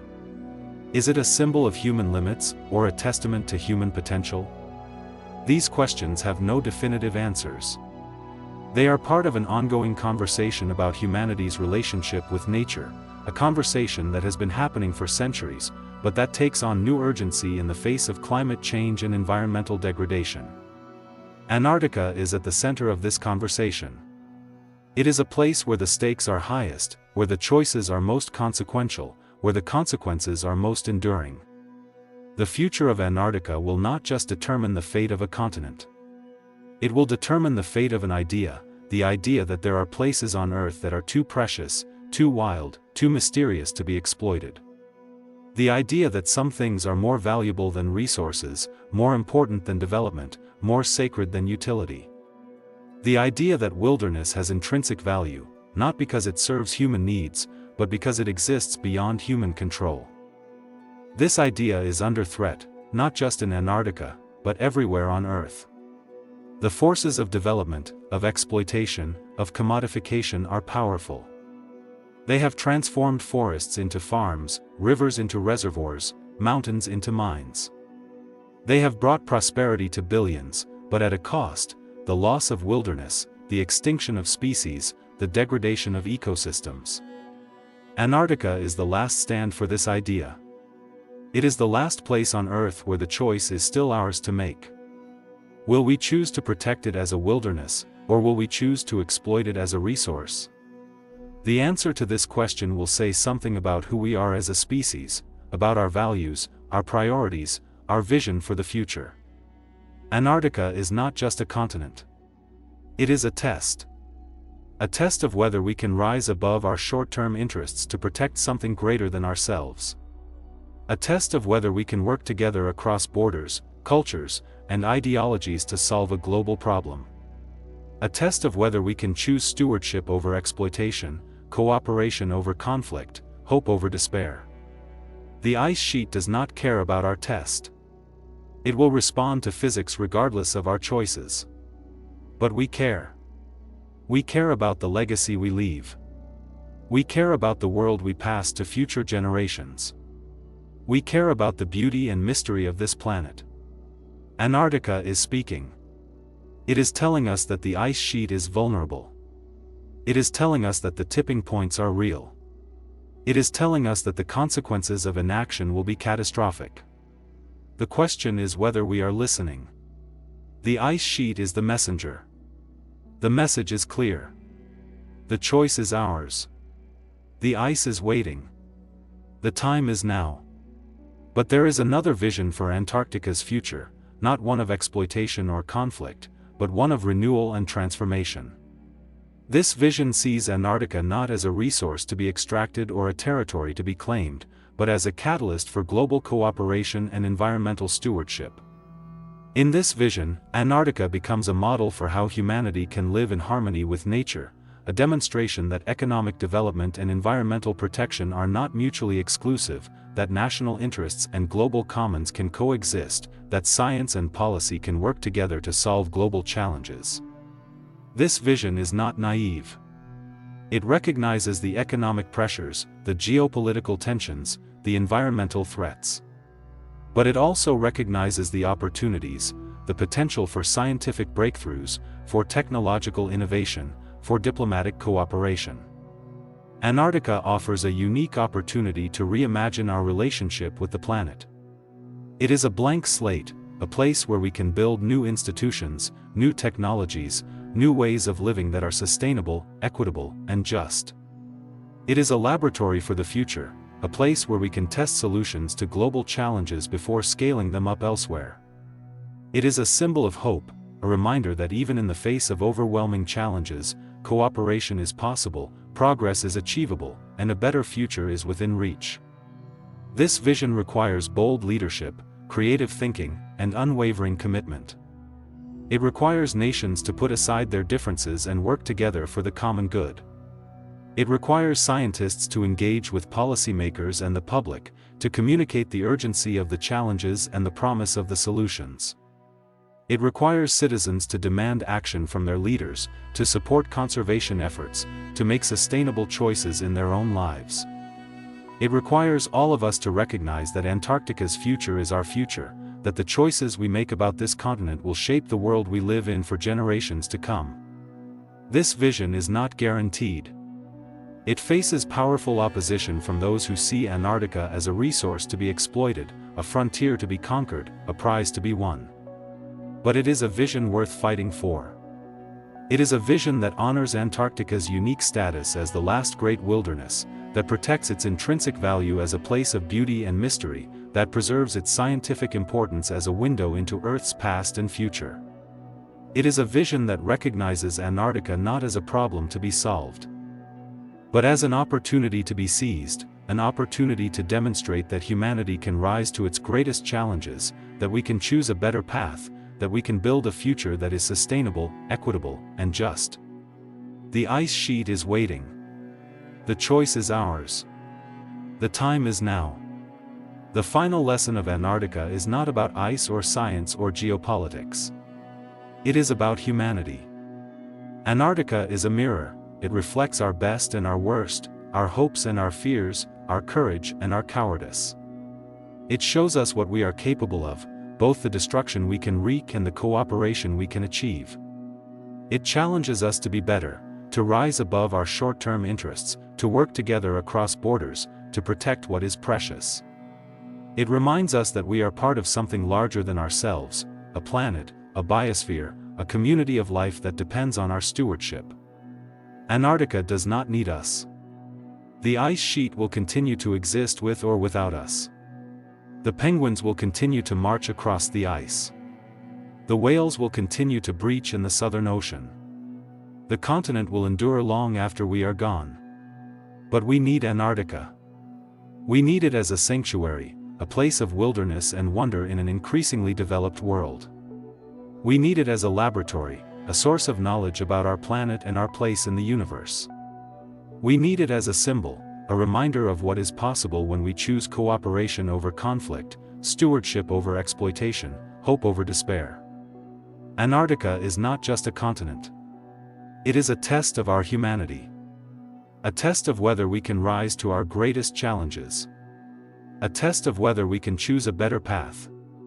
The ice sheet is waiting. The choice is ours. The time is now. And the answer will define not just Antarctica's future, but our own. The endless expanse of white desert stretches to the horizon. 2 miles of ice, compressed by time, cover a land that was once home to palm forests, dinosaurs, and ancient woodlands. Beneath this eternal frost lies a story spanning billions of years, the story of a continent that witnessed the birth and death of entire worlds. Antarctica today seems dead, lifeless, hostile to all living things. But this is an illusion. The ice is not the continent's death. It is its sarcophagus. A time capsule. A vault sealing away epochs that humanity is only beginning to understand. To uncover the truth about Antarctica, we must journey backward, not hundreds or thousands of years, but millions. Billions. To an era when Earth was an entirely different place, and Antarctica occupied a position at the very heart of an ancient supercontinent that scientists call Gondwana. This journey begins 500 million years before the first human ever walked the Earth. We will witness a continent no living being has ever seen, warm, green, teeming with life. We will trace the path from tropical forests to eternal ice. From dinosaurs to microbes beneath the ice. From ancient maps to satellite imagery. This is not just the story of Antarctica. This is the story of Earth itself, told through the lens of the planet's most mysterious continent. And it all begins with a single moment when everything was different. Imagine a world without oceans as we know them today. A world where all of Earth's lands were joined into one gigantic supercontinent, Pangaea. This was approximately 300 million years ago, in the late Paleozoic era. Pangaea was a monolith the size of half a planet, a single landmass surrounded by a single ocean called Panthalassa. But even then, Pangaea was not a permanent unity. It consisted of two main parts, the northern Laurasia and the southern Gondwana. And it was Gondwana, the southern half of this ancient world, that would become the cradle of future Antarctica. Gondwana was colossal. It encompassed the territories of modern South America, Africa, India, Australia, the Arabian Peninsula, and, of course, Antarctica. But back then, Antarctica was not at the South Pole. It was positioned much closer to the equator, in temperate latitudes where the climate was mild and the land fertile. To understand how this was possible, we must envision the mechanism that still shapes our planet today, plate tectonics. Earth's crust is not a solid shell. It consists of gigantic plates floating on molten mantle, like icebergs on an ocean. These plates move slowly but inexorably, at the speed of fingernail growth. But over millions of years, this movement can completely reshape the face of the planet. And it was this movement that tore Gondwana apart, sending Antarctica on its solitary journey to the South Pole. But before we trace this path, let us look even deeper, to the very beginning. 1 billion years before Gondwana existed, when Earth was still a young planet, there was another supercontinent, Rodinia. This was the first known supercontinent to scientists, existing approximately 1.1 billion years ago. Rodinia was the predecessor of all subsequent land unions, including Gondwana and Pangaea. And although we cannot precisely determine what Rodinia looked like, geological evidence indicates that the core of future Antarctica already existed at that time. Scientists call this core the East Antarctic Craton, the oldest and most stable part of the continent, preserved almost unchanged for billions of years. This craton is Antarctica's geological foundation, the bedrock upon which everything else was built over millions of years. When Rodinia began to break apart around 750 million years ago, its fragments drifted to later assemble into a new configuration, Gondwana. And in this process, the East Antarctic Craton found itself at the very heart of the new supercontinent. This was a period of incredible change on Earth. Around 700 million years ago, the planet experienced what is known as Snowball Earth, an era when ice covered virtually the entire surface of the planet, including the equator. This was a time of global glaciation, when temperatures dropped to -50 degrees Celsius. And oceans froze a kilometer deep. But even in these extreme conditions, life found a way to survive, in hydrothermal vents on the ocean floor, beneath the ice sheet, where heat and chemicals sustained primitive ecosystems. And when the Ice Age ended, life on Earth exploded in what scientists call the Cambrian explosion, the sudden appearance of enormous diversity of complex organisms, including the first animals with hard skeletons. This was the beginning of the modern biosphere, and Antarctica, as part of Gondwana, witnessed this birth. Now we approach the era when Antarctica was part of Gondwana, approximately 500 million years ago. At this time, Earth was a completely different place. The atmosphere contained significantly more carbon dioxide, 10 to 15 times more than today. This created a greenhouse effect that maintained global temperatures at 20 to 25 degrees Celsius, considerably warmer than now. Oceans were warm, and sea levels were 200 meters higher than modern levels. Most of the land was covered by shallow seas where life flourished. And Gondwana was at the center of this world. Antarctica at that time was located in temperate latitudes, roughly where South America is today. The climate was warm and humid, ideal for vegetation development. But what exactly grew and lived on the territory of the future icy continent? The answers to this question lie in fossils discovered in those rare places in Antarctica where ice has retreated enough to expose ancient rocks. And these discoveries are astonishing.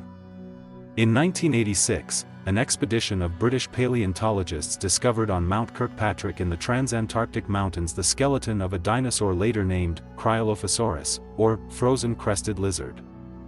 This was a predatory dinosaur up to 6 meters long, living in the Jurassic period, approximately 190 million years ago. But the most surprising aspect was not the dinosaur itself, but the fact that it was found alongside fossilized plants, ferns, conifer trees, and even cycads. This meant that at that time, Antarctica was covered in lush forests. But the story of Antarctica's green past goes back even further, to the Permian period, 298 to 252 million years ago. This was the final chapter of Gondwana's existence before Pangaea fully formed. During this time, Antarctica was positioned across the South Pole, but the climate was nothing like today's frozen wasteland. Instead, Antarctica experienced a cool temperate climate, similar to modern-day Scotland or southern Chile.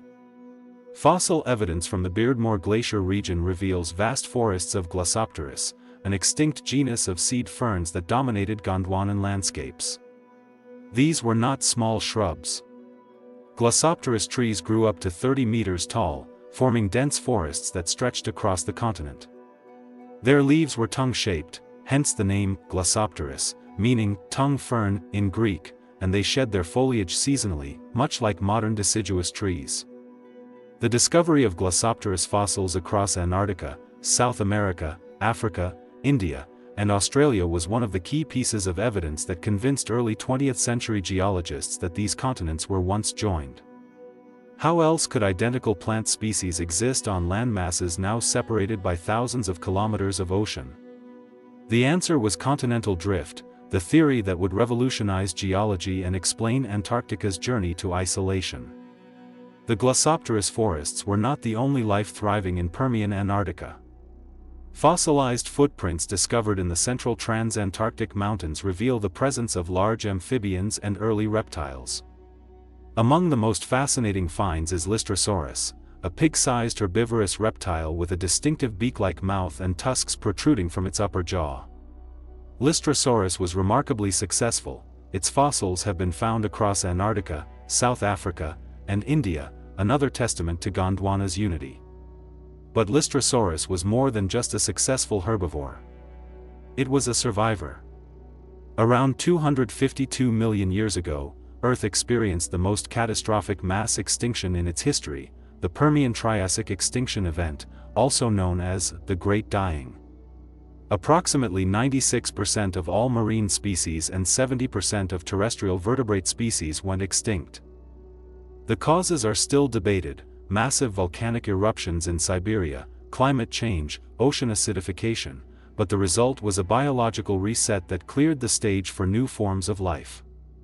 And Lystrosaurus was one of the few survivors.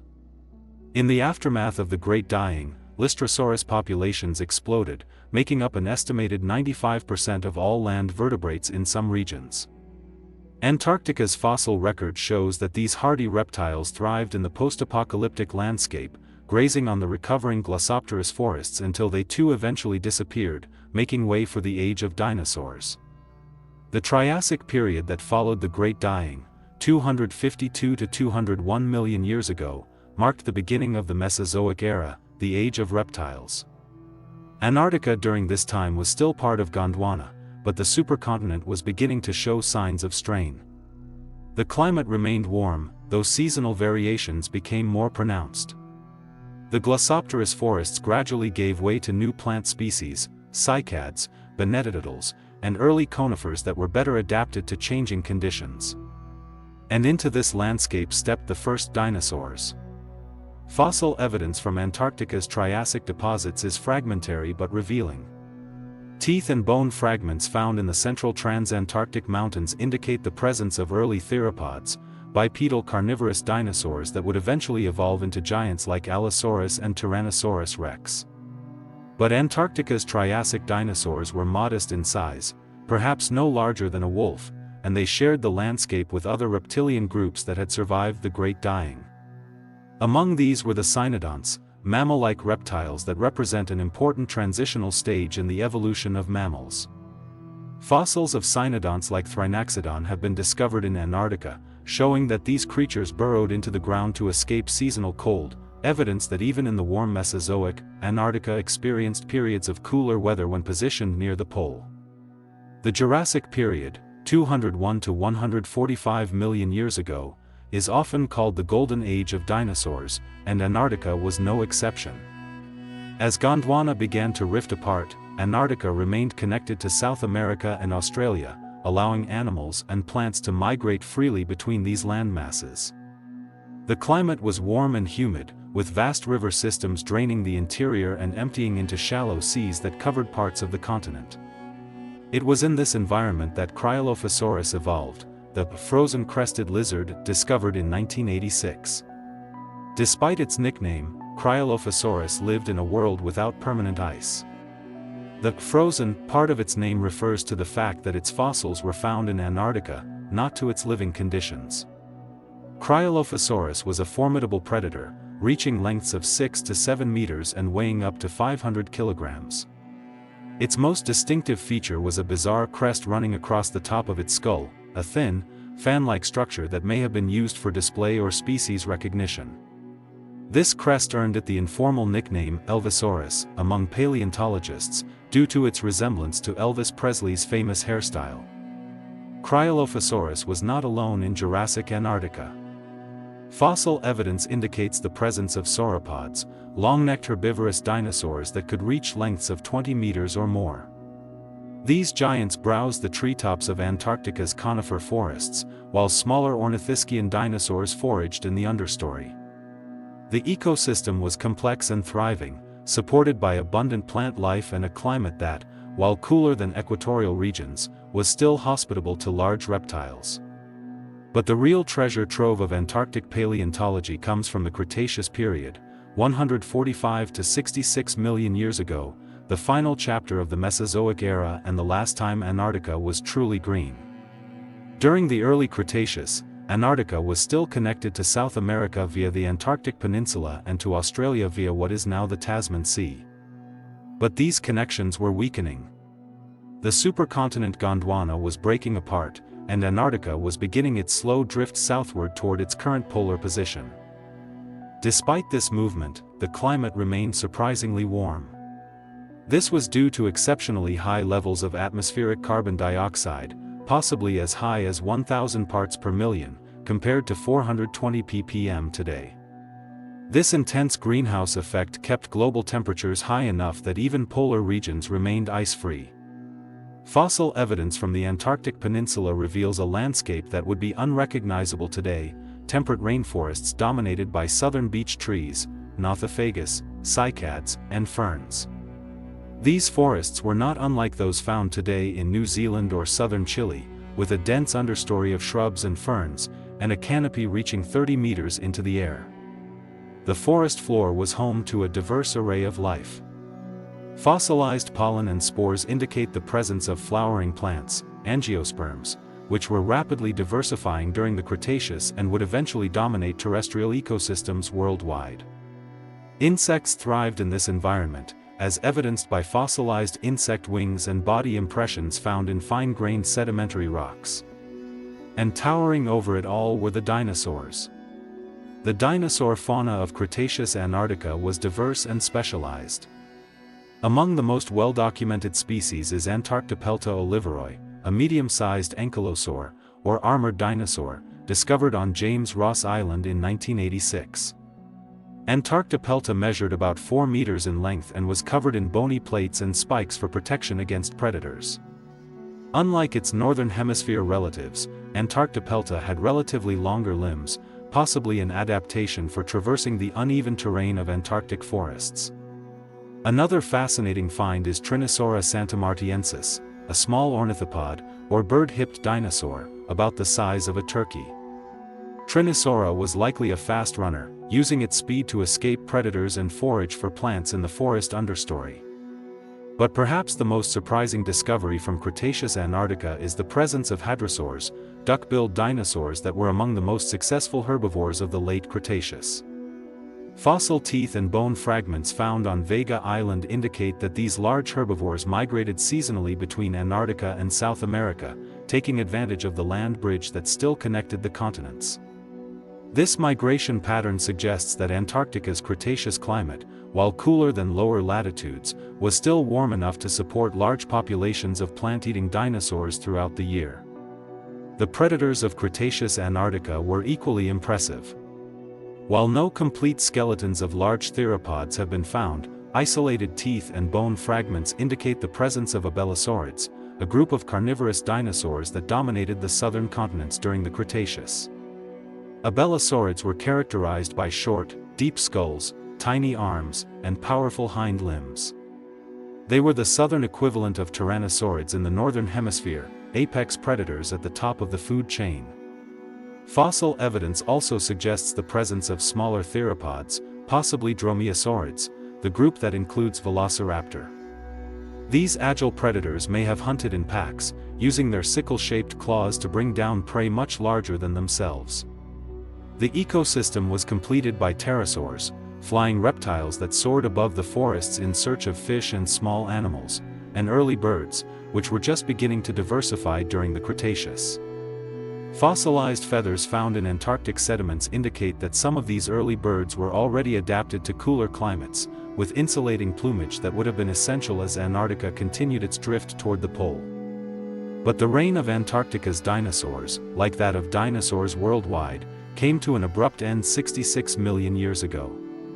The Chicxulub impactor, a massive asteroid or comet approximately 10 kilometers in diameter, struck what is now the Yucatan Peninsula in Mexico, triggering a global catastrophe that wiped out approximately 75% of all species on Earth. The immediate effects were devastating: wildfires, tsunamis, and a massive shockwave that leveled forests across continents. But the long-term consequences were even more catastrophic. Dust and aerosols ejected into the atmosphere blocked sunlight for months or even years, causing global temperatures to plummet and photosynthesis to cease. Plants died, herbivores starved, and carnivores followed. Antarctica, with its already cool climate and seasonal darkness, may have been particularly vulnerable to these effects. The fossil record shows a dramatic turnover in Antarctic flora and fauna at the Cretaceous-Paleogene boundary. The great conifer forests disappeared, replaced by hardy ferns that could survive in low-light conditions, a phenomenon known as the fern spike that is observed globally in rocks from this time period. Dinosaurs vanished completely, along with pterosaurs, marine reptiles, and many species of plants and invertebrates. The age of reptiles was over. The age of mammals was about to begin. The Paleogene period that followed the dinosaur extinction, 66 to 23 million years ago, was a time of dramatic transformation for Antarctica. With the land bridge to South America still intact via the Antarctic Peninsula, mammals from South America migrated southward into Antarctica. These were not the giant mammals of later epochs, but small, primitive species that had survived the extinction event. Fossil evidence from Seymour Island, off the northeastern tip of the Antarctic Peninsula, reveals a diverse mammalian fauna including marsupials, monotremes, and early placental mammals.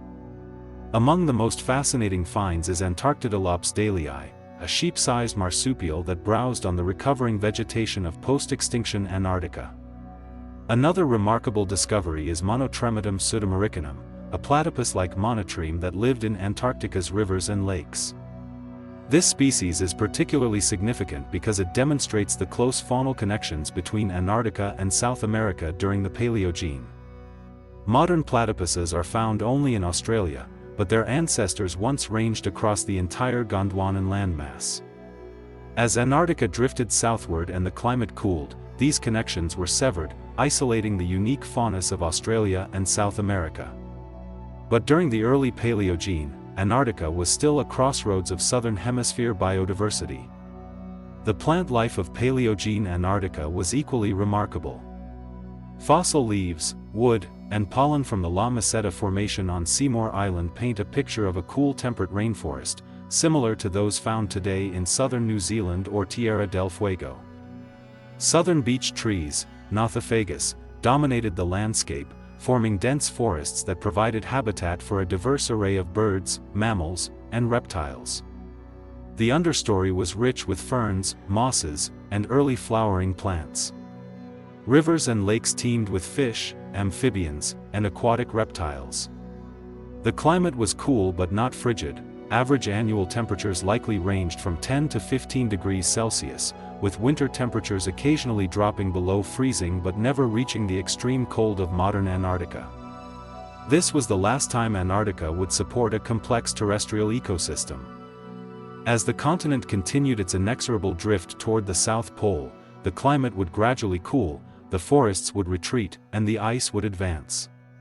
But that process would take millions of years. For now, Antarctica remained a land of life, not ice. The critical turning point in Antarctica's history came during the Eocene epoch, 56 to 34 million years ago, when the final land connections between Antarctica and its neighboring continents were severed. The separation of Antarctica from Australia, which began around 45 million years ago, was particularly significant. As the Tasman Sea widened, the warm ocean currents that had once circulated freely around Antarctica were disrupted. Instead, a cold circumpolar current began to form, the Antarctic Circumpolar Current, which still isolates Antarctica from warmer waters today. This oceanographic change had profound climatic consequences. Without the moderating influence of warm currents, Antarctica's climate began to cool rapidly. The first evidence of this cooling appears in the fossil record around 40 million years ago. Pollen and spore assemblages from marine sediments indicate a gradual shift from temperate rainforest vegetation to cooler climate species. Southern beech forests began to retreat, replaced by hardier conifers and shrubs adapted to shorter growing seasons and colder winters. Mammals and birds that could not adapt to the cooling climate either migrated northward or went extinct. By 34 million years ago, at the Eocene-Oligocene boundary, Antarctica had cooled sufficiently for the first permanent ice sheets to form. The formation of the Antarctic ice sheet was not a single event but a gradual process that unfolded over millions of years. The earliest ice was likely restricted to mountainous regions in East Antarctica, where high elevations and cooler temperatures favored snow accumulation. These mountain glaciers slowly expanded, coalescing into larger ice fields that eventually covered the entire continent. The timing of this glaciation is recorded in oxygen isotope ratios from deep-sea sediment cores.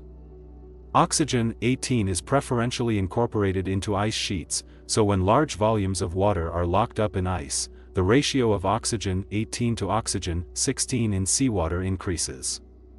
Sediment cores from around Antarctica show a sharp increase in oxygen-18 ratios around 34 million years ago, marking the onset of major glaciation. This event, known as the Eocene-Oligocene transition, represents one of the most significant climate shifts in Earth's history, the transformation of Antarctica from a green continent to an icy one. The causes of this transition are complex and still debated by scientists. Declining atmospheric carbon dioxide levels, changes in ocean circulation, and tectonic uplift of the Antarctic continent all likely played a role. But the ultimate driver was Antarctica's geographic isolation. Its position over the South Pole, surrounded by open ocean, made it uniquely vulnerable to cooling once the protective influence of warm currents was removed. The Oligocene and Miocene epochs, 34 to 5 million years ago, saw the Antarctic ice sheet expand and contract in response to global climate fluctuations. During warmer periods, the ice retreated, exposing bare rock and allowing hardy tundra vegetation to colonize coastal regions. During cooler periods, the ice advanced, covering more of the continent and lowering global sea levels as water was locked up in ice. Fossil evidence from this time is sparse but revealing. Pollen grains preserved in marine sediments indicate that tundra plants, mosses, lichens, and low-growing shrubs persisted in ice-free refugia along the Antarctic coast until about 15 million years ago. After that time, the ice sheet became truly permanent, and Antarctica's terrestrial ecosystems were extinguished. The continent became the frozen desert we know today, a place where only the hardiest microorganisms can survive on land, and where life is concentrated along the coast and in the surrounding Southern Ocean. But even as the surface froze, life found a way to persist beneath the ice. Microbial communities adapted to the extreme cold, colonizing subglacial lakes, geothermal vents, and the interface between ice and bedrock. These organisms would survive in isolation for millions of years, evolving unique adaptations to their frozen world. They represent the last remnants of Antarctica's ancient biosphere, a living link to the green continent that once was.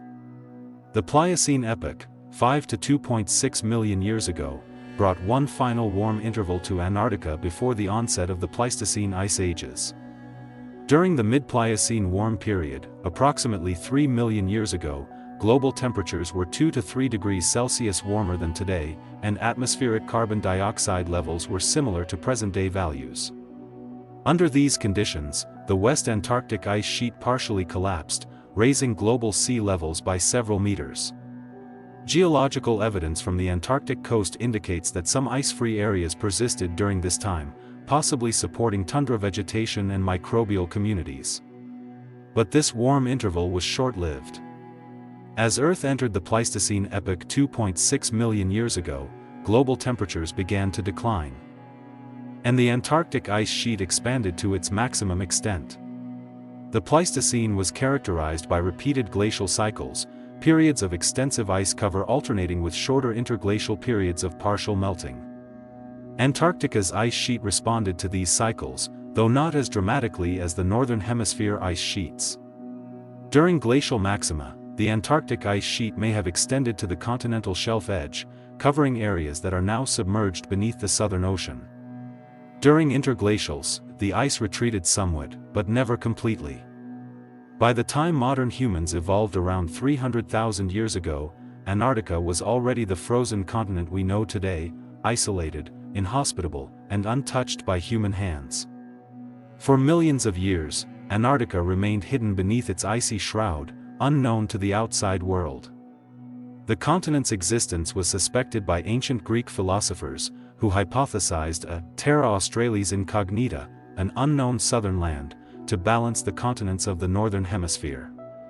But it was not until the age of exploration that humans began to search for this mythical land. Captain James Cook's voyages in the 1770s brought him within 75 miles of Antarctica, but pack ice prevented him from sighting the continent. It was not until 1820 that the first confirmed sightings of Antarctica occurred, by Russian explorers Fabian Gottlieb von Bellingshausen and Mikhail Lazarev, British explorer Edward Bransfield, and American sealer Nathaniel Palmer, all within a few months of each other. These early explorers saw only the icy coastline, a forbidding barrier of ice shelves and glaciers that gave no hint of the ancient landscapes buried beneath. It would take another century of exploration before humans set foot on the continent itself, and another century after that before science began to uncover Antarctica's deep history. The story of Antarctica's discovery is a story of human courage and perseverance, but it is also a story of scientific revelation. Each expedition, each core drilled into the ice, each fossil uncovered from the rock, has added another piece to the puzzle of Antarctica's past. And what we have learned is more astonishing than any myth or legend. Antarctica was not always a frozen wasteland. It was once a green continent, teeming with life, connected to other lands, and home to forests and dinosaurs.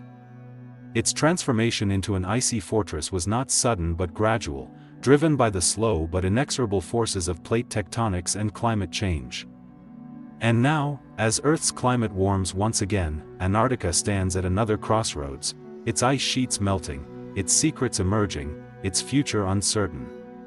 The continent that once was green may one day be green again. But that future depends not on geology, but on humanity. December 2, 1946.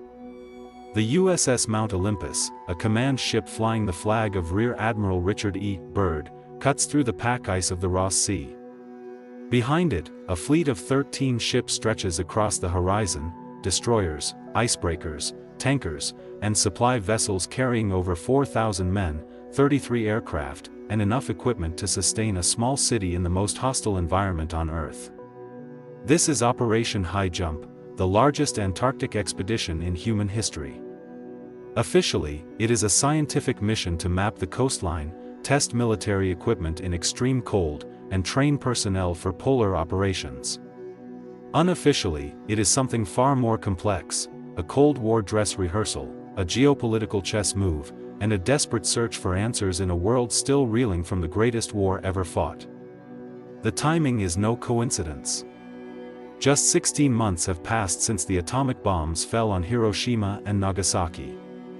The Soviet Union, once America's ally against Nazi Germany, is now viewed with deep suspicion in Washington. Intelligence reports suggest Soviet scientists are planning their own Antarctic expedition.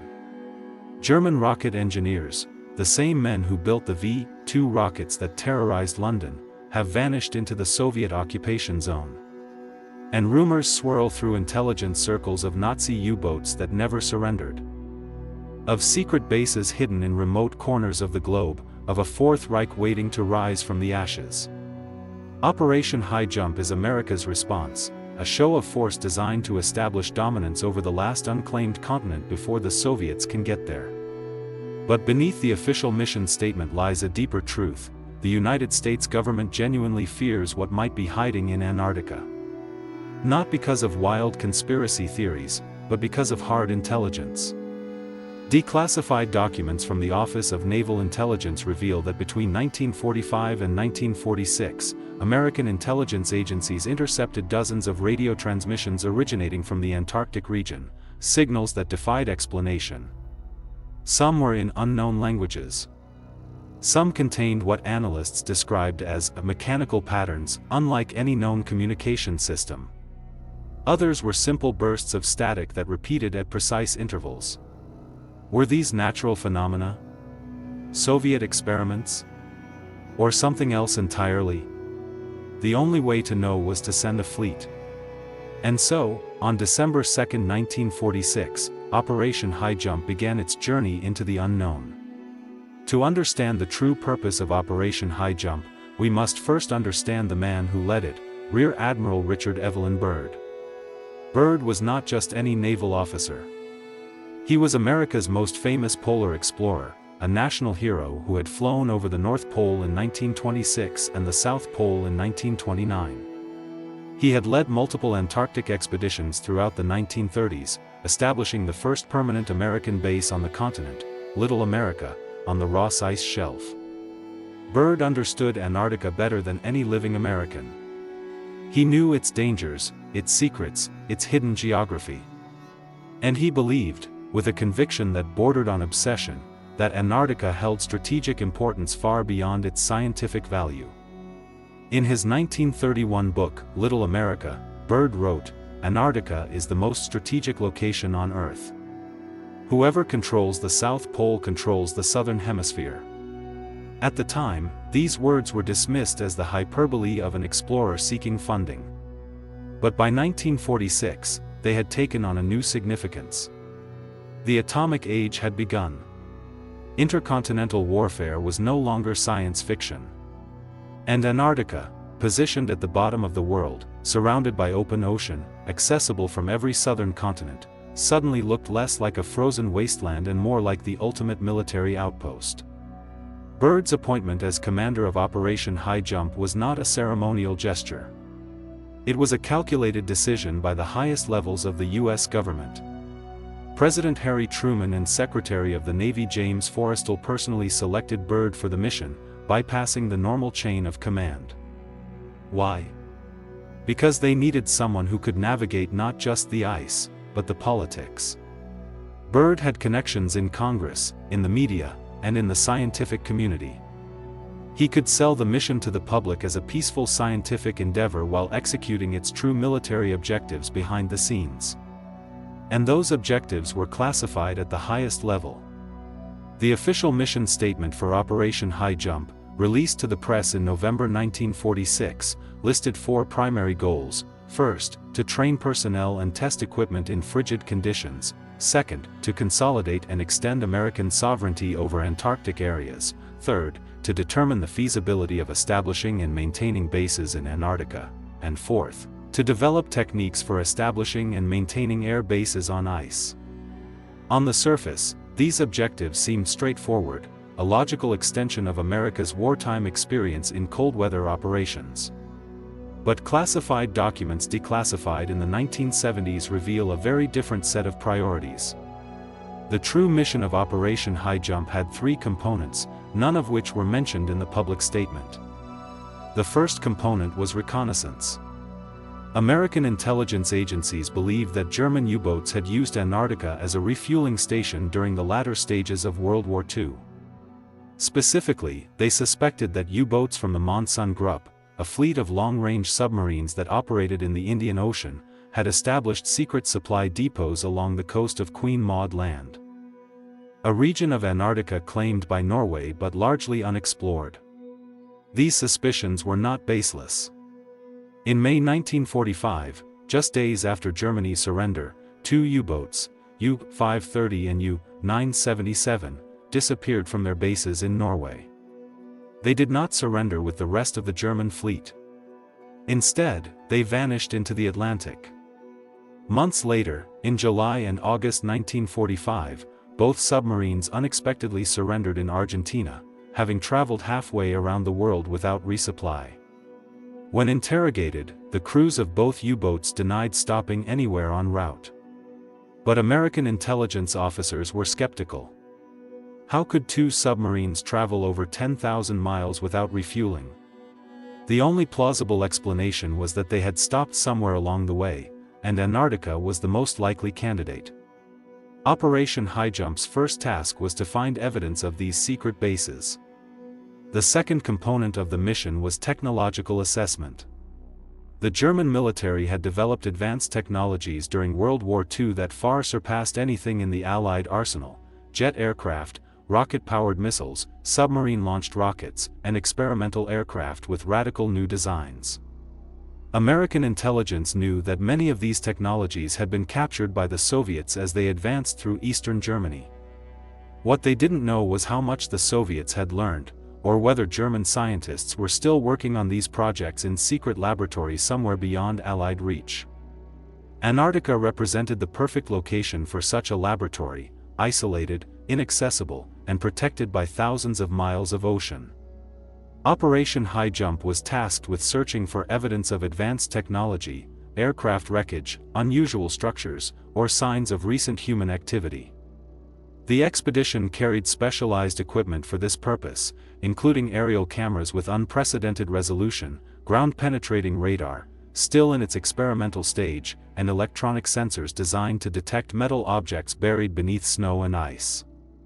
These technologies were so classified that even most of the expedition's personnel were unaware of their existence. Only a handful of intelligence officers assigned to the mission knew the full scope of the technological assessment component. The third and most controversial component of Operation Highjump was what declassified documents refer to as strategic denial. In simple terms, this meant establishing a permanent American presence in Antarctica before any other nation could do so. The geopolitical situation in late 1946 was precarious. The wartime alliance between the United States, Great Britain, and the Soviet Union was rapidly disintegrating. Tensions were rising over the future of Europe, the occupation of Germany, and the spread of communism in Eastern Europe. Antarctica represented one of the last unclaimed territories on Earth, a blank slate upon which the emerging Cold War could be played out. If the United States could establish a network of bases across the continent, it would gain a strategic advantage that could not be easily undone. These bases could serve multiple purposes: weather stations to monitor atmospheric conditions affecting the Northern Hemisphere, listening posts to intercept Soviet communications, launch sites for future missile systems, and emergency landing fields for long-range aircraft. The concept of strategic denial was not unique to Antarctica. The same logic had driven American efforts to secure bases in Greenland, Iceland, and the Aleutian Islands during World War II. But Antarctica was different. It was vastly larger, more remote, and more hostile than any other potential base location. Establishing a presence there would require resources and commitment on an unprecedented scale. Operation Highjump was the first step in that direction, a proof of concept to determine whether permanent bases were feasible. The expedition itself was divided into 3 task forces, each with its own area of operations and specific objectives. Task Force 68, commanded directly by Admiral Byrd aboard the USS Mount Olympus, was the central group. Its mission was to establish the main base, dubbed Little America 4, on the Ross Ice Shelf near the site of Byrd's previous expeditions, and to conduct aerial reconnaissance of the interior using 6 R-4D Skytran transport aircraft, the military version of the Douglas DC-3, and 2 HO-3S-1 helicopters, the first helicopters ever deployed to Antarctica. The helicopters were particularly significant. They represented a revolutionary advance in polar exploration, allowing personnel to access areas that were previously unreachable by ground vehicles or fixed-wing aircraft. The expedition's helicopter pilots logged over 200 hours of flight time during the operation, proving the viability of rotary-wing aircraft in extreme cold. Task Force 68 also carried 2 specially modified PBM Mariner flying boats, capable of landing on open water or smooth ice. These aircraft were equipped with the most advanced aerial cameras available, capable of capturing high-resolution images of the coastline and interior from altitudes of up to 20,000 feet.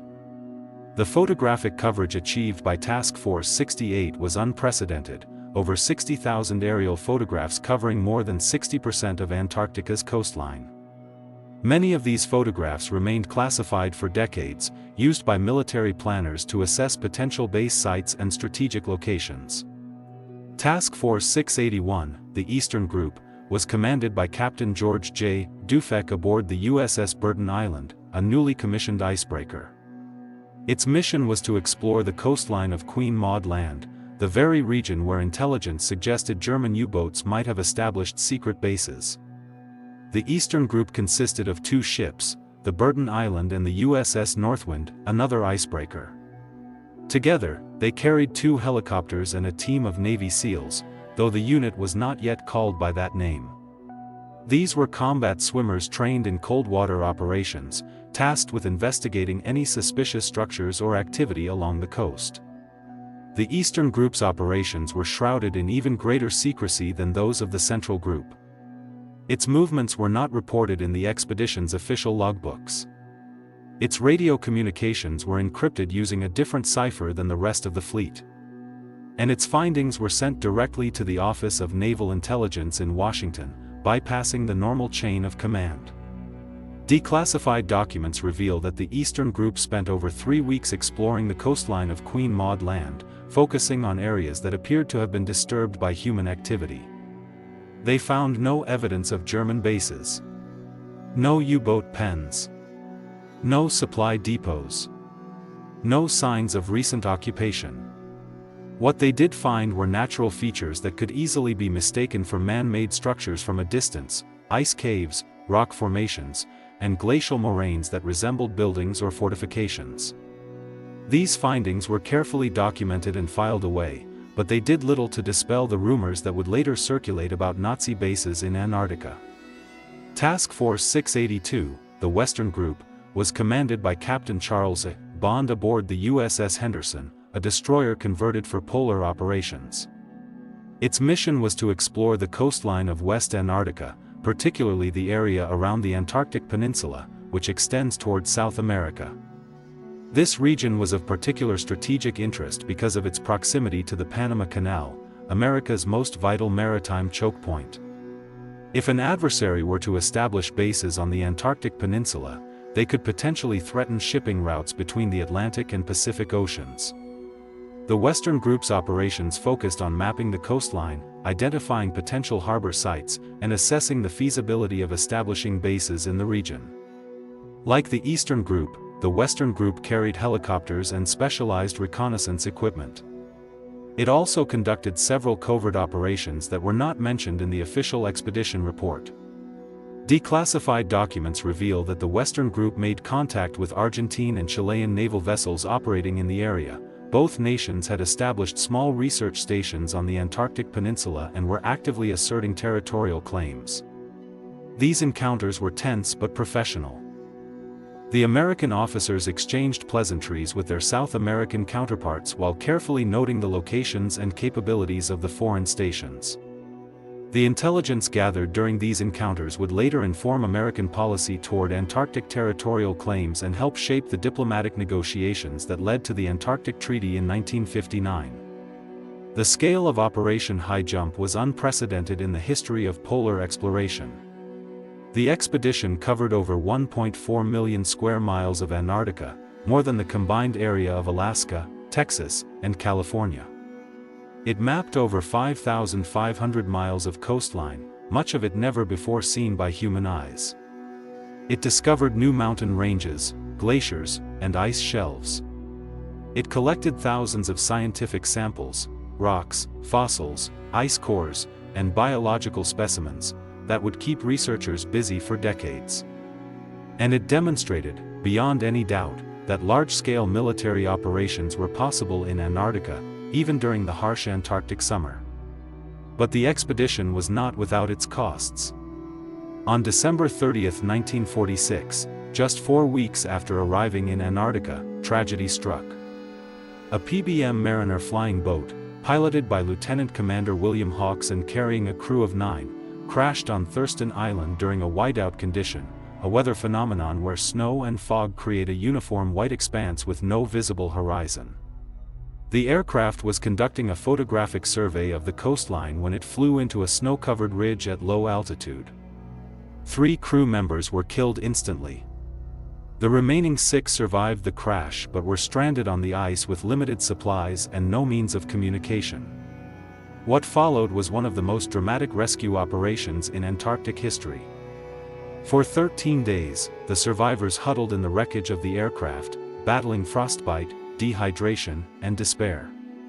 Meanwhile, the rest of the expedition launched a massive search effort, sending aircraft and ships to scour the coastline for any sign of the missing plane.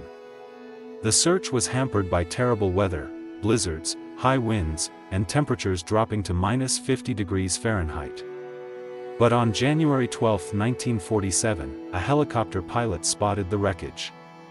In a daring operation, the helicopter landed on the ice near the crash site and evacuated the survivors one by one. The rescue was hailed as a triumph of American ingenuity and courage. But it came at a price. The loss of 3 men cast a shadow over the expedition's achievements and raised serious questions about the risks of large-scale operations in Antarctica. The crash was not the only setback the expedition faced. Throughout January and February 1947, the fleet was battered by some of the worst weather in recorded Antarctic history. A series of intense storms, what meteorologists call polar lows, swept across the continent, with winds exceeding 100 miles per hour and waves reaching heights of 50 feet. The ships were tossed like toys in a bathtub. Equipment was damaged. Supplies were lost. And morale began to plummet. Admiral Byrd, who had experienced Antarctic weather before, was particularly concerned.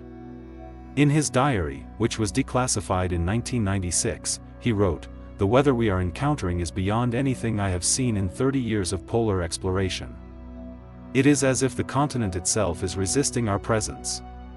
This sentiment was shared by many of the expedition's personnel.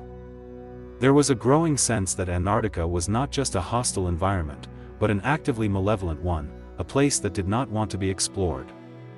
This psychological toll was compounded by the physical hardships of life in Antarctica. Temperatures routinely dropped below -40 degrees. Frostbite was a constant threat. Equipment failed in the extreme cold. And the endless daylight of the Antarctic summer, with the sun never setting, disrupted sleep patterns and caused disorientation. By late February, it was clear that the expedition could not continue much longer. The ships were running low on fuel. Supplies were dwindling. And the weather showed no signs of improving. On February 24, 1947, Admiral Byrd made the decision to begin the withdrawal. The fleet would return to the United States, leaving behind only a small caretaker crew at Little America 4 to maintain the base through the winter. The main body of the expedition would not return until the following summer. The official end of Operation Highjump came on April 1, 1947, when the last ship of the fleet docked in San Francisco. The expedition had lasted just 4 months, far shorter than the planned 6 to 8 months. In the official report submitted to the Navy Department, Admiral Byrd cited unusually severe weather conditions as the primary reason for the early withdrawal. But declassified documents tell a different story. The expedition had achieved most of its scientific and mapping objectives, but it had failed to find any evidence of enemy activity. No German bases. No Soviet installations. No signs of advanced technology. The intelligence that had justified the mission in the first place had proven to be wrong. This was deeply embarrassing for the Office of Naval Intelligence, which had pushed hard for the expedition. To make matters worse, the Soviet Union had learned of Operation Highjump through its own intelligence channels and had responded by accelerating its own Antarctic program. Within 2 years, the Soviets would launch their first Antarctic expedition, establishing a base on the opposite side of the continent from Little America 4. The strategic advantage that Operation Highjump was supposed to secure had been squandered. But the most significant consequence of the expedition's early withdrawal was not geopolitical, it was psychological. The men who returned from Antarctica carried with them a sense of unease, a feeling that they had encountered something they could not explain. This feeling was particularly strong among the intelligence officers and reconnaissance pilots who had spent hours flying over the continent's interior.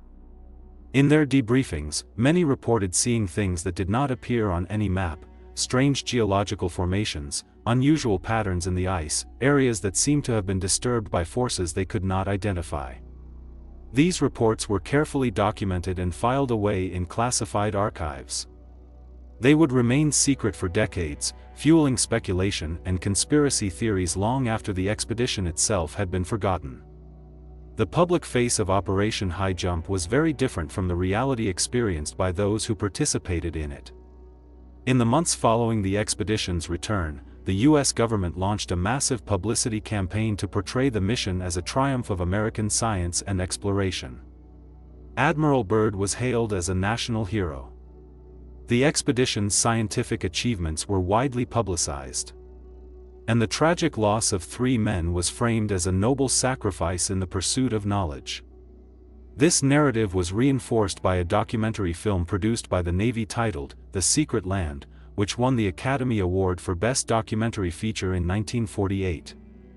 The film presented a sanitized version of the expedition, beautiful aerial footage of Antarctica's landscapes, scenes of happy sailors working together, and inspiring narration about the spirit of exploration. What the film did not show was the harsh reality of life in Antarctica, the brutal weather, the equipment failures, the psychological strain, and the sense of unease that many participants felt. It also did not mention the expedition's true military objectives or the classified intelligence operations that had been conducted behind the scenes.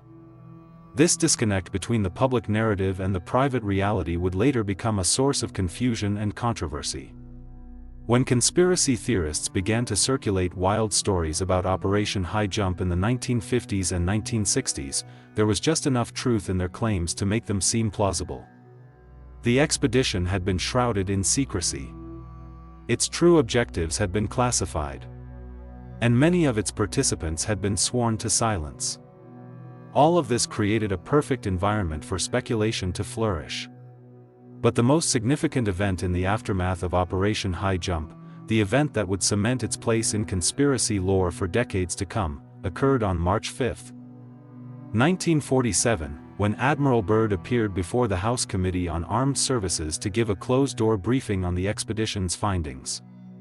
The briefing was classified at the time, and no official transcript was released to the public. But rumors of what Byrd said began to circulate almost immediately.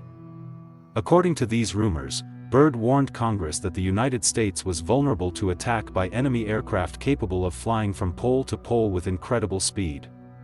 He allegedly stated that the country needed to prepare for a new kind of warfare, one that would be fought in the polar regions and would require technologies far beyond anything currently available. These rumors were fueled by a press conference that Byrd held on March 26, 1947, in which he made several cryptic statements that seemed to support the conspiracy theories. The most important thing we learned from Operation Highjump, Byrd told reporters, is that Antarctica is a continent of great strategic importance.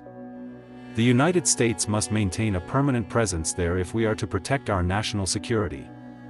When asked to elaborate, Byrd refused, stating only that some things are better left unsaid.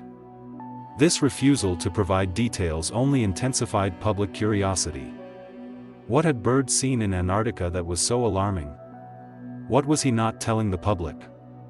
For decades, the content of Byrd's congressional briefing remained a mystery. Conspiracy theorists filled the void with their own interpretations. Some claimed that Byrd had discovered evidence of a secret Nazi base hidden beneath the ice. Others alleged that he had encountered advanced aircraft of unknown origin, what would later be called UFOs. Still others suggested that Byrd had found evidence of an ancient civilization buried deep within the continent. These theories were given credibility by the fact that many of Operation Highjump's records remained classified long after the expedition ended. It was not until the 1970s, under the Freedom of Information Act, that many of these documents were finally released to the public. And what they revealed was both less sensational and more revealing than the conspiracy theories had suggested. The transcript of Byrd's congressional briefing, declassified in 1974, shows that his warnings were not about secret bases or alien spacecraft. They were about the Soviet Union. Byrd told the committee that Antarctica represented the next frontier in the emerging Cold War. He warned that the Soviets were planning their own Antarctic expedition and would likely attempt to establish bases on the continent within the next few years. He argued that the United States needed to act quickly to secure its strategic interests in Antarctica before it was too late. He also expressed concern about the vulnerability of American territory to attack via the polar regions. With the development of long-range bombers and, eventually, intercontinental ballistic missiles, the Arctic and Antarctic would become critical theaters of operation.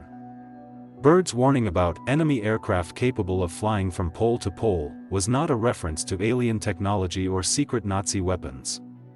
It was a prediction about Soviet military capabilities, a prediction that would prove accurate within a decade. The real significance of Operation Highjump lies not in the conspiracy theories it inspired, but in its impact on American policy toward Antarctica. The expedition demonstrated, beyond any doubt, that Antarctica was not just a scientific curiosity, it was a strategic asset of immense importance. This realization would shape American policy for decades to come. In the years following Operation Highjump, the United States launched a series of smaller expeditions to maintain its presence on the continent and gather additional intelligence. These expeditions established a network of weather stations, conducted further aerial surveys, and laid the groundwork for permanent bases. They also monitored Soviet activity in the region, tracking the movements of Soviet ships and aircraft and reporting back to Washington. This intelligence-gathering effort would continue throughout the Cold War, with Antarctica serving as a silent battleground in the struggle between East and West. But Operation Highjump also had an unintended consequence: it helped pave the way for international cooperation in Antarctica. The sheer scale of the expedition, and the resources it required, made it clear that no single nation could hope to dominate the continent on its own. Antarctica was simply too vast, too remote, and too hostile for any one country to control. This realization would eventually lead to the Antarctic Treaty of 1959, which established Antarctica as a demilitarized zone dedicated to scientific research and international cooperation. The treaty was a remarkable achievement, one of the few examples of Cold War diplomacy that actually worked. And in a strange way, it was Operation Highjump that made it possible. By demonstrating the strategic importance of Antarctica, the expedition forced the world's nations to confront the question of how the continent should be governed. The answer they arrived at, peaceful cooperation rather than military competition, was not the outcome that Admiral Byrd or his superiors had envisioned. But it was, perhaps, the best possible outcome given the circumstances. The legacy of Operation Highjump is complex and multifaceted. On one level, it was a scientific and logistical triumph, the largest and most ambitious Antarctic expedition ever undertaken. It mapped vast areas of the continent, collected invaluable scientific data, and demonstrated the feasibility of large-scale operations in one of the most hostile environments on Earth. On another level, it was a Cold War gambit that failed to achieve its strategic objectives. The expedition did not find evidence of enemy activity. It did not secure American dominance over Antarctica. And it did not prevent the Soviet Union from establishing its own presence on the continent. But on a deeper level, Operation Highjump represents something more profound, a moment when humanity stood on the threshold of a new era, an era defined by technological advancement, geopolitical tension, and the search for new frontiers. Antarctica, with its vast emptiness and hidden secrets, became a symbol of this new era, a place where the old rules no longer applied and where the future was still unwritten. The men who participated in Operation Highjump were among the first to glimpse this future. They saw a continent that was both beautiful and terrifying, both empty and full of possibility. They returned home with stories of what they had seen, some true, some exaggerated, some entirely fabricated. And those stories would continue to captivate the public imagination for decades to come. But the real story of Operation Highjump is not about secret bases or alien spacecraft. It is about human ambition, the drive to explore, to understand, to conquer. It is about the tension between cooperation and competition, between science and strategy, between curiosity and fear. And it is about Antarctica itself, a continent that has always resisted human attempts to control it, that has always maintained its mystery, that has always reminded us of our own limitations. Operation Highjump did not solve the mystery of Antarctica. But it did something perhaps more important: it deepened it. Imagine holding time itself in your hands. Not a photograph. Not a fossil. Not a written record subject to human error or bias. But the actual atmosphere of Earth from 100,000 years ago, preserved perfectly, frozen in a cylinder of ice extracted from the depths of Antarctica. This is not science fiction. This is the reality of ice core science, one of the most profound discoveries in the history of climate research. When snow falls on the Antarctic ice sheet, it does not melt. It accumulates. Year after year. Century after century. Millennium after millennium. Each new layer compresses the layers beneath it, transforming fluffy snow into dense firn, and eventually into solid glacial ice. And trapped within that ice, sealed forever like insects in amber, are tiny bubbles of air. Each bubble is a time capsule. A perfect snapshot of Earth's atmosphere at the exact moment that snow fell. Breathe in air from a bubble formed during the Roman Empire. Analyze carbon dioxide from the age of the dinosaurs' extinction. Measure methane concentrations from the last ice age. This is what ice cores give us, not models. Not predictions. Not theories. But direct physical evidence of Earth's climate stretching back 800,000 years. And what these cores reveal is both beautiful and terrifying: a planet that breathes in predictable rhythms, cycles of warming and cooling so precise they resemble clockwork, until the most recent layer, our layer, where the pattern breaks. Where the rhythm stutters. Where humanity's fingerprint appears unmistakably in the ice. This is the story of ice cores, not as dry scientific data, but as Earth's autobiography written in frozen water. A story that began not with climate scientists, but with a simple question asked by a Swiss glaciologist in the 1940s: what if we could read the ice like the rings of a tree? The pioneer of ice core science was a man named Hans Oeschger, a physicist from the University of Bern who, in the late 1950s, developed the first techniques for extracting and analyzing air bubbles from glacial ice. But Oeschger was building on earlier work by Danish scientist Willy Dansgaard, who in 1952 discovered that the ratio of oxygen isotopes in ice could reveal past temperatures.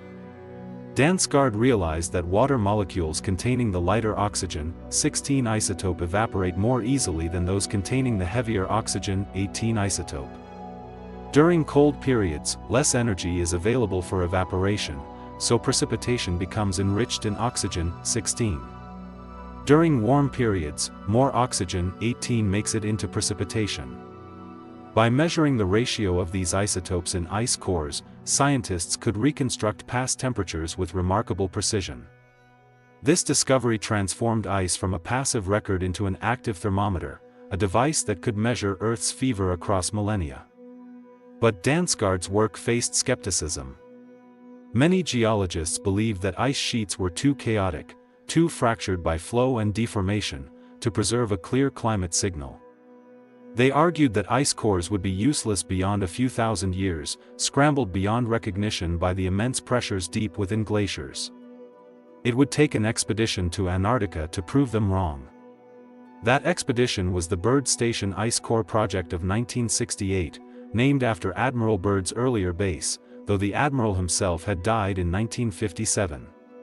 Funded by the National Science Foundation and led by Ohio State University glaciologist Lonnie Thompson, who would later become one of the most famous ice core scientists in history, the project aimed to drill the deepest ice core ever attempted, 2,000 meters into the West Antarctic ice sheet.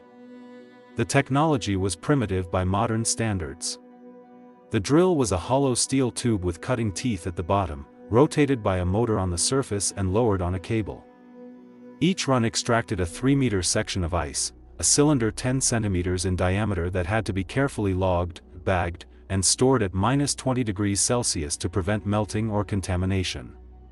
The process was slow and painstaking. Some days, the drill would get stuck deep in the borehole, requiring hours of troubleshooting to free it. Other days, the ice would fracture during extraction, ruining precious samples. But slowly, meter by meter, the team descended into the ice sheet's memory. After 18 months of drilling, they reached bedrock at 2,164 meters. The core they recovered contained ice dating back 130,000 years, a complete record of the last interglacial period, the Eemian, when Earth's climate was similar to today's. Analysis of the core revealed something astonishing: Earth's climate does not change gradually. It shifts abruptly, sometimes within decades, even years. The transition from glacial to interglacial conditions during the Eemian occurred in less than 50 years, a geological instant. This discovery overturned the prevailing view that climate change was always slow and incremental. Earth's climate system, the ice cores revealed, has tipping points. Thresholds beyond which change accelerates dramatically. And humanity was now pushing the system toward one of those thresholds. But the Byrd Station core was just the beginning. The real breakthrough came in 1984 with the Vostok ice core, drilled by Soviet scientists at their Vostok station in East Antarctica, the coldest place on Earth. The Vostok project was a marvel of engineering and endurance. Temperatures at the station regularly dropped below -80 degrees Celsius, cold enough to freeze carbon dioxide out of the air. The drill had to be specially designed to operate in these conditions, with heaters to prevent the borehole from refreezing around the drill string. The team worked in shifts around the clock during the brief Antarctic summer, drilling through the perpetual daylight while battling frostbite, equipment failures, and the psychological strain of isolation at the bottom of the world. After 10 years of effort, they reached a depth of 2,546 meters, ice that had fallen as snow 420,000 years ago. The Vostok core revealed 4 complete glacial-interglacial cycles, a pattern of climate oscillation with a periodicity of approximately 100,000 years. But the most significant discovery was not the cycles themselves, it was the correlation between temperature and atmospheric carbon dioxide. When scientists plotted the oxygen isotope temperature record against CO2 concentrations measured from air bubbles, they found an almost perfect match.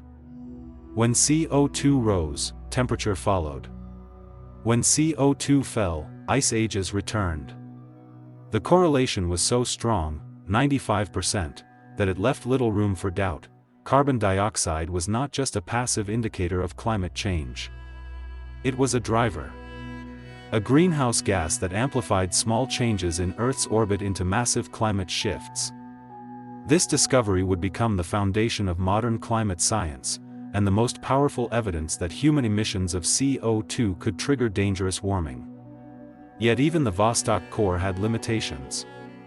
At depths greater than 2,500 meters, the ice becomes so compressed and warmed by geothermal heat from Earth's interior that the annual layering becomes indistinct. Dating the oldest ice requires indirect methods, matching isotopic signatures to known events in Earth's history, such as volcanic eruptions recorded in other archives. This introduces uncertainty. To push further back in time, to capture more glacial cycles and refine our understanding of Earth's climate rhythms, scientists needed a new approach. They found it in a remote location called Dome C, a high-elevation ice dome in East Antarctica where snow accumulation is exceptionally slow, allowing ice to survive for hundreds of thousands of years without being buried too deeply. In 1996, 12 European nations launched the European Project for Ice Coring in Antarctica, EPICA, with the ambitious goal of recovering an ice core spanning 800,000 years. The project represented unprecedented international cooperation, a stark contrast to the Cold War rivalries that had driven earlier Antarctic exploration. Scientists from France, Germany, Italy, Britain, Switzerland, Denmark, Norway, Sweden, Finland, Belgium, the Netherlands, and Iceland worked together at the Concordia station, sharing equipment, expertise, and the hardships of life on the ice sheet. After 9 years of drilling, on December 21, 2004, they reached bedrock at a depth of 3,270 meters. The EPICA Dome C core contained ice dating back 800,000 years, the longest continuous climate record ever recovered from natural archives. What the EPICA core revealed transformed our understanding of Earth's climate history. First, it confirmed the 100,000-year glacial cycle observed in the Vostok core, but with greater precision. The cycle corresponds to changes in Earth's orbit known as Milankovitch cycles, variations in the shape of Earth's orbit around the Sun, eccentricity, the tilt of Earth's axis, obliquity, and the wobble of the axis, precession. These orbital variations alter the distribution of solar energy reaching Earth's surface, particularly at high latitudes where ice sheets form. When summer insolation at 65 degrees north latitude falls below a critical threshold, snow survives the summer melt season, ice sheets grow, and the planet enters a glacial period. When insolation rises above the threshold, ice melts, sea levels rise, and the planet warms. This astronomical pacemaker has governed Earth's climate for millions of years. But the EPICA core revealed something more subtle, the role of feedback mechanisms that amplify these small orbital changes into massive climate shifts. Carbon dioxide is one such feedback. As ice sheets grow, they reflect more sunlight back to space, increasing Earth's albedo, causing further cooling. This cooling reduces the ability of oceans to hold dissolved CO2, causing the gas to be released into the atmosphere. But wait, that should cause warming, not cooling. The actual mechanism is more complex. During glacial periods, changes in ocean circulation and biological productivity cause the oceans to absorb more CO2, lowering atmospheric concentrations and amplifying cooling. During deglaciations, the reverse occurs, oceans release CO2, amplifying warming. The ice cores show this feedback loop operating with clockwork precision across 8 glacial cycles. But the EPICA core also revealed an anomaly, a mystery that climate scientists are still working to solve. The current interglacial period, the Holocene, which began 11,700 years ago, should be ending soon based on orbital cycles. Previous interglacials lasted between 10,000 and 30,000 years before giving way to the next ice age. The Holocene is already 11,700 years old. Without human intervention, Earth should be slowly cooling toward the next glacial maximum. But it is not cooling. It is warming, rapidly. And the ice cores show why. Atmospheric CO2 concentrations have skyrocketed from a pre-industrial level of 280 parts per million to over 420 ppm today, a 50% increase in just 2 centuries. This concentration is higher than at any point in the last 800,000 years. During previous interglacials, CO2 never exceeded 300 ppm. The current level has no precedent in the ice core record. And the rate of increase is unprecedented, 100 times faster than natural changes observed during deglaciations. This is not a natural cycle. This is a human fingerprint, unmistakable, undeniable, and accelerating. The ice cores do not predict the future. They cannot tell us exactly how much warming will occur or how sea levels will rise. But they do tell us something crucial: Earth's climate system is sensitive to CO2. Small changes in atmospheric concentration produce large changes in global temperature. The relationship observed across 8 glacial cycles is consistent and robust. If CO2 drives warming in the past, and the ice cores prove it does, then CO2 will drive warming in the future. There is no plausible mechanism by which this relationship would suddenly reverse just because humans are the source of the CO2 rather than natural processes. The power of ice cores lies not just in their length, but in their resolution. Near the surface, where ice is less compressed, annual layers remain distinct, like tree rings. Scientists can count these layers to determine the exact age of each section of ice. They can identify individual years by their chemical signatures. Volcanic eruptions leave sulfate spikes, forest fires leave ammonium spikes, dust storms leave calcium spikes. The ice core from Greenland's GSP-2 project, for example, contains a sulfate spike dated to 1815, the year of the Tambora eruption that caused the year without a summer, in 1816.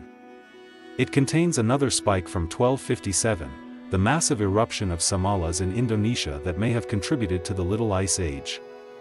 It contains spikes from 536 CE, a mysterious volcanic event that caused global cooling and crop failures documented in historical records from Europe to China. Ice cores connect natural disasters to human history in tangible ways. They show us that the volcanic winter following Tambora's eruption caused famine in Ireland that foreshadowed the Great Famine of the 1840s.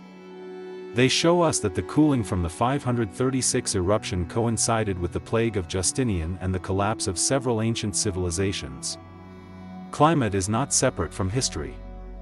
It is woven into history, shaping empires, triggering migrations, determining the fate of civilizations. And now, for the first time, humans are shaping climate rather than merely responding to it. But ice cores reveal more than just climate. They preserve a record of human activity itself, a chemical autobiography of our species written in frozen water. The first unmistakable human signature appears around 1750, the beginning of the Industrial Revolution. Lead concentrations in Greenland ice cores show a sharp increase at this time, reflecting the widespread use of leaded gasoline and industrial processes. Mercury concentrations rise with coal burning. Soot particles from fossil fuel combustion appear in layers corresponding to the 19th and 20th centuries. Even nuclear weapons testing left its mark, a spike in radioactive isotopes like cesium-137 and plutonium-239 in ice layers from the 1950s and 1960s. Scientists have proposed that this spike marks the beginning of a new geological epoch, the Anthropocene, defined by humanity's dominant influence on Earth's systems. The ice cores provide physical evidence for this proposal. They show that human activity has altered Earth's atmosphere on a planetary scale, changes that will be detectable in the geological record for millions of years. Future scientists, perhaps not even human, will drill into ice sheets or examine sediment cores and find our signature unmistakably preserved, the lead spike of industrialization, the CO2 spike of fossil fuels, the plutonium spike of nuclear weapons. We are writing our legacy in ice. And that legacy is one of unprecedented planetary change. The most haunting discovery in ice cores may be the most recent, the acceleration of change in the last 50 years. Scientists call this the hockey stick pattern, thousands of years of relatively stable climate followed by a sharp upward turn in the modern era. But the hockey stick is not just a graph. It is a physical reality preserved in ice. Drill a core today and examine the top few meters, the ice that fell as snow during your lifetime, and you will see the change with your own eyes. The layers are thinner because warmer temperatures increase sublimation, ice turning directly to vapor without melting. The chemical composition is different, higher CO2, higher methane, higher nitrous oxide. The isotopic ratios indicate warmer formation temperatures. Even the physical structure of the ice has changed, more melt features, evidence of summer melting that was rare or absent in earlier layers. This is not abstract data on a computer screen. This is tangible evidence that the world your parents and grandparents knew, the climate stability that allowed civilization to flourish, is disappearing. The ice cores do not lie. They do not have political agendas.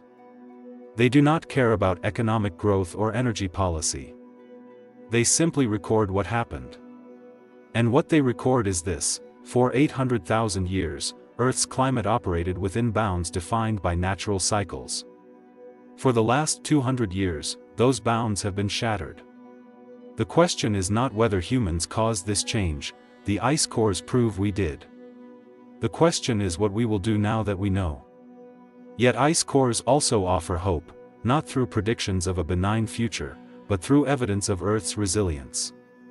The climate record preserved in ice shows that Earth has experienced dramatic changes before: ice ages covering continents in ice sheets kilometers thick, interglacials warm enough to raise sea levels tens of meters higher than today. Life persisted through all of these changes. Ecosystems adapted. Species migrated. Evolution continued. Earth is not fragile. It is robust. But human civilization, with its fixed infrastructure, agricultural systems dependent on stable climate zones, and coastal cities vulnerable to sea level rise, is fragile. The ice cores do not threaten Earth. They threaten us. They show us that the stable climate of the Holocene, the 11,700-year period during which agriculture developed, cities grew, and civilization flourished, was a brief anomaly in Earth's history. A calm between storms. And we are now ending that calm through our own actions. But the ice cores also show that climate change is not inevitable. It is a physical process governed by laws we understand. CO2 causes warming. Reduce CO2, and warming slows. The relationship is direct and causal. This is not speculation. It is physics confirmed by 800,000 years of evidence. The ice cores give us both warning and prescription.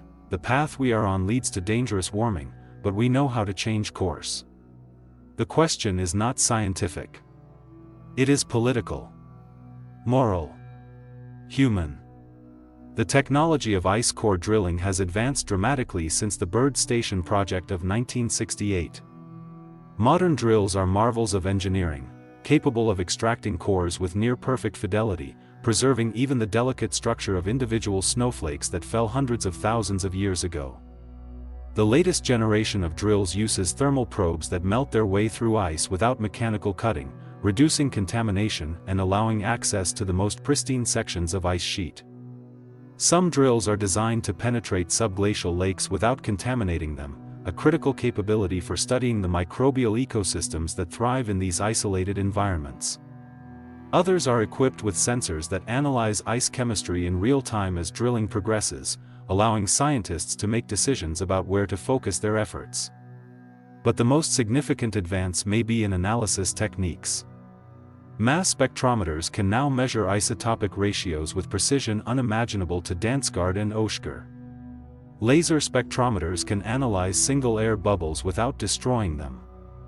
DNA sequencers can identify microbial life trapped in ice, organisms that have survived in suspended animation for millennia. Each technological advance extracts more information from each meter of ice, turning what was once a simple climate record into a multidimensional archive of Earth's history. But ice cores face an existential threat. The very warming they document is destroying them. Glaciers around the world are retreating at unprecedented rates. Ice sheets in Greenland and West Antarctica are losing mass. Even in East Antarctica, long considered stable, some glaciers are now showing signs of acceleration. As ice melts, the climate record it contains is lost forever. Ancient ice that survived 800,000 years of natural climate variability may vanish within decades due to human-caused warming. Scientists recognize this urgency. In 2015, an international consortium launched the Ice Memory Project, an effort to drill and preserve ice cores from threatened glaciers before they disappear. Cores are being stored in a specially constructed vault carved into the permafrost of Antarctica, a natural deep freezer at the bottom of the world where they will remain safe for centuries, even if surface temperatures rise dramatically. The vault is designed to survive without power, relying on natural cold to preserve humanity's climate archive for future generations. It is an act of intergenerational responsibility, an acknowledgement that the knowledge contained in ice is too valuable to lose. Future scientists will need this archive to understand not just Earth's natural climate variability, but the magnitude of the anthropogenic perturbation we are now causing. They will need it to calibrate climate models, to validate predictions, to learn from our mistakes. The Ice Memory Project is not just about preserving data. It is about preserving memory itself, Earth's memory, written in water. The philosophical implications of ice core science are profound. For most of human history, we believe that Earth was eternal and unchanging, a stable stage upon which human drama played out. The ice cores shatter this illusion. They show us that Earth is dynamic, restless, constantly transforming itself on timescales both human and geological. They show us that climate stability is the exception, not the rule, a brief respite between periods of dramatic change. They show us that humanity is not separate from nature but embedded within it, our actions now becoming part of Earth's geological record. And they show us that time is not abstract but physical, preserved in ice, readable like text, tangible in our hands. To hold an ice core is to hold time itself, to touch snow that fell when Neanderthals walked Europe, when mammoths roamed Siberia, when the first humans migrated out of Africa. It is a humbling experience. It puts our brief moment of consciousness into perspective, a flicker of awareness in a planet that has lived for billions of years and will continue long after we are gone. The ice cores do not judge us. They simply witness. They record our triumphs and our failures with equal indifference. They will preserve our legacy whether we deserve preservation or not. This is both terrifying and liberating. Terrifying because it means our actions have consequences that will echo for millennia. Liberating because it means we are not trapped by fate, we can choose what legacy to leave. The ice is waiting. The record is open. What we write in the next layer, the layer that will one day be drilled and analyzed by future scientists, is up to us. The story of ice cores is ultimately a story about knowledge, how we acquire it, how we interpret it, and how we respond to it. Ice core science began with a simple question: what can ice tell us about the past? It has grown into one of the most powerful tools for understanding Earth's climate system, a tool that has transformed abstract theories into tangible evidence, political debates into physical facts, and future predictions into historical patterns. But knowledge alone is not enough. The ice cores have spoken clearly for decades. They have told us that CO2 drives warming. They have told us that current CO2 levels are unprecedented. They have told us that the rate of change is accelerating. They have told us everything we need to know to act. Yet action has been slow, halting, inadequate. Why? Not because the science is uncertain, the ice cores have removed that uncertainty. But because knowledge and action are separated by a chasm of politics, economics, psychology, and culture. Bridging that chasm requires more than data. It requires will, courage, collective action. The ice cores cannot provide these things. They can only provide truth. And truth, as the ice cores show us across 800,000 years of climate history, is not always comfortable. Sometimes it demands sacrifice. Sometimes it demands change. Sometimes it demands that we abandon comfortable illusions about our place in the world. The ice does not care whether we find its message convenient. It simply preserves what happened. Our response, or lack of response, will become part of that record. Future scientists will drill into ice formed during our era and read our story. They will see the CO2 spike. They will see the temperature rise. They will see the melt layers.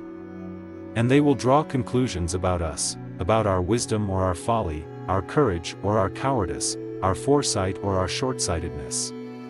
The ice cores are not just a record of Earth's climate. They are a mirror held up to humanity. What we see in that mirror, and what we choose to do about it, will determine not just our fate, but the fate of countless generations yet unborn. The ice is patient. It has waited 800,000 years to tell its story. It will wait longer if necessary. But we do not have that luxury. Our time is now. Our choice is now. The ice cores have given us the knowledge. What we do with that knowledge is the final, unanswered question in Earth's frozen archive. 2 miles beneath the surface of Antarctica, buried under enough ice to bury the entire Rocky Mountain range, lies a secret the Earth has guarded for 14 million years. Not a lost city. Not an alien spacecraft. Not a Nazi base. Something far more extraordinary, a liquid lake the size of Lake Ontario, stretching 250 kilometers in length and 50 kilometers in width, containing more water than all the Great Lakes combined. Its waters have been sealed from the outside world since before humans evolved, untouched by sunlight, unpolluted by human activity, undisturbed by the passage of time. This is Lake Vostok, the largest subglacial lake on Earth, and one of the most extreme environments ever discovered. But Lake Vostok is not alone. Satellite radar surveys have revealed over 400 subglacial lakes hidden beneath the Antarctic ice sheet, a vast network of liquid water interconnected by rivers and streams flowing in complete darkness.